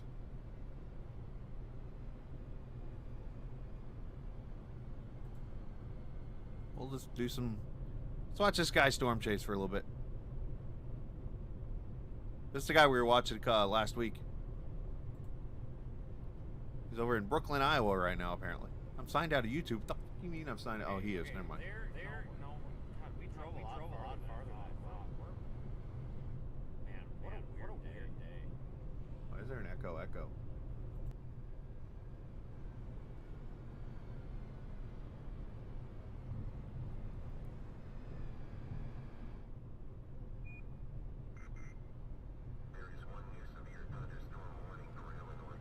Oh, severe thunderstorm warning, apparently. Look at that. That's a pretty nasty looking cell over in the left side of the screen. I wonder if that's where he's going. That blue dot's where he is. He's out near somewhere. Somewhere between a rock and a hard place. I don't know where Brooklyn, Iowa is. There's only one Brooklyn I know, and that's New York. That right there has a lot of wind in it. That redness in the top left, when it's bowed like that, that's the wind pushing that thing forward. Think of like the wind putting pressure on something. Yeah, that's what that is. You need to stop for gas, or are you complete? Oh no, I'm full. Why? What's up? Are you gonna stop and get anything to eat, or no? I'm just wondering because I'm gonna stop. Okay? Oh yeah, I forgot Brooklyn, Michigan. Good call, Case. Duh. I'm not hungry, but I'll stop with you. I might as well stop and grab something to drink or something. Can I full screen this? Did it work? Probably the quick trip. It's probably the only thing close enough or closest to. Of course you gotta go to a quick trip. That's good eating right there, boys. Copy that. I'll just let me know which exit. Are we going green yet? It's the same one where that pilot was. I think it's the one up here. Ooh, Marshalltown. Actually, you got some friends of mine whose parents live there. That's ugly. No, I'm That just. pink in there. What a weird day. This guy, when the storms hit Mississippi, this is the guy we were watching, me and Telder. And I mean, he literally pulled into the storm, and we were just like blown away. Stuff we were hearing. No, I need to hear from you guys, though. I need you guys, if you've got opinions, even if you think I suck. Actually, no. If you think I suck, just go away. But if you think I suck and you have good constructive criticism, I'm willing to hear. All right, we're going green, I guess. Send me an email and say that I suck. Then So yeah, you can check out that guy. His name is Vince. you guys have ideas, W-A-E-L-T-I. if you guys have ideas on improvements Something to like this that. live stream, I want to know about them because I want to keep this growing. A Still lot hearing of it. people What want the hell? the rear camera. We've got it, but it sucks. It just doesn't stay connected. The switch that I have doesn't work. I need something called an ATEM Mini. And Black Magic makes it. It's an HDMI switcher. It'll do picture-in-picture. It'll take all these, and it basically gives my encoder a feed that it can actually use instead of these garbage. Now he's streaming on my stream, and I can't hear him. Blackmagic Or I can't find him. Pro, and I'll mount it right here in the center console. We'll use that switch. I have to order that. It's $300. It's totally worth it. All right, pace car's in. I guess we're gonna listen to a storm chaser when we go green here. Here we go, green flag. I don't know if you can hear him, but I can hear him. So that'll take care of. Oh, they're wrecking again. Somebody else back there in the wall. We got that. Ani's gonna try it again here. Down to turn one. What else do you guys want to see? I'm not going to see it in the chat.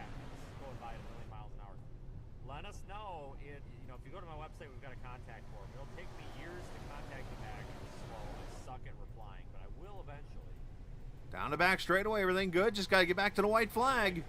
Steinhoff up to third, rolls up to fourth. Continue to make this a good product for you folks. I really enjoy doing this. Abro with a good run through 3 and 4. Can they get to the white? White flag brought to you by whatever bank you represent. Nobody has sent an email yet. Still waiting on that email.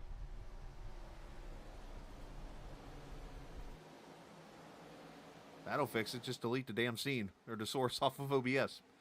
Robbiati, 0.3 of a second right now on Tim Abril. It's only going to take Adi a couple of weeks, what it took like 4 seasons for me to do. Off turn 4. He's going to get his first career TI win. In the 44, twin Ring Motegi Konnichiwa. Adi in victory lane.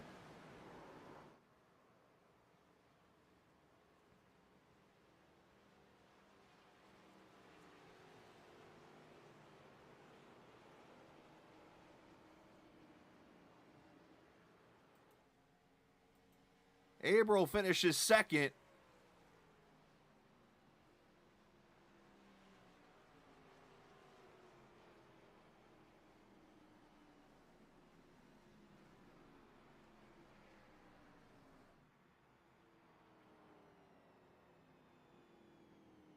Adi ran the fastest lap of the race on that lap. Good to see the Scala strategy working for others. I love it. Makes me feel good.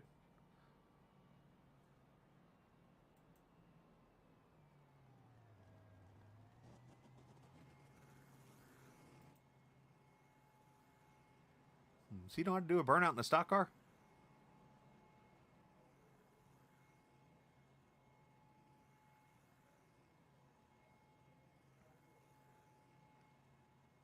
Or is he not going to do a burnout? Or is he trying to do a burnout?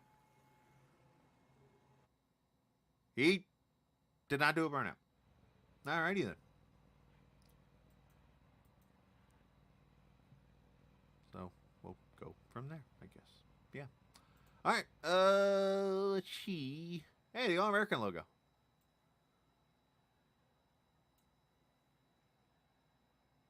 Let's just put the results up this way, I guess, then. If it's going to work. Hey, there we go. Adi wins it by 0.3 of a second. Tim Abril second. Ryan Steinhoff gets himself a top 3. Nice job. Miles fourth. Kyle Ethier fifth. Craig Martin gets himself a 6th. Nick Uricchio was involved in like 4 cautions. He's 7th. Brett Rolls finishes 8th. Stephen Melnick, representing Georgia. Good job. Finishes 9th. Landon Dorhold 10th. Aaron Beaver 11th. Alex Bryson 12th.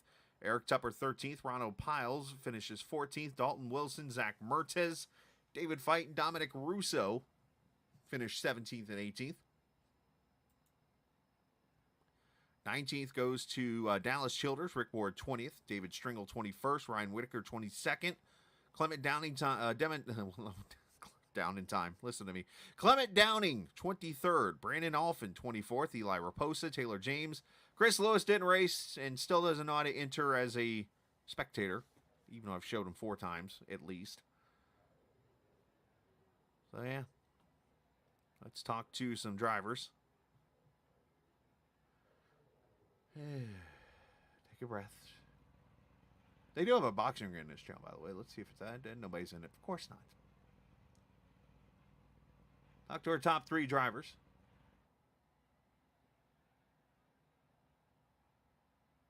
There's Ryan down here in the Socrates Motorsports channel. Let's bring him up after his fantastic finish.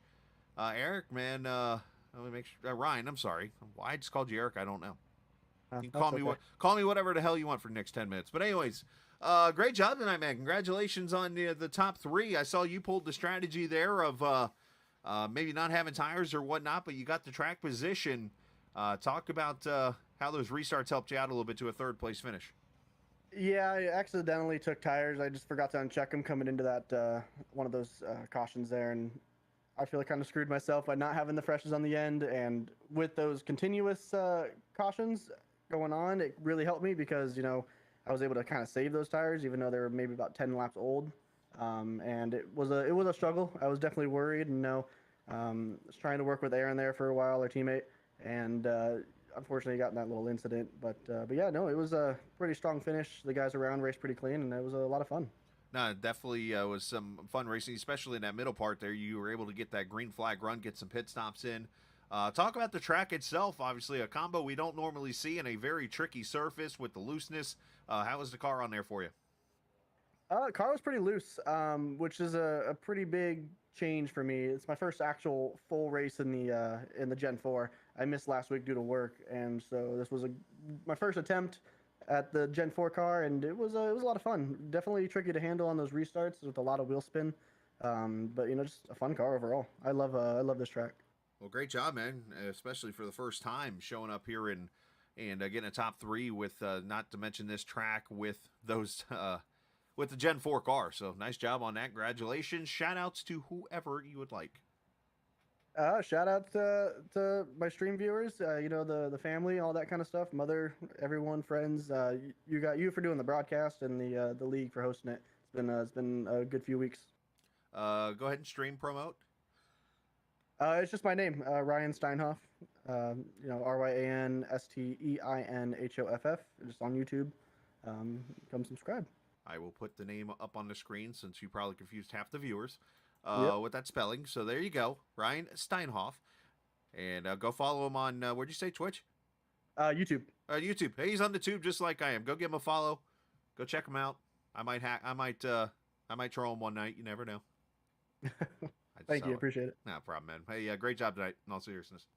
Yep. Thank you. Appreciate it. Absolutely. Ryan Steinhoff in the 74 car, finishing in the top 3. So Crates Motorsports, move him down there. Our second place finisher tonight.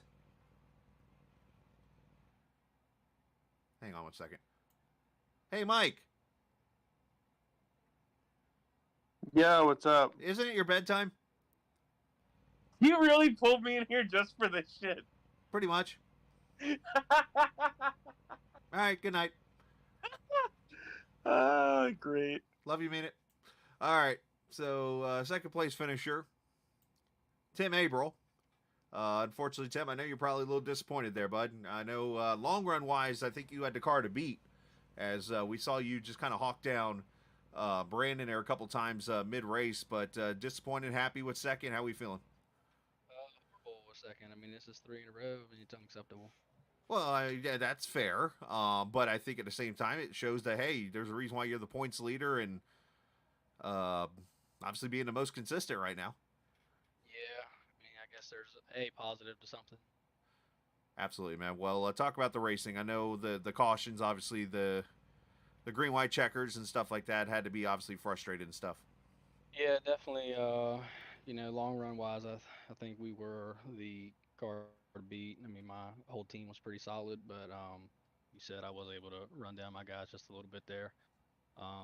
But I mean, when we pit stops, I slid past my box a time or two just a tick too far. I had to bag it on up, so that's why I come out like 5th or 6th after I was in the lead, and then I had to fight a way back up through there. And then there at the if it stays green, me and Alphin are gone, but obviously it didn't. So pit decided to take 2 there at the end. That way I could get ahead of Alphin, and about 2 people I think stayed out, Beaver and Audi. Went around Beaver before we even hit 1, but then after that it was just a wreck fest. Yeah, unfortunately, I think that hurts you guys because it let Audie's tires kind of cool back down, and then of course I mean, you can believe it's on here or not, but the recycle of the tires every caution. So, well, congratulations on the P2. I know you're frustrated, but send some shots whoever you like to, bud. Yeah, just want to give a shout out to old Dale Pools out of Mount Washington, Kentucky. Appreciate them for sponsoring us for this season. PA3 Designs for creating all the paints for us, and TI Racing for the opportunity to run. I want to thank you for doing these broadcasts. Like I said, you're the best in the business. Really hate you were stuck at work last week. It's all good. Give a shout out to all the family and friends watching, all the people from Rubbermaid, military, etc. You could have just said the whole city of Pawpaw. Yeah, whole city, Pawpaw, wop wop. Town so nice they named it twice. Love it. Great job, man. Congratulations. Yep, thank you. All right, you too, buddy. Tim Averill, obviously, hey, I'd be totally in his shoes too right now. If I finish second 3 times in a row in 3 races, man, he's got his Casey Kane streak going on right now, or Chase Elliott, whoever you want to say. But all right, let's bring in this young kid. He's a pretty sporty one, and he's done a great job tonight. If only I don't know, Chris maybe gave me the advice he gave him for all of 3 races. Rob, you've already tied me in wins, so congratulations there. Thanks, buddy. I'm thrilled. You sound thrilled. You sound happier than Ben Stein right now. Yeah, it was a good race. Pretty exciting, and I'm pretty happy I got the win for TI Racing. Do you know who Ben Stein is? No. I didn't think so. He is he's the guy with the very voice like this and talks about for dry red eyes, use clear eyes. He's also the guy that does Bueller.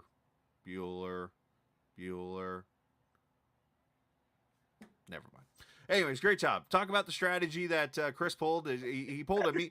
He pulled a me, but it worked for you apparently. So I'm a little jealous of that, to be honest. But I'm still happy for you, man. Talk about that strategy and the thoughts behind it. Yeah, so everyone couldn't make it on fuel, so we just stayed out. We had a lot of damage, so I was pretty fast without the damage, but even with the damage, I think I was probably the fastest car with clean air. But once we got behind a car, we just plowed. So we stayed out, and there wasn't a caution at the end. I'm pretty sure nobody else could have made it on fuel. But yeah, it was just we wanted the clean air with all the damage we had, and it worked out. It did work out. What happened on the start there? Because apparently somebody forgot to remind you that the car turns right if you spin the tires. Well, yeah, I'm coming off of turn 4, and I'm asking Chris Lewis, I can go on green, right? Like, I don't have to wait for this guy to go. And then we're, like, arguing, and then... That's a surprise. Next thing I know, I'm in the wall, and I'm still arguing with Chris. But, yeah, it's fine, Made the race more fun, so... Well, great. Scala, tell Robbie what you said about the strategy. What you told me whenever you brought me in. What did I say? That you were calling for that on the broadcast. Oh yeah, I called for it on the broadcast. I'm like, he's pitted at 28 to go. He probably should pit at 14 to go. Just split this in half and hope for the best. It worked. It worked. Which is, yeah. Anyways, great job. Send shout outs, FUs, whoever, whatever you want to do to whoever you want. Yeah, just gotta thank Chris Lewis, TI Racing, and myself. It was a great team effort, team me and Chris. Don't really know where the teammates were, but I'm happy we won. I'm gonna pick on you again, Okay. You're the first person that's ever thanked himself. Man, you gotta be thankful for things that you're thankful for. I'll give you that part. Well, hey, congratulations. You've tied Chris Lewis in wins too in this league, and that's something to celebrate. And hopefully next week you'll break that record and you can move on and go tie some other people. But, man, nice job in all seriousness. A victory at Twin Ring Motegi for you. You are the fastest guy in Japan. I love the Japanese. A lot of people do. They're good people. Good job. Thanks. He is the first person I've ever heard in the multiple years of broadcasting that thanked himself. That's a new one. Maybe I should start thanking myself. All right, so that's it from Motegi. That's it from Japan. We're going to come back to America on Monday night next week. We'll be at the Iowa Speedway for Sim 500. These guys are at Richmond Tuesday night. Should be some fun. I'm going to be entertained by what these people talk about here in the next week or so. I don't see too many people complaining in chat, so we'll go from there. But hey, in all seriousness, let me take the fun hat off for a second here. Thank you to all the viewers for watching. Appreciate Chris for allowing me to come out here and broadcast. It was actually my choice to jump out of the car. It's my way of taking a break. I have not run a single iRace now in 2 weeks almost, and I'm okay with that. Just kind of relaxing myself. But as I told the league, and they've been warned, I'm coming for the All-Star race. So you've been warned 6 weeks in advance. So just going to put that out there now. All right. We'll see you next. We'll see you Monday night. Next time we'll be on the air for an actual race stream. for league. But congratulations, Robbie Oddie, winner here at the Twin Ring Motegi Oval. His first career win in the series, and I'm pretty sure, trust me when I tell you this, it'll be his first of many. I can promise you that. So let's go on and enjoy the rest of our Tuesday night. And always remember, this isn't just a game. It's iRacing. See ya!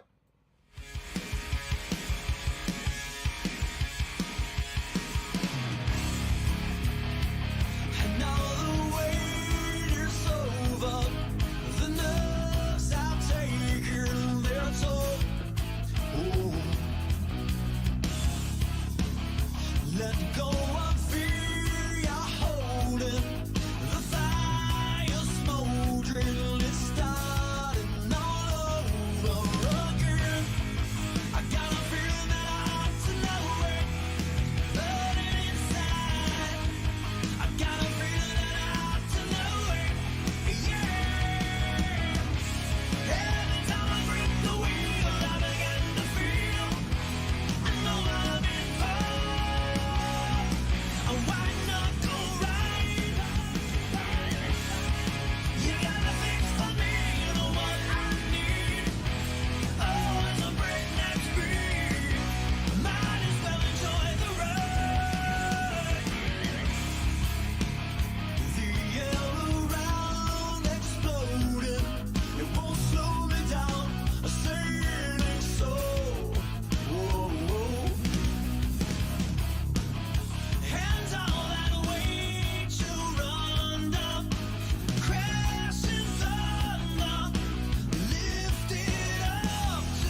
Searching for greatness in a sea of the dying and shameless.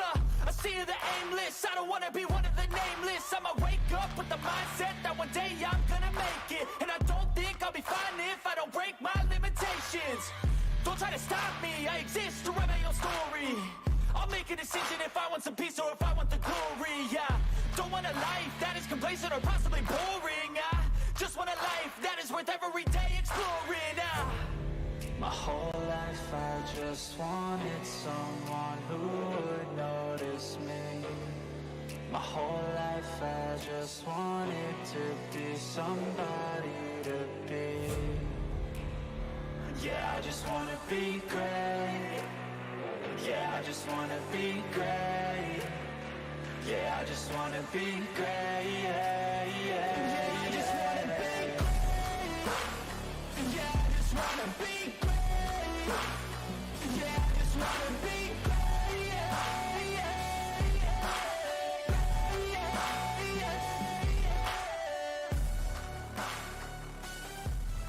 Just off of I-80 in the cornfields of Iowa, the Iowa Speedway. Newton is the town. We are virtually here, ready to rock and roll. It's round number 8 of the Sim 500. 811.com. Call before you dig. Grand National Series. And what has been 7 fantastic rounds so far. We hit our 8th one tonight.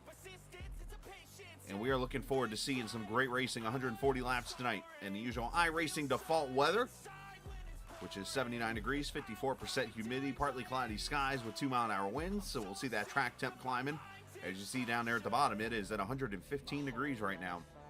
And will continue to go up at this just shy of 9/10 of a mile oval, which is still a short track, but ready to, I wish it would host a cup race, but that's just me. Race information tonight, as I mentioned, 140 laps, 3 sets of tires in the pits, 100% fuel. I think you could see some multiple strategies tonight. You could see a 2-stopper. You could see a 1-stopper if this race goes green. Depending on how much you want to burn up the tires, I think the 2-stopper might be the better way to go, but I could be wrong by that, and it would not be the first time I've been wrong. Previous winners as we go into qualifying. Daniel Falkingham won last season. Trey Eidson the season before. We're on a little streak right now. 2 straight races here at Iowa where the winner has started on the pole. So that might be something to watch out for as we go into qualifying right now for this race.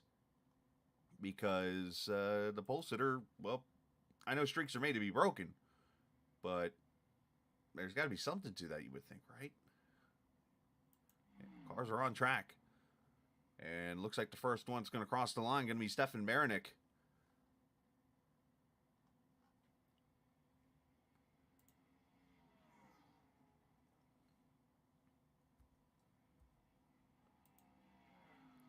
And of course, purple is good. That means you're on a pole lap.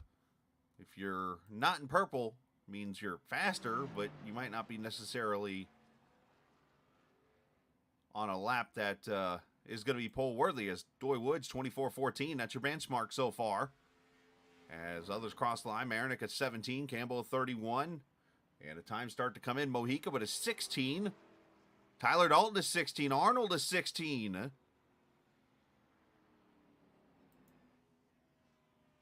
Ron Holyfield in his own Haviland car now.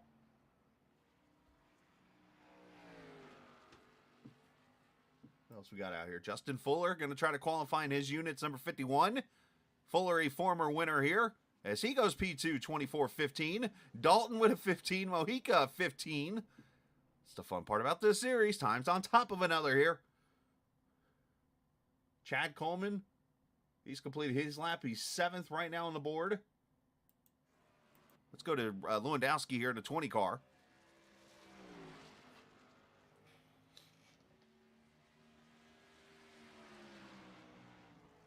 Lewandowski only made a couple starts here so far, so not necessarily going for a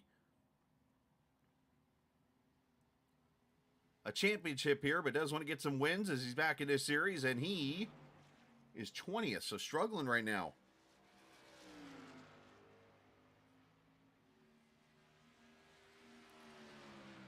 Down the back straight away. Let's see if he runs that middle groove up. Puts right down on the white line here, which at this track, I should share, multi-degrees of banking here. A progressive banking track.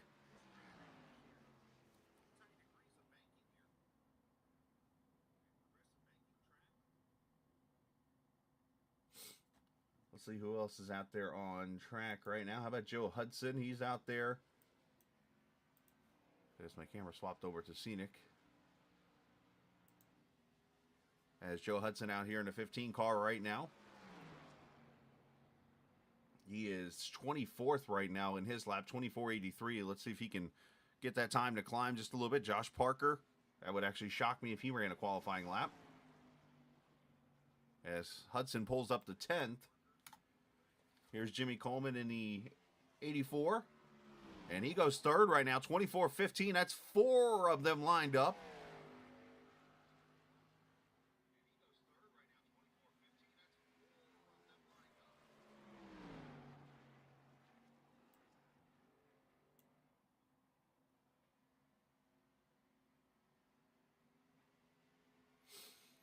So a lot of cars who have not run a lap yet. E.J. O'Rourke at personal comfort number 41. That Camaro, he's on track right now. Yeah, you might be hearing a little echo right now. I'm actually sound checking myself while I'm going here because I've been trying to fix some racing audio.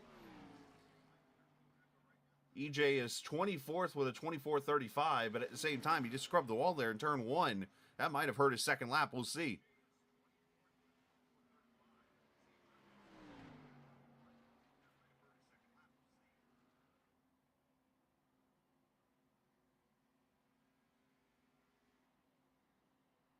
EJ goes up to 18th, 24.27. So look at them times on top of another here. That's pretty impressive stuff right there.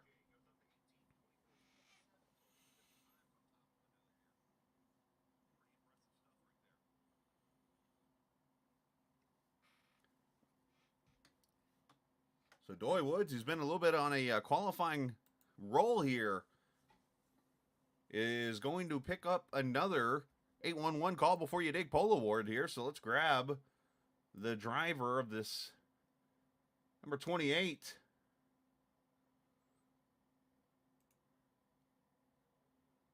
And let's have a quick word with him here as he goes on the pole here.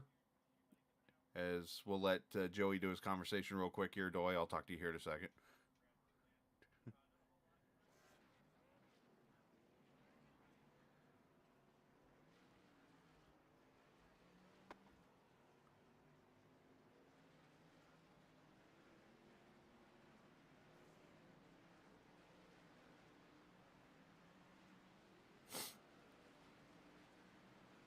I'm going to go ahead and mute him.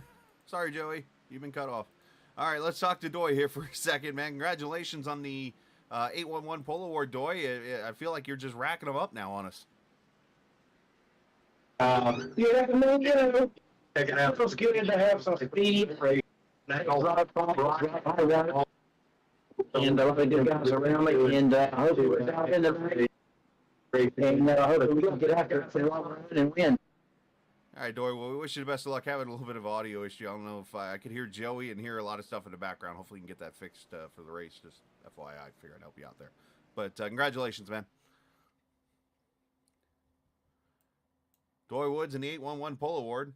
And he sounded very echoey there. Either that or it's me. One of the two. Get him down to his team name channel he hangs out in. As Dory going to be the pole sitter tonight. Again, thanks to 811 for not only sponsoring Josh Williams' Xfinity car this weekend, but also for being the sponsor of not only the Cup Series, but the Grand National Series here in Sim 500. Starting lineup will roll across the top of the screen as you see Doy Woods on the pole. As I mentioned, Tyler Dalton just getting edged out there a little bit. All the times right on top of another.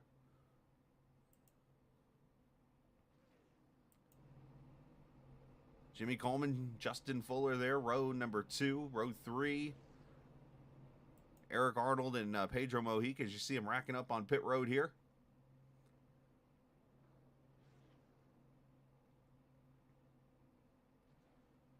They'll get 2 laps of warming up here before they get the green flag. Points. Did not get a chance to show that off to you tonight. Here it is. After 7 races, Pedro Mojica leads Chad Coleman by 35. Bob Gillenwater, 49, back in 3rd. As you look down towards the 11th position, that is where now we have to the bubble. So we got 12 races after tonight before the playoffs. Doy Woods 42 up right now on Joey Jatina, all the way down to Kevin Stone, who's only 7 back of Joey. So a lot of things still to go, a lot of great action still to go, and a lot of things that can happen when it's all said and done. As Doy in that Winn-Dixie Ford Mustang.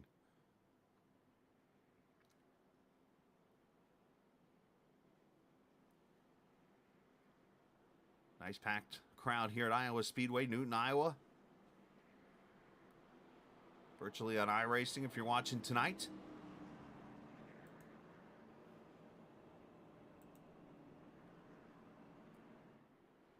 Iowa track built back in 2009. Rusty Wallace wanted to build a track after his favorite. And his favorite was one that was run earlier today on TV. Richmond. So he made a Richmond on steroids, if you will. This track, progressive banking. And the bottom's actually lower banked than the middle, which is lower banked than the top. So you're going to see these cars all over the place here this afternoon. As we'll race for 140 laps, as I mentioned. In race number 8 of the Sim 500 811.org Grand National Series from the Iowa Speedway comes to the green flag right now as we're live on the Captain Esports Network.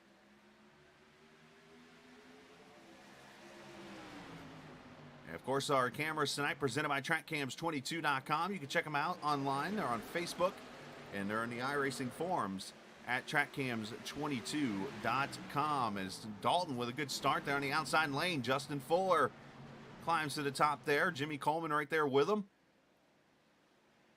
And Doy Woods not a good start there as he falls back to 3rd as we complete lap 1.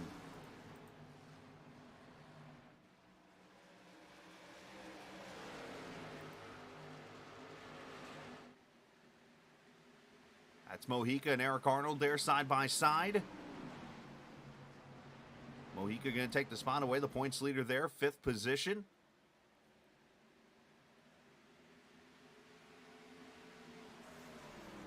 Got some 3 wide back here. That's Steve Ritter.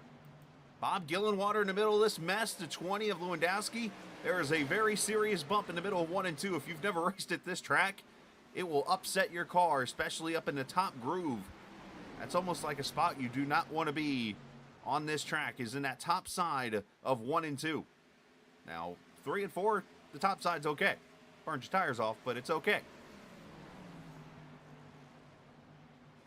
Right there, the tunnel goes underneath the track. As it looks like that might have been Casey Duncan. No, that's Duncan right there in the Surf Pro car. That Hunt Brothers car, I think that's Parker back there. Went up the track a little bit.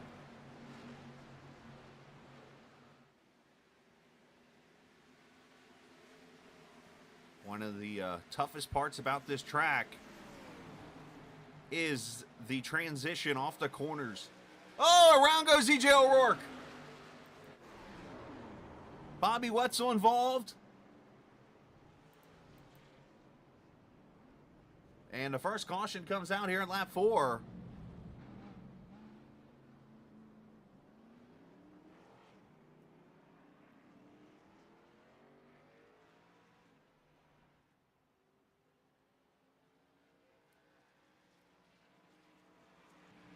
Brian Wortman might got a piece of that also.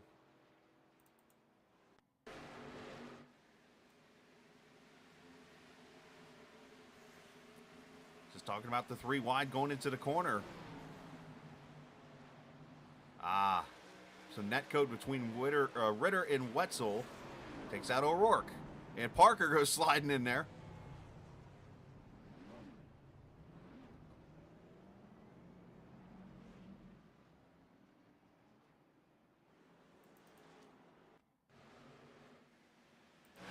Different look at this here.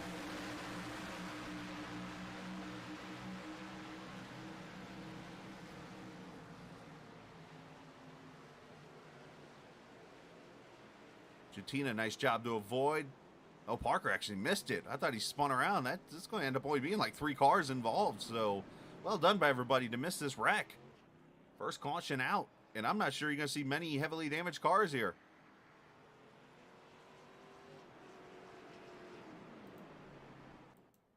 Somebody just asked if we had stages in this race.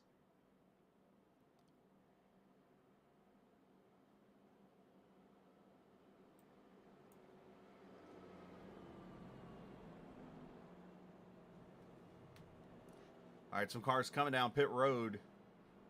Livingston, Sigmund, Wortman, O'Rourke, Wetzel. Those guys going to get some damage fixed here. Appreciate the viewers. Hello, Mr. Skinner. Yeah, I've noticed you like him very much. Justin Pennick. Hello, sir. To you.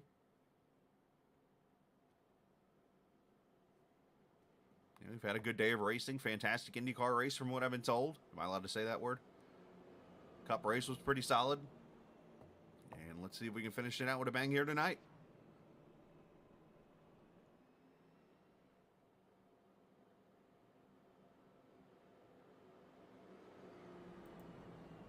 This caution, a big break for me, actually, when it's all over with, because I was actually experimenting something on the timing and scoring, and nothing happened, which is okay to know. But you don't know that.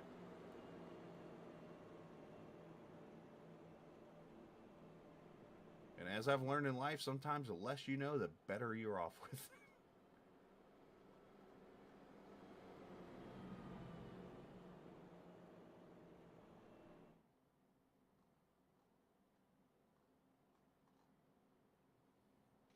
I think Tyler Dalton just called out he's going to take the top lane here. And he'll do that, so Fuller's going to move to the bottom here. Doy Woods, who did not get a good start.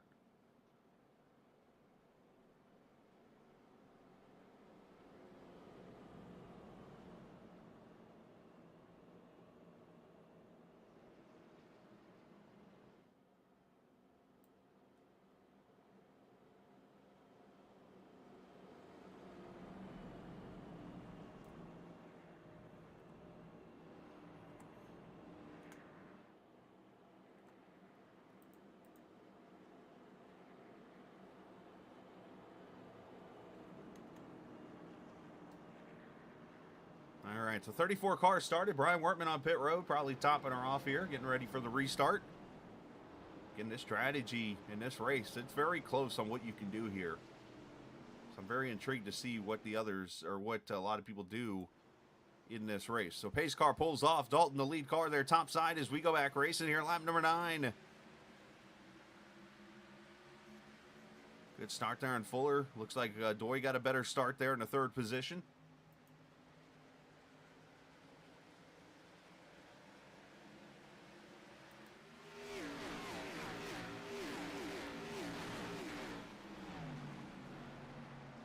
Mojica climbing topside outside of Doy Woods. That's for 3rd.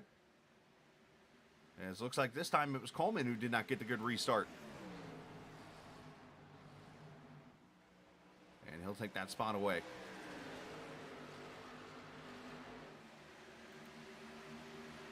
Stefan Marinik, Chad Coleman there. That's the battle for the 7th position. Corey Radford back there in the 9th position. Radford had a great qualifying run tonight.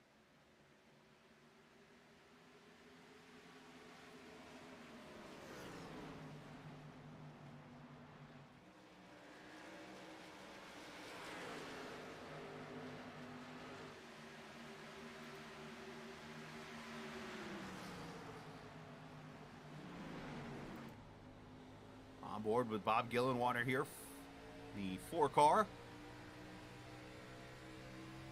He's behind Van Schaik there in that fast lane number 23 as Charles looks inside of the Radford number 94.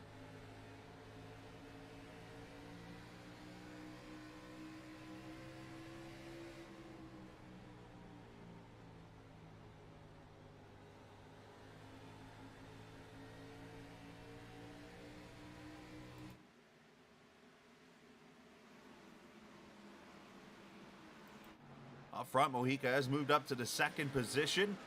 And once again, we get the Mojica-Dalton rivalry up here at the front. Back here, Eric Arnold under attack. There's Chad Coleman. Gonna slide her past the 31 and take the 7th position away.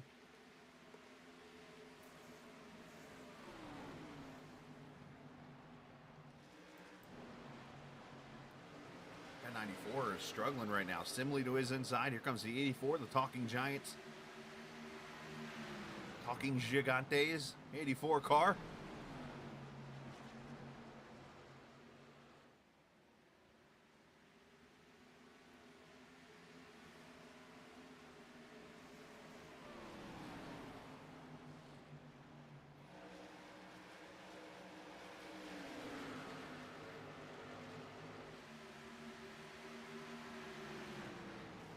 Of course, as the tires wear out, you have to find your groove, find where you want to run. You can run up there where Tommy Ryan is. You can go down there where Calantoni is.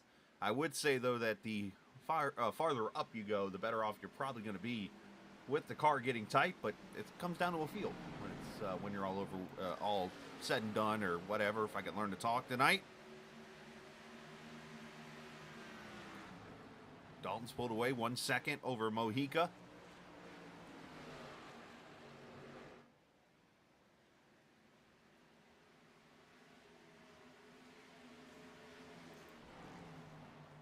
Doy Wood's falling back a little bit there as he hits that bump in 1 and 2. Jimmy Coleman to his inside. Doy's car actually handled that bump pretty well on the top side.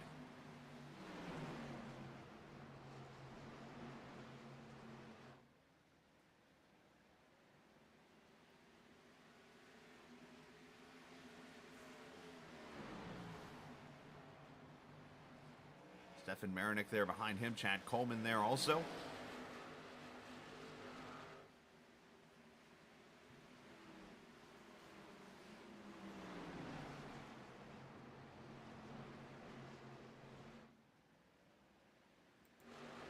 Let's look back here at the 81, Mr. Coming through the field, Josh Parker.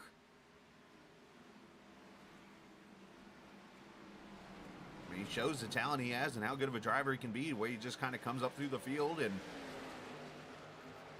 was able to maneuver himself around all these tracks. I mean,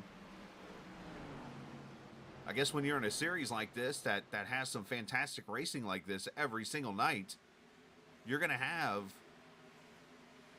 the chance to make these kind of moves. I know for me, normally wherever I raced at and stuff, if I started in the back, I'd be nervous for my life for a little bit. Well, and even when I started in the front, I'd be nervous for my life a little bit. There's a gaggle. Tommy Ryan top side on Simley. Oh, Parker got the wall. That ain't gonna help him.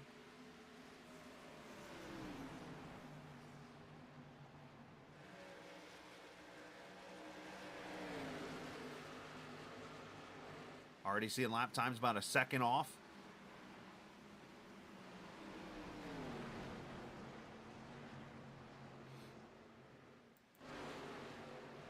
Back here, John Higman Jr. to 60 car. Ron Holyfield there at Haviland number 11. The 71, that's Casey Duncan. The 3, Jeff Ryan, all here for the 20th position. Adding there the 6 of Mike Montesi.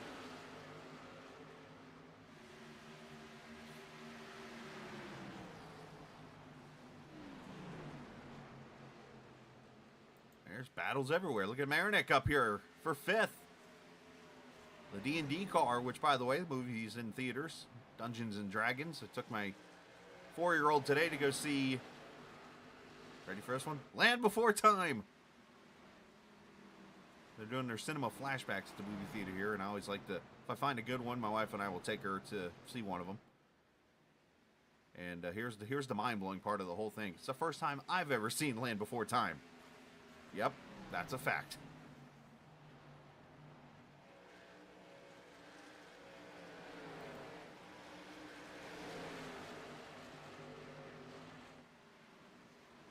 And Parker, a little out of control there, off 2 there.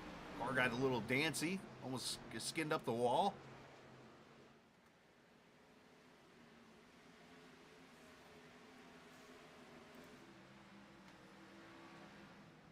Up front, Mojica's chopped that lead down to 9/10 of a second. As we all know, Pedro can be one of the better cars on a long run.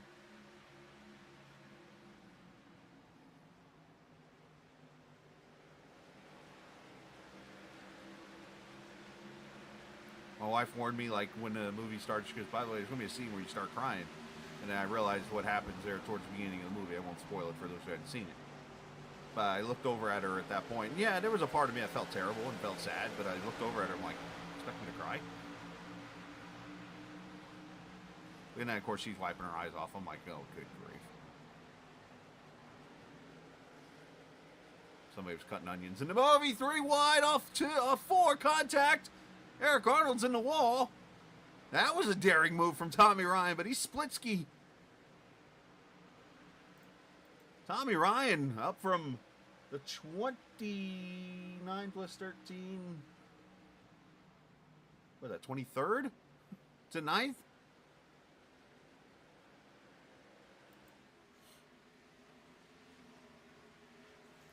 '22nd. There we go.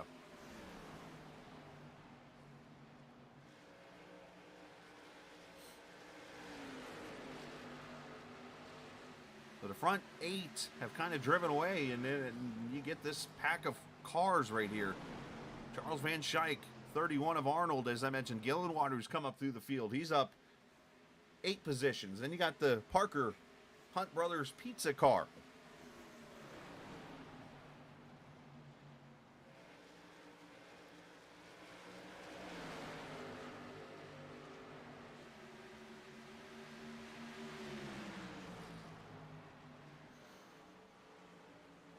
As we're at 110 laps to go now.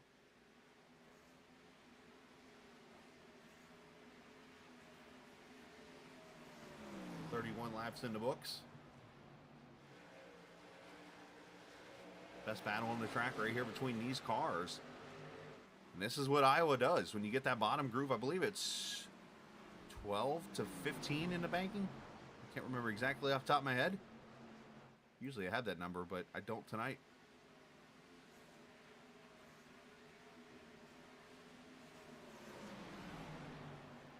But Parker and Arnold up there top side. Parker moves it down in the middle groove. That's actually more the preferred groove around here. It's right there between those 2 white lines.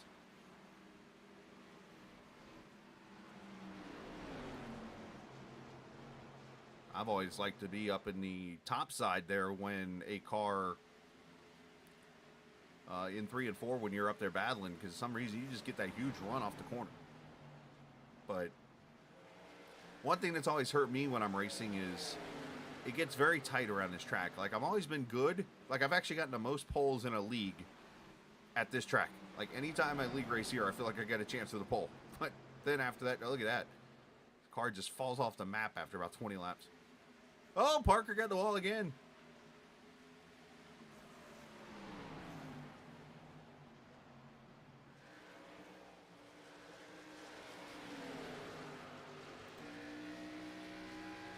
Right on board with the 4 car.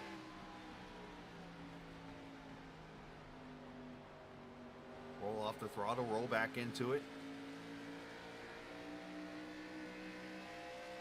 Transitions can be a little tricky here, especially on newer tires.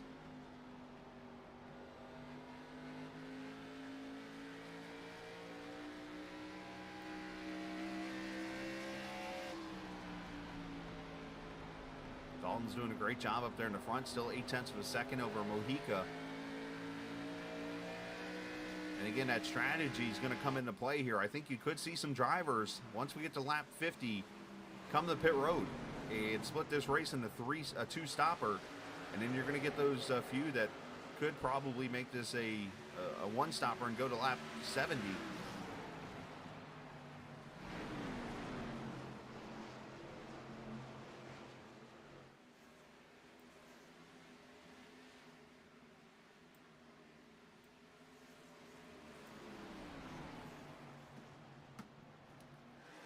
But 37 laps in the books right now.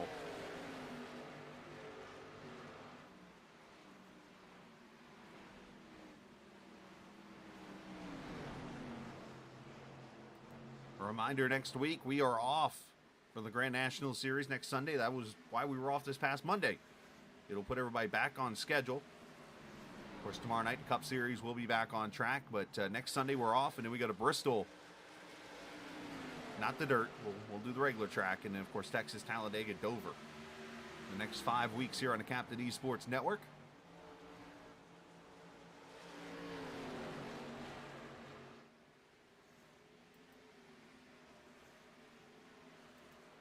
There's Tyler Dalton doing a great job right now as he comes up on the back of Brian Wortman to put him a lap down. There you see Mojica back there.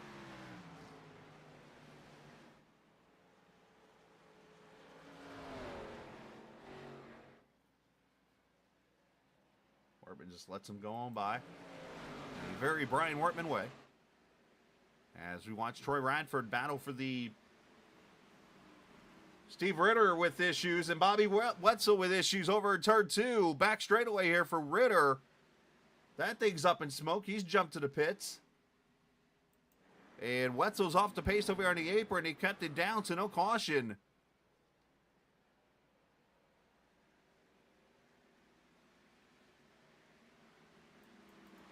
Those two not having good nights here so far. Let's see what happened in the 16 here. He's underneath the Jimmy North number 24 car. Jimmy making a return to the series here tonight. Oh, and that's going to leave a mark. Oh, and that's really going to leave a mark.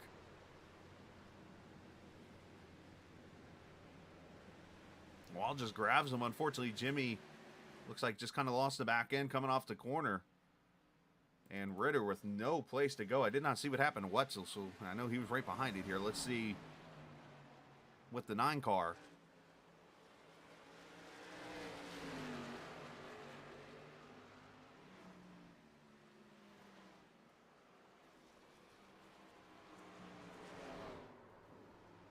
That was very odd on that part. Kind of very odd all the way around, but when I tell you that Jimmy hasn't run in the series, I'm not sure about iRacing for a while, but at least in the series for a while, kind of explains maybe that a little bit. Maybe just getting loose or tire spin or whatever off the corner. Could be anything, but unfortunate deal there for Jimmy. And also, well, worse shape for Steve Ritter, unfortunately. Marinik making the pass on Doy Woods for 5th. Heard one guy say earlier it was going to be very tough to pass in the long run. Is Jimmy North now having issues on the back straightaway?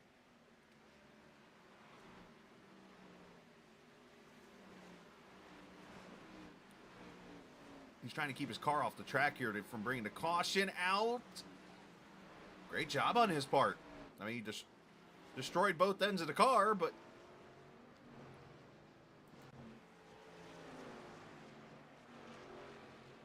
we stay green.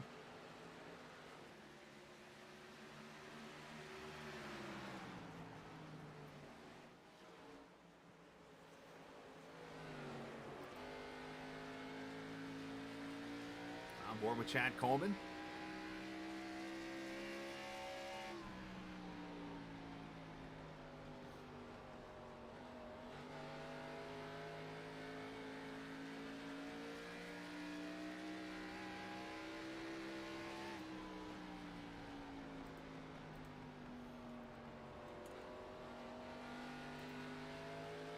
If you're joining us tonight, maybe you're looking for somewhere to race, Sim 500 could be the place for you, by the way. You can check out their website, sim500.com. I did hear in the announcements pre-race, the GOAT series, which also is a part of Sim 500. They race together with each other on Saturday nights looking for some drivers for their Cup series. So if you're interested, check out sim500.com for the 411 of the 811 Cup series.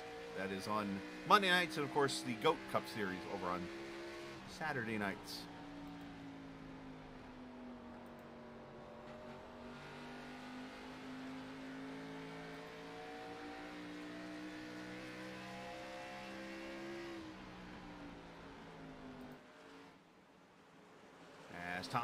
As Chad Coleman looks underneath Justin Fuller, this is the 3rd position as we come across lap 50 here. So this is going to be the point where we get some pit stops potentially. And real quickly, let's hear a word from our sponsor of 811 right before we get pit stops here. If recent storms have caused damage to your property, contact 811 before you begin your cleanup. Buried utilities around uprooted trees can make a bad situation worse if those lines are not located before digging. Electric, natural gas, and internet lines are everywhere, and knowing where they are is the safest way to start any digging project. Call North Carolina 811 by dialing 811 or by using single address ticket on nc811.org or the NC811 app. 50 laps in the books as the battle continues between Coleman and Justin Fuller for the position. Let's jump down to it. You see Marinik starting to get into the battle himself. Here comes Tommy Ryan. But definitely want to say thoughts and prayers to those in the Midwest. I know Indiana up there. I know there was a couple warnings while I was watching the Storm Chasers on Friday night. I know there was a couple warnings for some areas I lived in, actually, up in Indiana. So thoughts and prayers to everybody up in that state. Of course, Mississippi from last week. Arkansas had that tornado near Little Rock. I mean, everybody in the Midwest right now is struggling with these super storms that are coming through. I think I saw a stat yesterday, or was it this morning on Twitter, that said we've had 20 PDS tornado warnings. Now, for those who don't know what that is, if you just know what like a regular tornado warning or anything like that is, a PDS tornado warning is pretty much saying, hey, there's one on the ground. You need to go get somewhere. It's called a pretty dangerous situation. And those kind of storms there obviously would tear up equipment and power lines and things like that. And always remember, if you have an issue like that, call before you dig. Don't go around power lines. Don't do anything like that in that kind of weather. As Marinik goes by Fuller. Tommy Ryan looks like trying to get around him now. But always call before you dig. Just dial 811 for any questions there. Appreciate North Carolina's 811 for sponsoring the series, but if you're in the United States, you can dial your state's 811 and talk to somebody.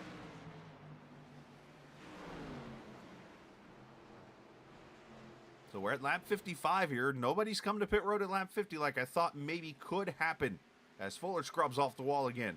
And as soon as I say that, Eric Arnold, he comes the first member to pit road here. So this is going to start what is likely to be a very long cycle of pit stops here, because you're going to have probably the next 15 laps or so cars pitting.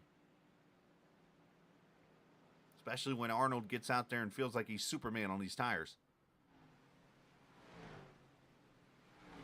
Right side's going on.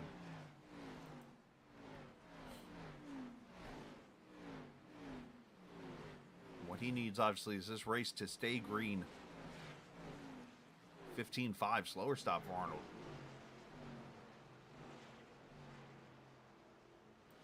One car kind of falling back a little bit here. Doy Woods, last 5 or 6 laps, he has fallen from about the 7th or 8th position back to 10th.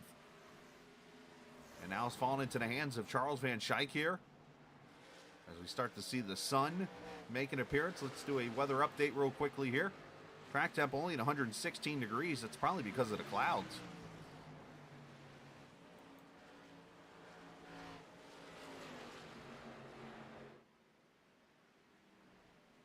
Probably allowing these cars to have a lot more grip in them. Then the Tyler Dalton show up there at the front. Mojica right there in second. A little bit of a gap back to Chad Coleman, who's 2.8 back.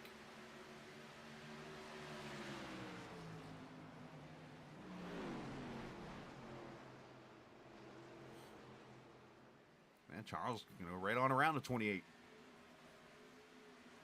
Josh Parker's on pit road now, so here's, like I said, the start of the cycle. There's that 19. Tyler having a great run here tonight. Is this the night he finally breaks through?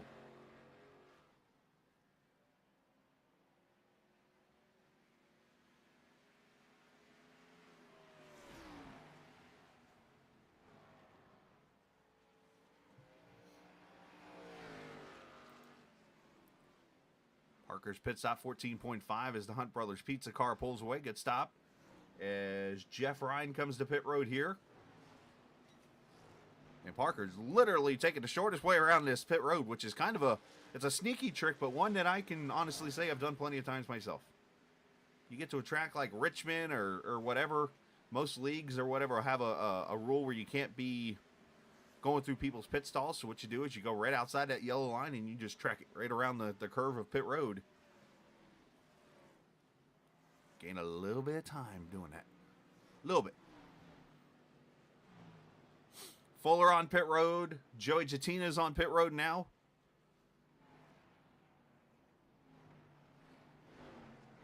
This is lap 62.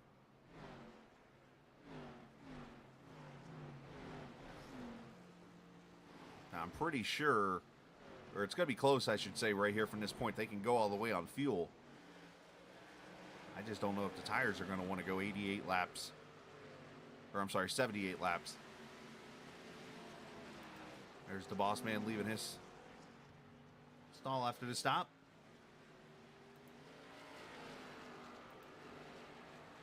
One of the faster cars on the track here these last few laps has been this one car of Stefan Marinick.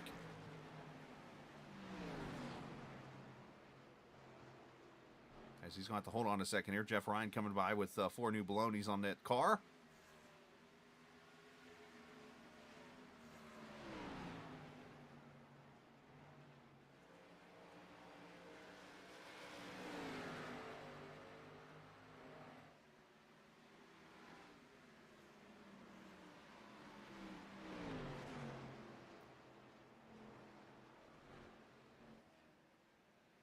I say that, it looks like Marinick's kind of held steady there with Tommy now.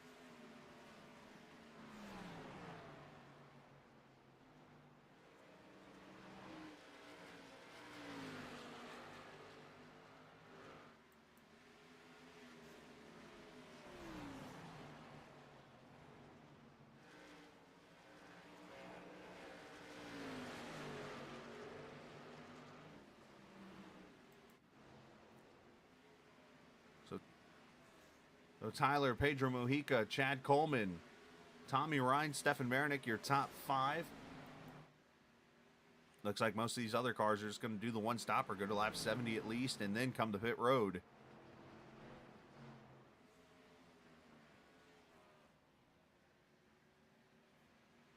Jeff Ryan, the first car. I think that's past Tyler all night.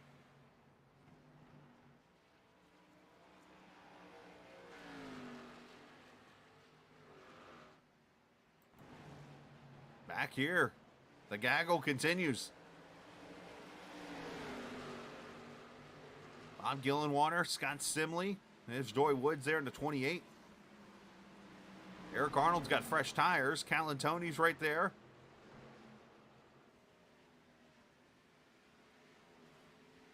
Oh, hold on, Anthony. Gloves saving a beauty.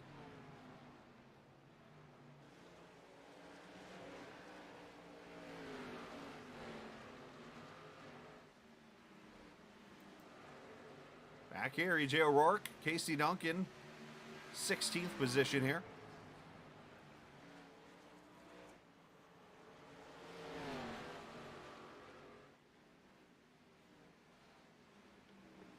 Oh!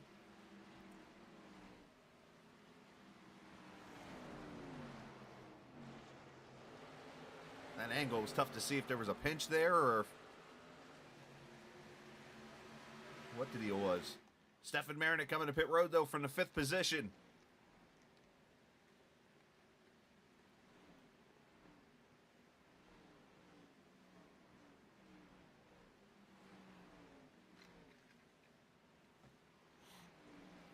Right at that halfway point, as I mentioned. I mean, it's the easiest math you can do. Split 140 in half. They're 70. Joy Woods going to come to pit road.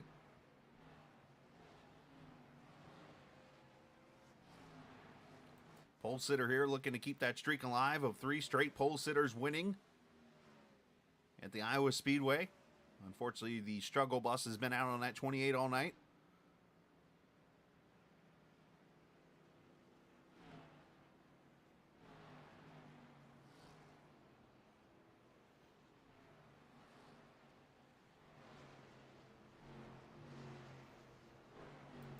Look at this. Chad Coleman has caught Mojica.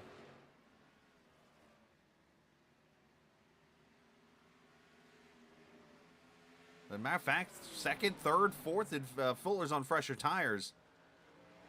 These guys have all hawked down Mojica.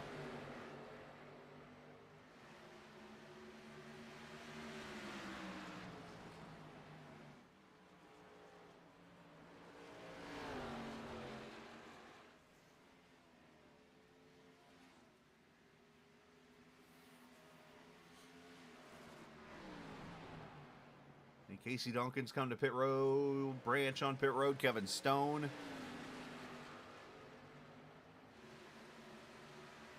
Who's going to be the first to blink up here in the front? Obviously, Marinick pitted a few minutes ago, but it's going to be an interesting call now. He'll probably be the leader of this race with the way these guys are hanging out here right now. Looks like they might just run the rest of their tires and fuel out.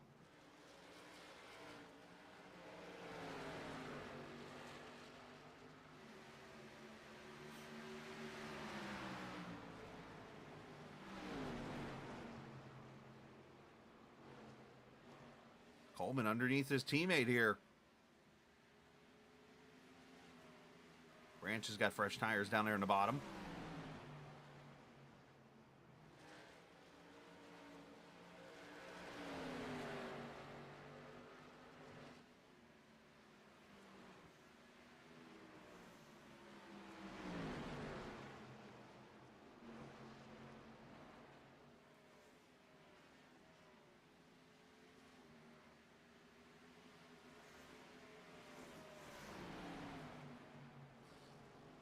Looks like Callan Tony's going to come to pit road. Bob Gillenwater now in at lap 76. Well, I said for 15 laps would be under a pit window, but it's turned into more of 25 laps. As Coleman makes the move, going to slide up in front of Mojica. I saw smoke from somebody. I noticed Dalton has fallen back a little bit here. All of a sudden down to 1.2, so I'm not sure. Did that smoke call from Dalton, maybe? I'm not sure.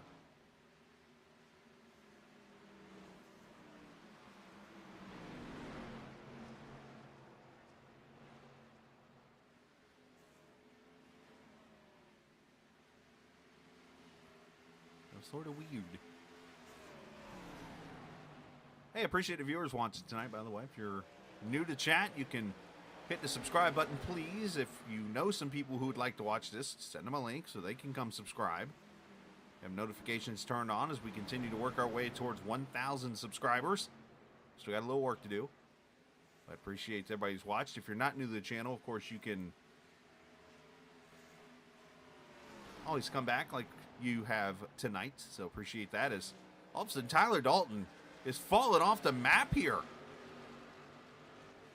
I mean, Chad Coleman, these guys are just reeling him in like a fish.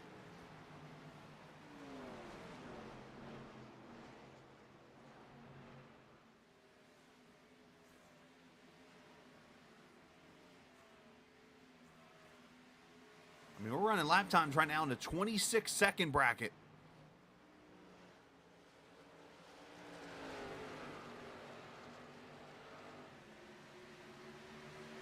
I mean, I understand the theory they're doing here. They're trying to run this one long so that they can go harder on the tires here for the last run of the race, but here comes Coleman for the lead.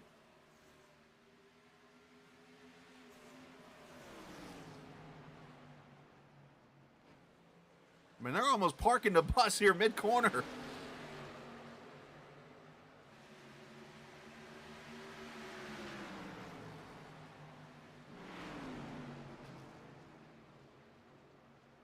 And here comes Coleman's going to come to pit road here.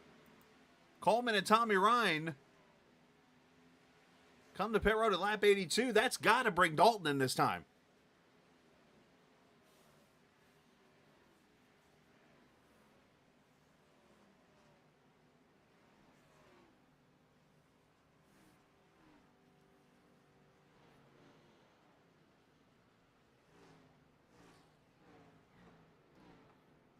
All right, Tyler Dalton is on pit road, so we'll cover these stops, and you see the white car back there, that's Dalton. Van Schaik on pit road, Glenn Campbell, Montesi on pit road. Coleman 14.9, good stop there. Let's watch Dalton.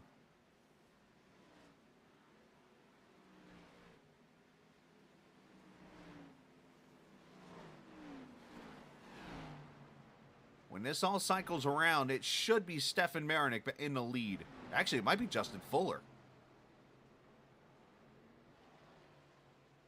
as I see this correctly. More tires and fuel. Dalton leaves with a 14.6. Good stop. And you see Coleman to his right there. 1 lap separation of tires right there. As Coleman goes by, Tommy Ryan goes by. So Dalton's got to play some strategy here, saving some tires. He tries to catch those guys. Maybe hopefully he hopes they burn them up.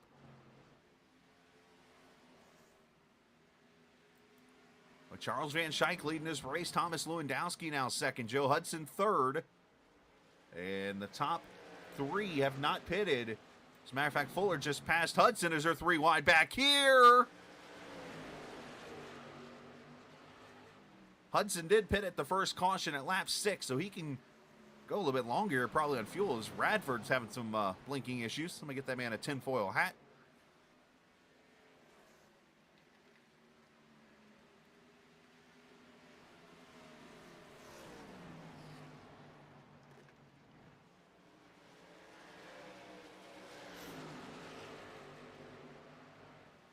This order is definitely going to get shaken up a little bit here once everybody gets to pit road. We'll try to get you everybody where they are. But Tyler Dalton is looking at somewhere around 10th when this is all over with here in this race.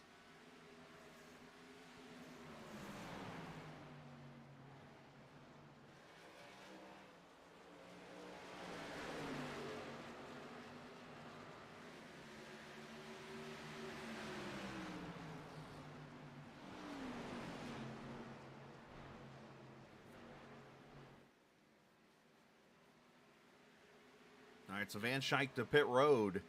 That leaves Joe Hudson as the only car. He and Bobby Wetzel, the only 2 really left to pit.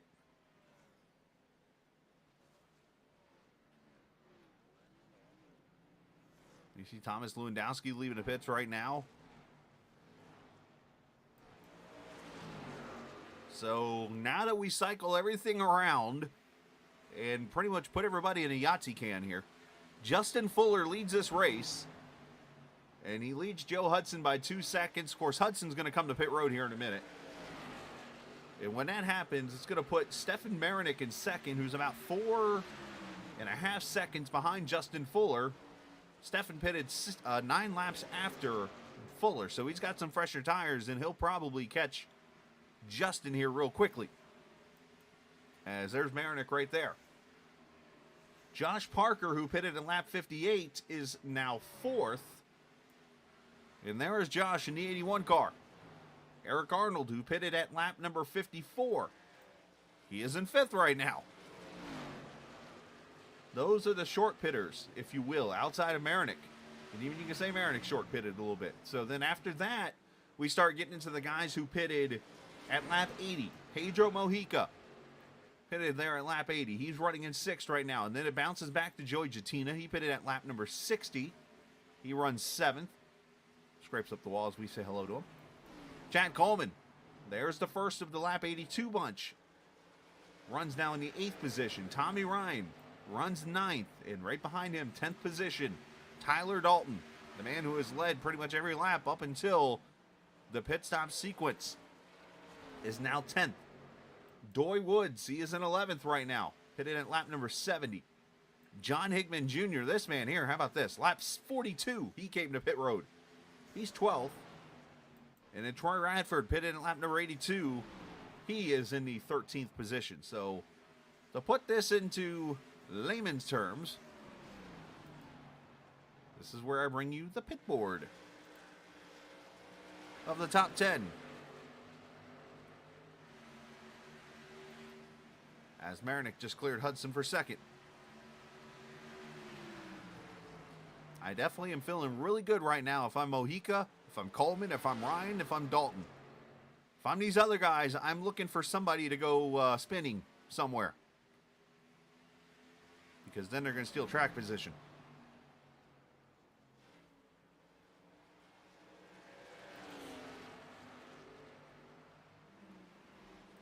All right, pit stop cycle is complete. Let's step away for a quick second. We'll come back and get you the last 40 laps of the Sim 500 NC811.org Grand National Series here on the Captain Esports Network. If recent storms have caused damage to your property, contact 811 before you begin your cleanup. Buried utilities around uprooted trees can make a bad situation worse if those lines are not located before digging. Electric, natural gas, and internet lines are everywhere. And knowing where they are is the safest way to start any digging project. Call North Carolina 811 by dialing 811 or by using single address ticket on nc811.org or the NC811 app.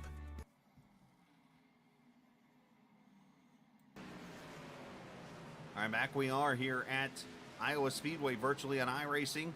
Just wrapped up a cycle of pit stops as Eric Arnold has come back to pit road here. This is the scheduled pit stop, I believe, for him because he is splitting into a two-stopper. Joe Hudson now coming to pit road here at lap 98, so now we really have completed the cycle of pit stops, but Justin Fuller leads Stefan Marinick by 2.9 seconds now.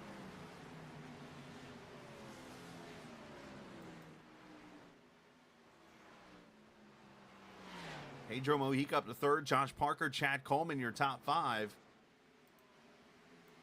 As Coleman goes underneath Parker right now for fourth, going to bring Tommy Ryan with him. Ryan, a little bit of nose damage on that 99. Not sure where that came from.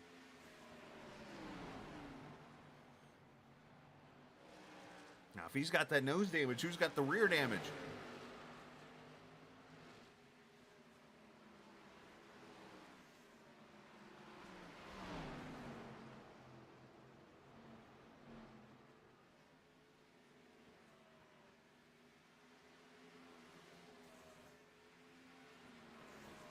As Josh Parker on pit road.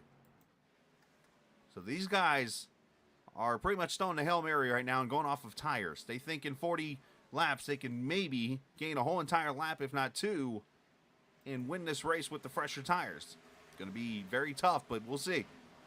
I've seen crazier things happen.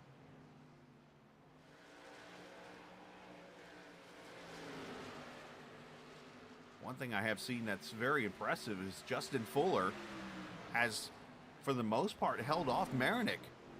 Only 2.2 seconds now, and it's 9-lap older tires for that 51 car.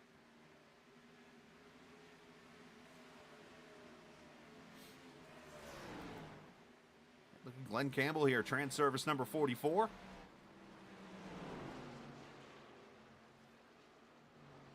As he goes inside of Hickman, who gets loose, holds on to her off four. Nice save. It was all y'alled out.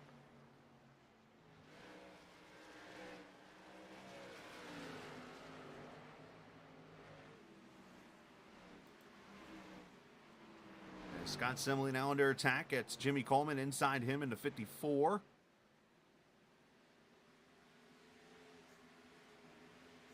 And Hickman comes to pit road there. I think the right rear scared him a little bit.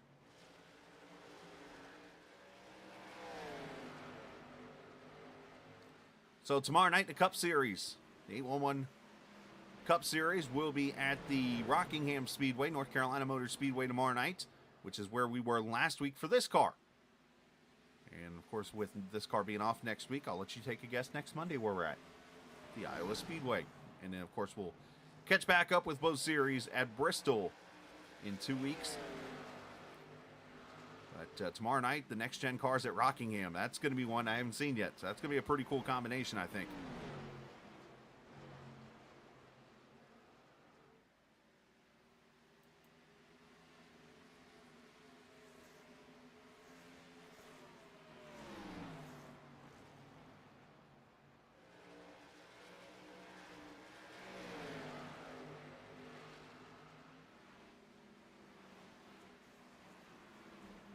So Fuller's lead has dropped to 1.4 now. So things getting very interesting here.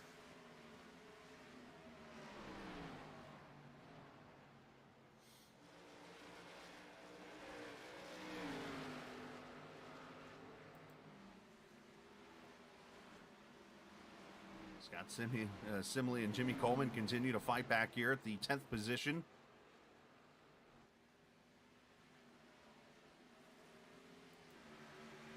And Marinick's got himself a new visitor back here behind him, Pedro Mojica, in that 58.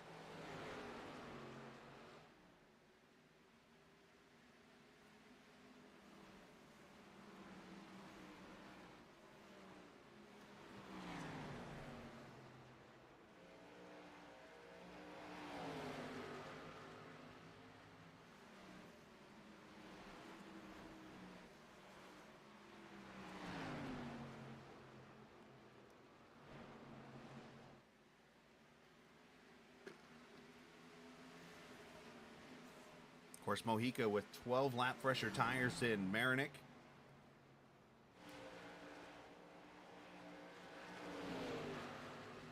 And he'll move up to the second position here. So this is interesting. Can Mojica be the one that goes to victory lane here? And he's got 2.8 seconds over Chad Coleman, I should say, in fourth, which would be the guy with the next freshest tires out of the bunch in the top 5.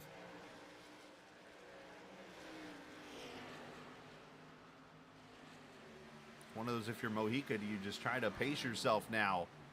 Keep the car under you, knowing that you're going to catch Fuller here in the next lap or so for the lead. There's the leader right there.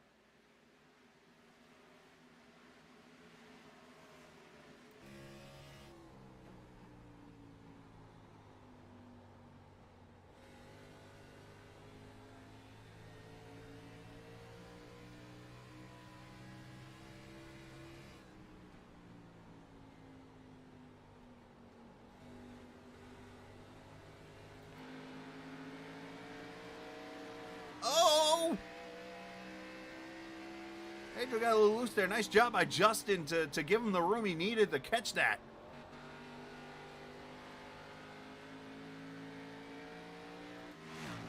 And clear of the lead, Pedro Mojica with 29 laps to go.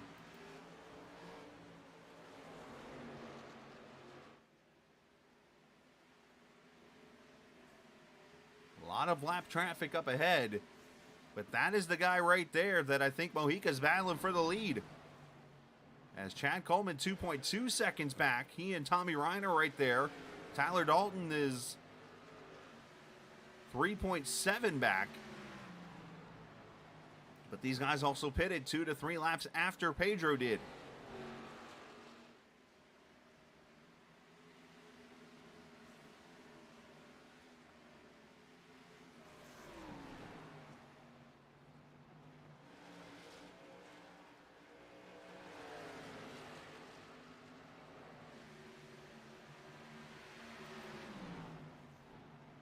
So Coleman finally got around Simley. Here's Joey Jatina to his inside now. Joey, a little bit older tires than Scott. You wonder if Scott's burned his up a little bit.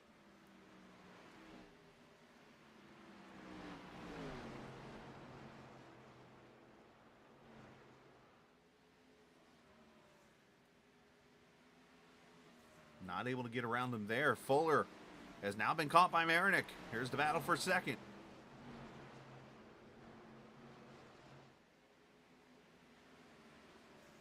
Into the wall. Jason Branch got hit hard there.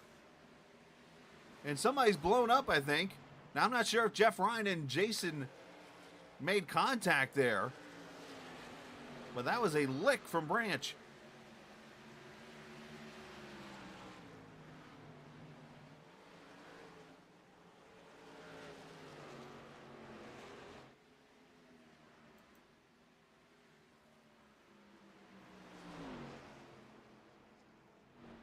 As Radford trying to pass Dory Woods for 7th here.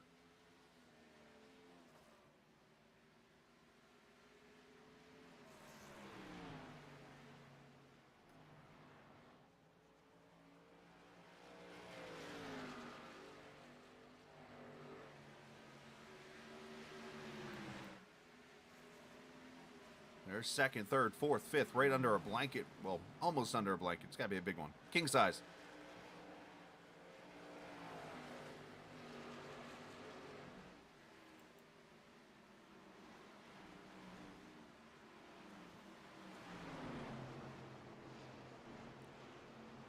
Coleman is going to clear Fuller. So only one position between between Mojica and Coleman, still 2.2 seconds, so the gap hasn't grown.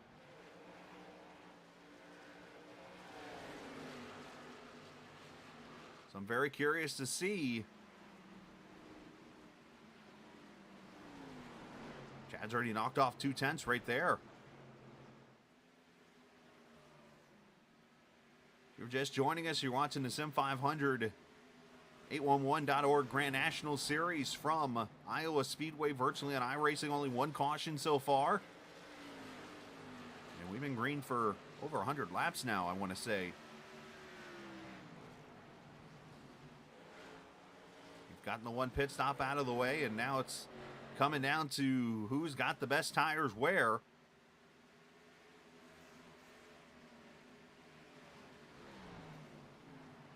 Chad Coleman's knocked off about a half second here in the last 3 or 4 laps. As here's Van Schaik and O'Rourke. EJ's worked himself up to the 13th position here almost. Good comeback for him after being involved in that first wreck.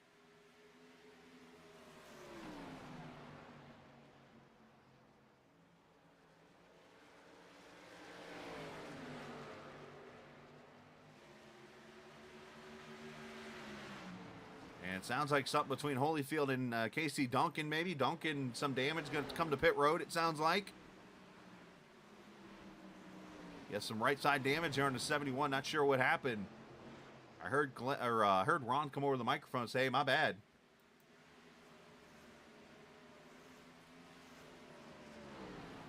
Here's Fuller.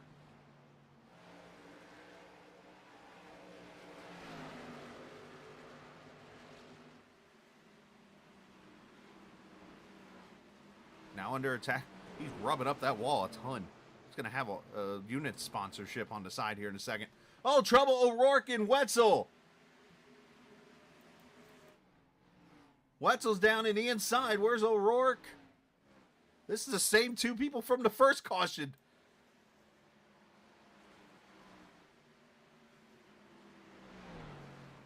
If we stay green, everybody's off the track. Or everybody's on track or off. One of the 2. What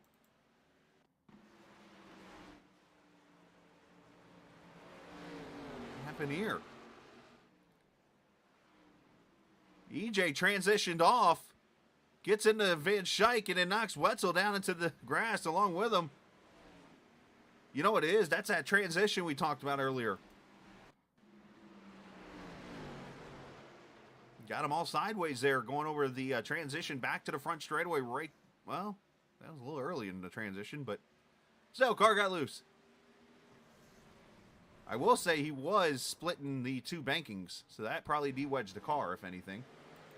Up here for second. Here comes Coleman. I sense a hashtag coming out on Twitter here in a little bit.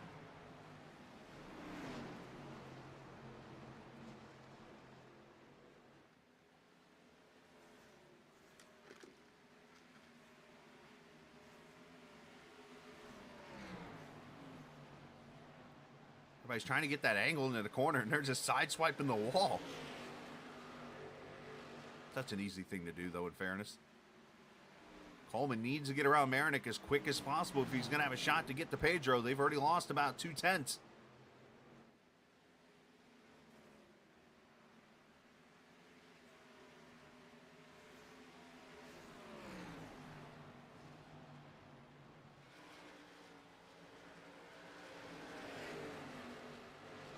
Chad's a dirt guy here. I could see a slider here any minute. Right here, probably. Sends it in there pretty deep. See if he slides up the track. Calantoni's out of the way. He didn't even need to. He cleared him right there through the corner.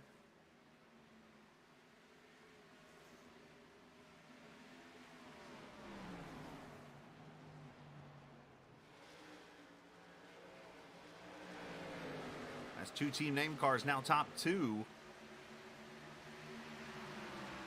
Very impressed with Tommy Ryan's run down there in 4th as he's trying to get 3rd now for Marinik. About ran him over. But Tommy started back in the 23rd position. Make that 22nd.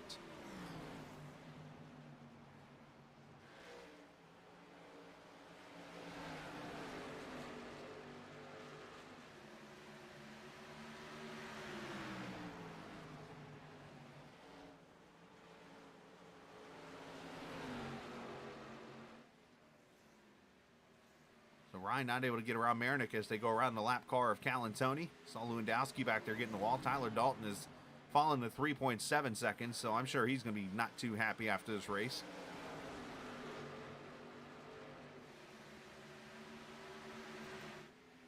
Battle of Trans-Service Automobiles. How about Montesi? Mike was running back near like 25th, I think, earlier in this race. And he's up to the 11th position now.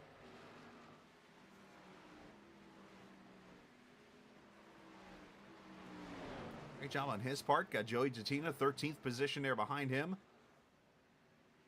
For those wondering how the two-stop strategy is going, Eric Arnold, 23rd position right now. Josh Parker is 18th. And they're about 20 seconds or so from the lead.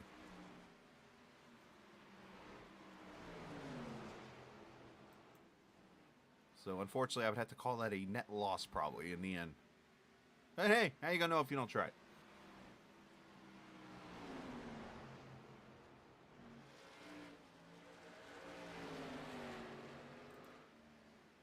Eight laps to go for Mojica, now 7 to go. Coleman, 1.9 back, has gained a little bit, but not too much.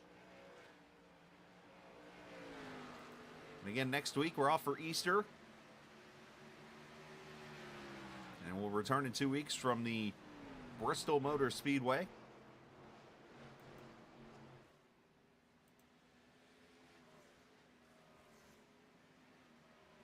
If Mojica can win this, it'll be his 4th win in 8 races, be batting 50% so far.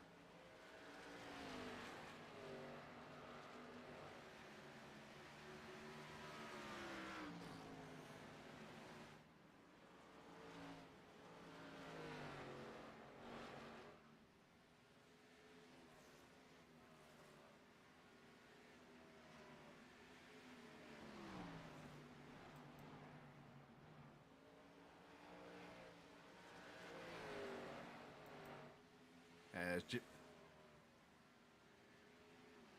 Jimmy Coleman, Doy Woods for position here. And then Tommy Ryan and Marinik leaning on each other here. You got multiple battles going on. I feel bad for the painter of this track. I'm just saying. Thankfully, it doesn't leave marks on the wall because it looked like we'd be graffitiing it.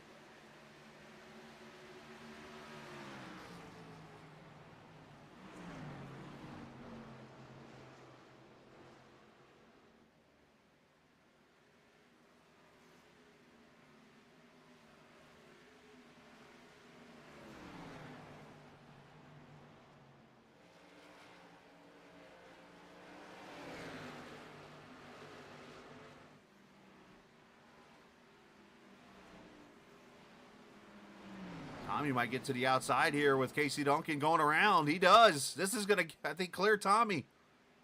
He's got the preferred groove here on the older tires.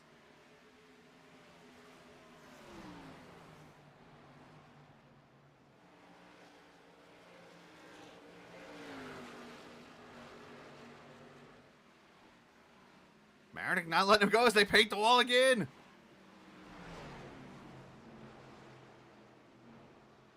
As Mojica comes off turn 4, he sees the white flag as the battle for 3rd goes to Tommy Ryan right now. Final lap for Pedro.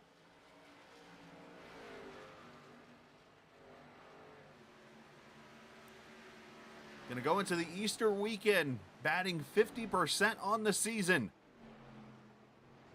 As he comes off of turn number 4, Pedro Mojica will be a 4-time winner on the season. And a victory at the Iowa Speedway for him. As Coleman will finish 2nd. Tommy Ryan holds off Marinik. And Tyler Dalton going to be disappointed, I think, with that top 5. Led to most laps here this evening.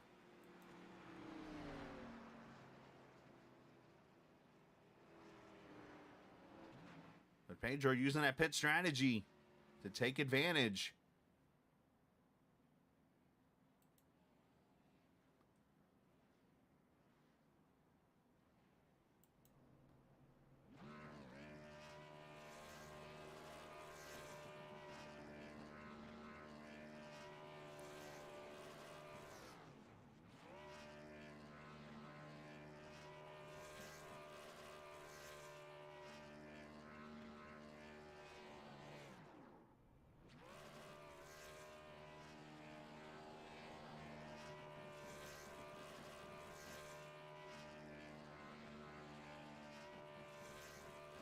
Burnouts there from Pedro.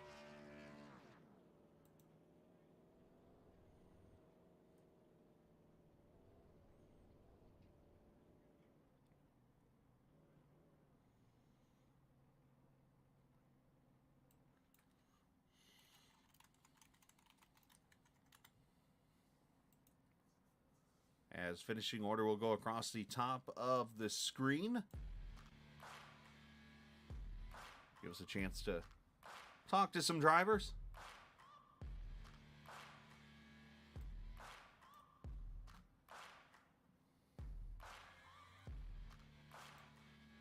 Everybody takes a deep breath.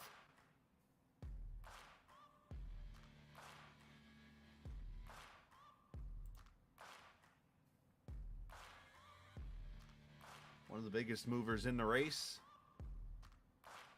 It might have to do with what team he's in here. He's not one of the members of that team as far as I know.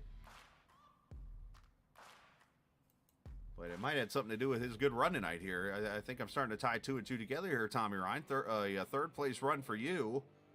And you're sitting in the team name channel there. So was there a little good luck there maybe?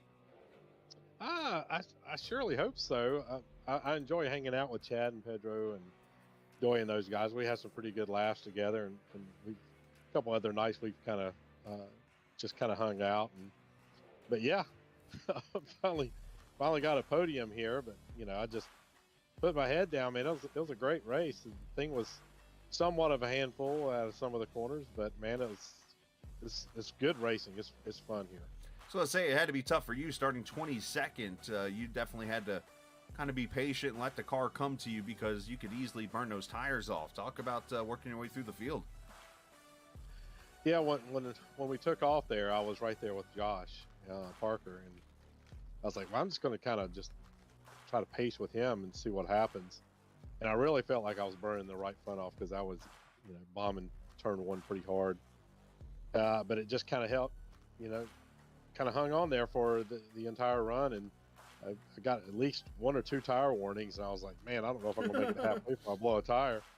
But I just kept giving it hell, man, out of the corners. This thing was, I love the top in 3 and 4. A lot of people riding the bottom, but I could just get right on that seam and kind of diamond it a little bit and get right back to the throttle and never lift, and it was just screaming down the front, man. It was so fun to drive up there. Oh, I agree 100%. That groove. That's one of my favorites when it comes to this track because I'm one that actually struggles on the long run here. And that top side, though, for some reason, I love running it at this track. But, man, great job tonight. Talk about the battles with you, Chad. I mean, you guys were right on top of each other most of the night. Even Tyler was kind of right there with you in the middle part of the race. But I know you and Chad specifically were pretty much stuck to each other. Yeah, and it's funny because we kind of get close to each other at a lot of these tracks near the end. And we were in the same channel together, and I was content just running right there, and I was like, well, I'm going to pit when those guys do. And then once I got clear of some lap traffic that had tires got around me, I had a fresh view of pit road, and nobody behind me there, so I could get in as quick as I wanted to. So, and then Chad pitted when I did because he went down the corner, and Tyler was really slow. He was like, well, I might as well pit also. But of course, Pedro, man, he got a couple laps before us and got out there, and it was fighting lap traffic and tires coming, and it was just a mess, man. Yeah. But hell, I'm happy with the podium. It was a great run. Yeah, great job tonight, man. Give some shout outs. Yep. Obviously Virginia811.com, northerntool.com. So you guys, man, it's spring, man. We need some sales, and a lot of companies are struggling right now, but yeah, we need sales pretty bad. So please order from us. There you go. Northern Tool. Check them out. And Tommy Ryan, appreciate your time, my man, and hopefully we'll see you more on the podium. Yeah, great talking to you again, man. It's been a while. You too, brother. Be safe. Tommy Ryan finishing in the 3rd position here this evening. Great run for him. And we'll let him go down to the team name channel. And we'll talk to our 2nd place finisher, and I'll let you guess what channel he's in.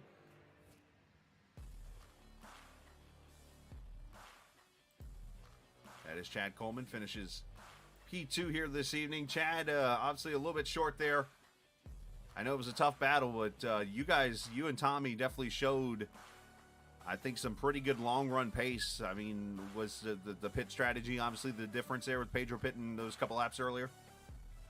No, it was really the traffic that got in between us that was what caused the end of the race. I had to, and Tommy did too. Tommy actually got damage from one of the lap cars right there. If it wouldn't have been for Tommy getting the nose damage right there, as quick as he was right there on the long run, he probably had a better chance to win it than I did. But we were both gaining on Pedro pretty good, and then we had some guys that were on a different strategy get in between us and passing us. Whenever you let somebody go, no matter if they got new tires or not, they seem to be careful around you, which is a good thing and a bad thing. It's a good thing that they don't just bomb it in there and, you know, clean you out trying to overdrive. But it's a bad thing because it costs you more time. And so at one point, we was about a second and a half behind him, and still about a tenth to the good on lap time. And then I caught Marinak and Fuller, and I was able to get by Fuller when he started sliding. And then me and Marinak raced pretty hard for about 5 or 6 laps, and Pedro opened the lead back up to 2 seconds, and then still had some traffic in between us, and that was pretty much it. Is there like any kind of a thing when it comes to this traffic out here? Because I know obviously there's the usual rules of hold your lane, stuff like that, yada yada yada. But you know, when you're in a series like this, is there anything, especially maybe tonight, you're like, okay, maybe they should do this or shouldn't have done that, or is this just one of those, you know what, it was just a product of this racing? It was really a product of just a good race, honestly. Like, we lapped up to I think like 12th or 13th, and it was just long runs, and we had really long runs. So I mean, we put, you know, well over half the field, or, you know, probably 3/4 of the field a lap down, and so you were racing with guys that, you know, have decent speed. Right. So when you catch them, they're not easy to pass. But when you catch a lap car, only thing you want them to do is hold their line, and you know, not like, you don't want them doing anything drastic. Like, you don't want them like, be predictable, and don't like, just the thing I hate when you're passing a lap traffic is one of them hanging on your right rear. Just don't do that. We didn't catch you you're not a lap down because, you know, we caught you for a reason. Right. Well, obviously you showed the speed there. The one pass with you and Marinak there at the end, I'm over here, you'll hear it on the stream tonight. I'm like, all right, he's going to pull a slider here in a minute because he's a dirt guy. And it was like you cleared him, like, oh, never mind, you didn't have to slide anyways. Yeah, man, me and Marinak had a good race right there. Had a good little battle. Probably some of the most fun I had in this race is once I caught Pedro. I was catching Pedro about a tenth and a half a lap, and I got to him, and then that tenth and a half went away. Like, when I got to him, I could tell he started running harder, and as he started running harder, me and him both started catching Tyler. So now it's an all-out race, and it was fun. I love racing with people with, you know, like Pedro, Tommy, and those guys. You can race hard with those guys, and you ain't got to worry about getting wrecked most of the time. Well, great job, man. Send some shout-outs. Yeah, just thanks to everybody at Sim 500. Give really a shout-out to everybody who raced tonight. That was a clean race. That was a lot of fun. You know, it's just that's not really rare. I mean, we've done it a couple of times now, but Iowa produces great races. And shout out to them, Joey, NC811, to you guys, and for the broadcast, and shout out to Trey Hudson. You know, he painted this thing, like I said, about 3 years ago now. Well, great job, and congratulations. Yeah, thanks, man. All right, buddy. Chad Coleman, the second place finisher tonight. I see there's a party already down in Team Name getting started. There's only really one wreck to look at, but there's still going on down there. And let's get our winner, Pedro Mojica. And here's where I'm going to kind of shock Pedro. I've kind of kept this quiet until he got in here. As Pedro, you become the 6th different winner in 6 races at Iowa in this series. Oh, well, that's actually pretty interesting to think. This track seems like there's so many guys that are always good at this track. You would think that there would have been a couple of repeat winners, but no, that's actually pretty impressive. That's a long streak for here at Sim 500. Yeah, it is, and these are the names on that list: Justin Fuller, Byron Daly, Brian Macklin, Trey Eidson, Daniel Falkingham, and now you. Oh, that's a pretty elite list. I'd say that's the who's who of Sim 500 through the history. So I'm glad to join that list, man. That's elite company for sure. I enjoy racing those guys, so I'm glad to be a part of that list. Well, the obvious question I got to ask is the pit stop at lap 80 there. Talk about just your mindset there and deciding to come at that point in the race, because that was pretty much the separation when it was over with. Yeah, I mean, it was tough. Like I wanted to try to pit at least a lap before Tyler, because the thing that I've kind of noticed with this car, it seems like if you can hold on to a lead, the tires all equal out, and then you're able to hang on. So that's kind of what I was shooting for. Lap 80, just I don't know. That lap just happened to be it, just because the way the lap traffic was hitting us. A lot of guys were pitting early, and I was starting to get worried that if we went too long, that I'd stuck in lap traffic with people passing me. So there was a moment there where there was a gap for a lap, and I decided, you know what, I'm going to pit at this moment. And I mean, I think it made a huge difference, because I think everybody else I was racing with had to stay out another 2 or 3 laps because of traffic. Like guys were coming on tires, and just wasn't safe to pit. So I was able to get a little bit of a gap there. And then when I got out, I just focused on just being nice, smooth, and easy on the throttle, nice and easy on the brake, just letting it get in the corner nice and easy, not, pushing the car too much. And yeah, I mean, that helped. That helped save tires a little bit. And just honestly, it was just track position. I felt like recently, or the season, just I've been on the bad side of lap traffic, and people come out of the pits right in front of me or around me on fresher tires, and battling me and losing time to whoever. In this race, I actually was on the beneficial side of all that. I know there was part of the run there. I think Chad got to about a second and a half behind me with 1 or 2 lap better tires, and then there was a couple guys that came out between me and him and behind him, and then have fresher tires, so we're battling him, and that held him up, and I was able to gain back some of that time, and which helped me a lot there at the end. So yeah, I mean, just kind of went on a whim, man. Honestly, lap 80 wasn't really what I was thinking in my head. It just just kind of at that moment, I was like, I think this is my chance, because this is in between lap, guys on fresher tires getting around us. No, I totally understand that, because I go back in my head and I remember what I saw at that point. I mean, you guys were pretty much parking the bus, it felt like, in the corners, because you guys were running like 26 flats, if not 26 ones and twos, which is almost 2 seconds off the pace at that point. So you guys are, I mean, it was almost a matter, like you said, of just flip a coin, pit at that moment, and it definitely worked out for you, man. Well, congratulations. You're going into Easter break, batting 50% on the season, 4 of 8, which isn't too shabby, and obviously going to be the point leader. Extend that out just a little bit. That's got to feel pretty good, so throw some shout-outs out there. I appreciate it, Chris. Yeah, no, I appreciate you and Captain Esports for putting on the broadcast. Glenn Campbell and Transserves for being on board. I'm glad they jumped on board this year for Xfinity or for the Grand National, NC 811 Grand National and Cup Series. So glad to be representing him real well and his brand. And then yeah, NC 811 for being on board and sponsoring this series and Cup. Appreciate everything they do. All the admins appreciate everything they do. Everybody on Team Name. Everybody had a good run. Did a great job, and we had a good race tonight, and then yeah, just appreciate the family for letting me come down and have a little fun. Well, great job tonight, man, and congratulations on the win tonight. Go enjoy Easter, and next we'll see you tomorrow night at Rockingham. All right, I appreciate it. All right, you too, buddy.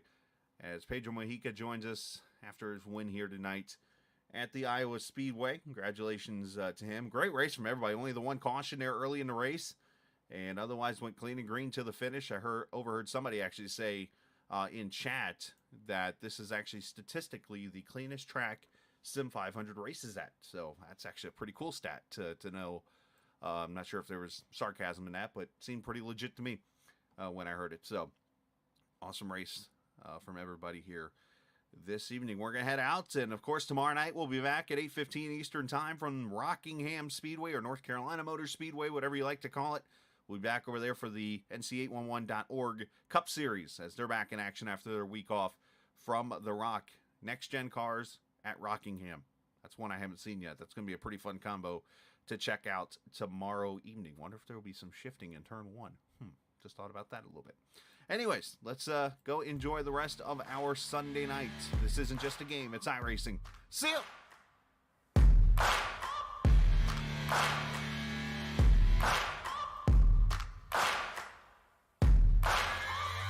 Searching for greatness in a sea of the dying and shameless. A sea of the aimless. I don't wanna be one of the nameless. I'ma wake up with the mindset that one day I'm gonna make it. And I don't think I'll be fine if I don't break my limitations. Don't try to stop me, I exist to write my own story. I'll make a decision if I want some peace or if I want the glory. Yeah, don't want a life that is complacent or possibly boring. I just want a life that is worth every day exploring. My whole life I just wanted someone who would notice me. My whole life I just wanted to be somebody to be. Yeah, I just wanna be great. Yeah, I just wanna be great. Yeah, I just wanna be great. Yeah, yeah, I just wanna be great. Yeah, I just wanna be great. Yeah, I just wanna be great. Yeah, yeah,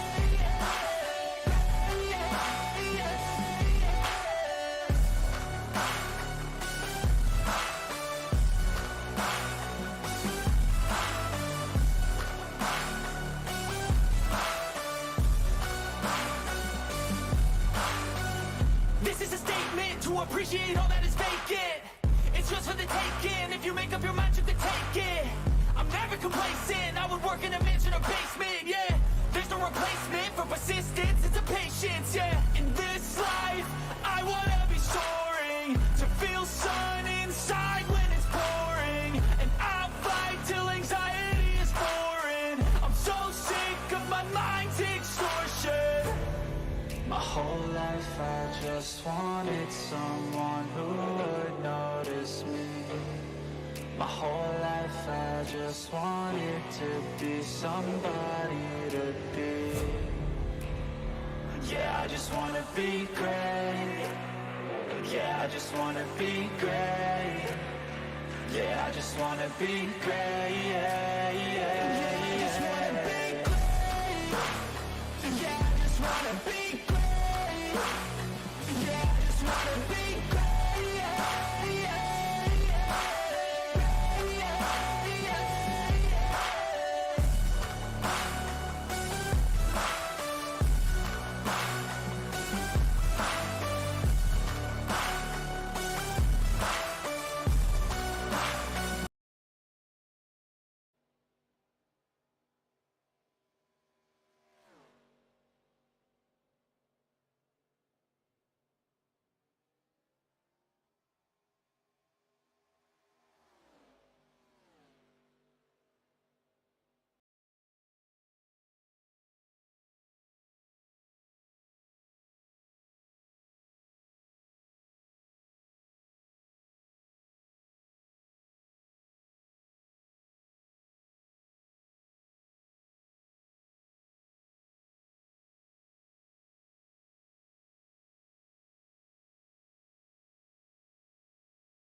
All right. Did that just for Chris Lewis, literally, to play the whole entire song for me. It's an old intro of mine that he loves. And he said that, he's like, yeah, just play the song for the intro. I'm like, all right, we'll do it. So here we are. Welcome into the TI Racing ARCA Series. Yes, the season I once raced in for 4 seasons. But now, we'll just say I got fired. I don't know. But anyways, we're here ready to rock and roll. Season number 7 about to kick off. It is race number 1 here tonight of the TI ARCA Series. And it is live from Talladega Super Speedway as we get you ready for 80 laps tonight here at this 2.66 mile track in Alabama. 79 degrees, 53% humidity under clear skies, and very slight winds. And ready to rock and roll. I do apologize for not having that good of a pre-race show or anything like that set up tonight.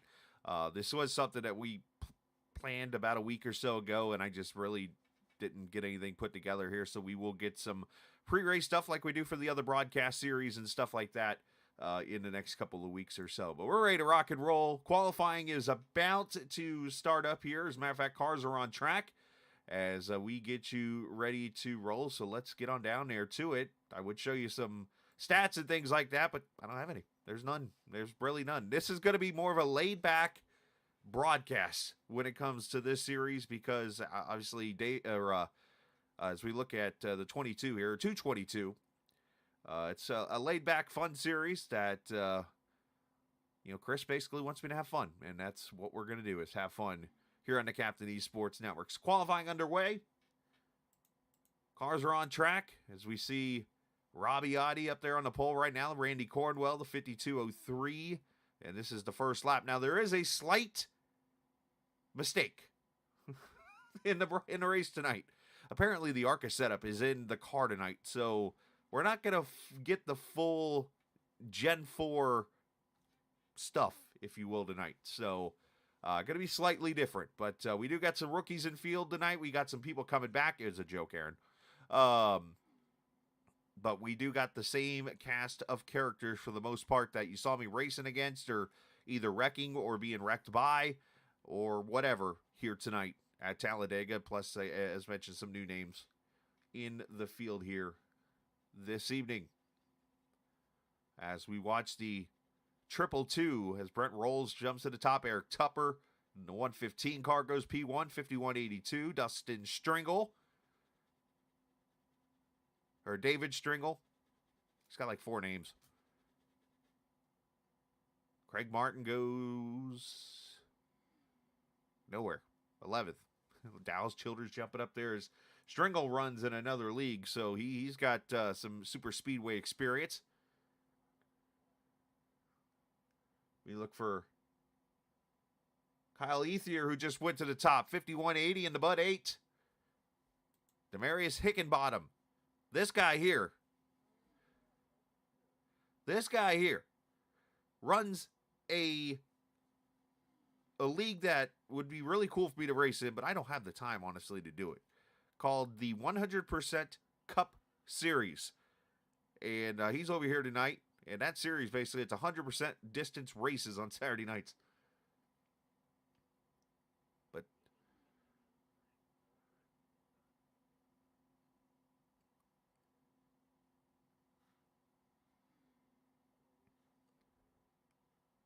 I guess you want to hear the cars, huh?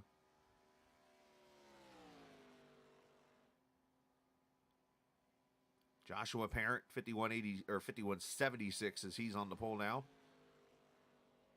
And second bottom goes P6. Here's Dalton Wilson, Jace LaForte. The Jim Cook Chevrolet number 9. He's on track. Stephen Miles ends up 21st.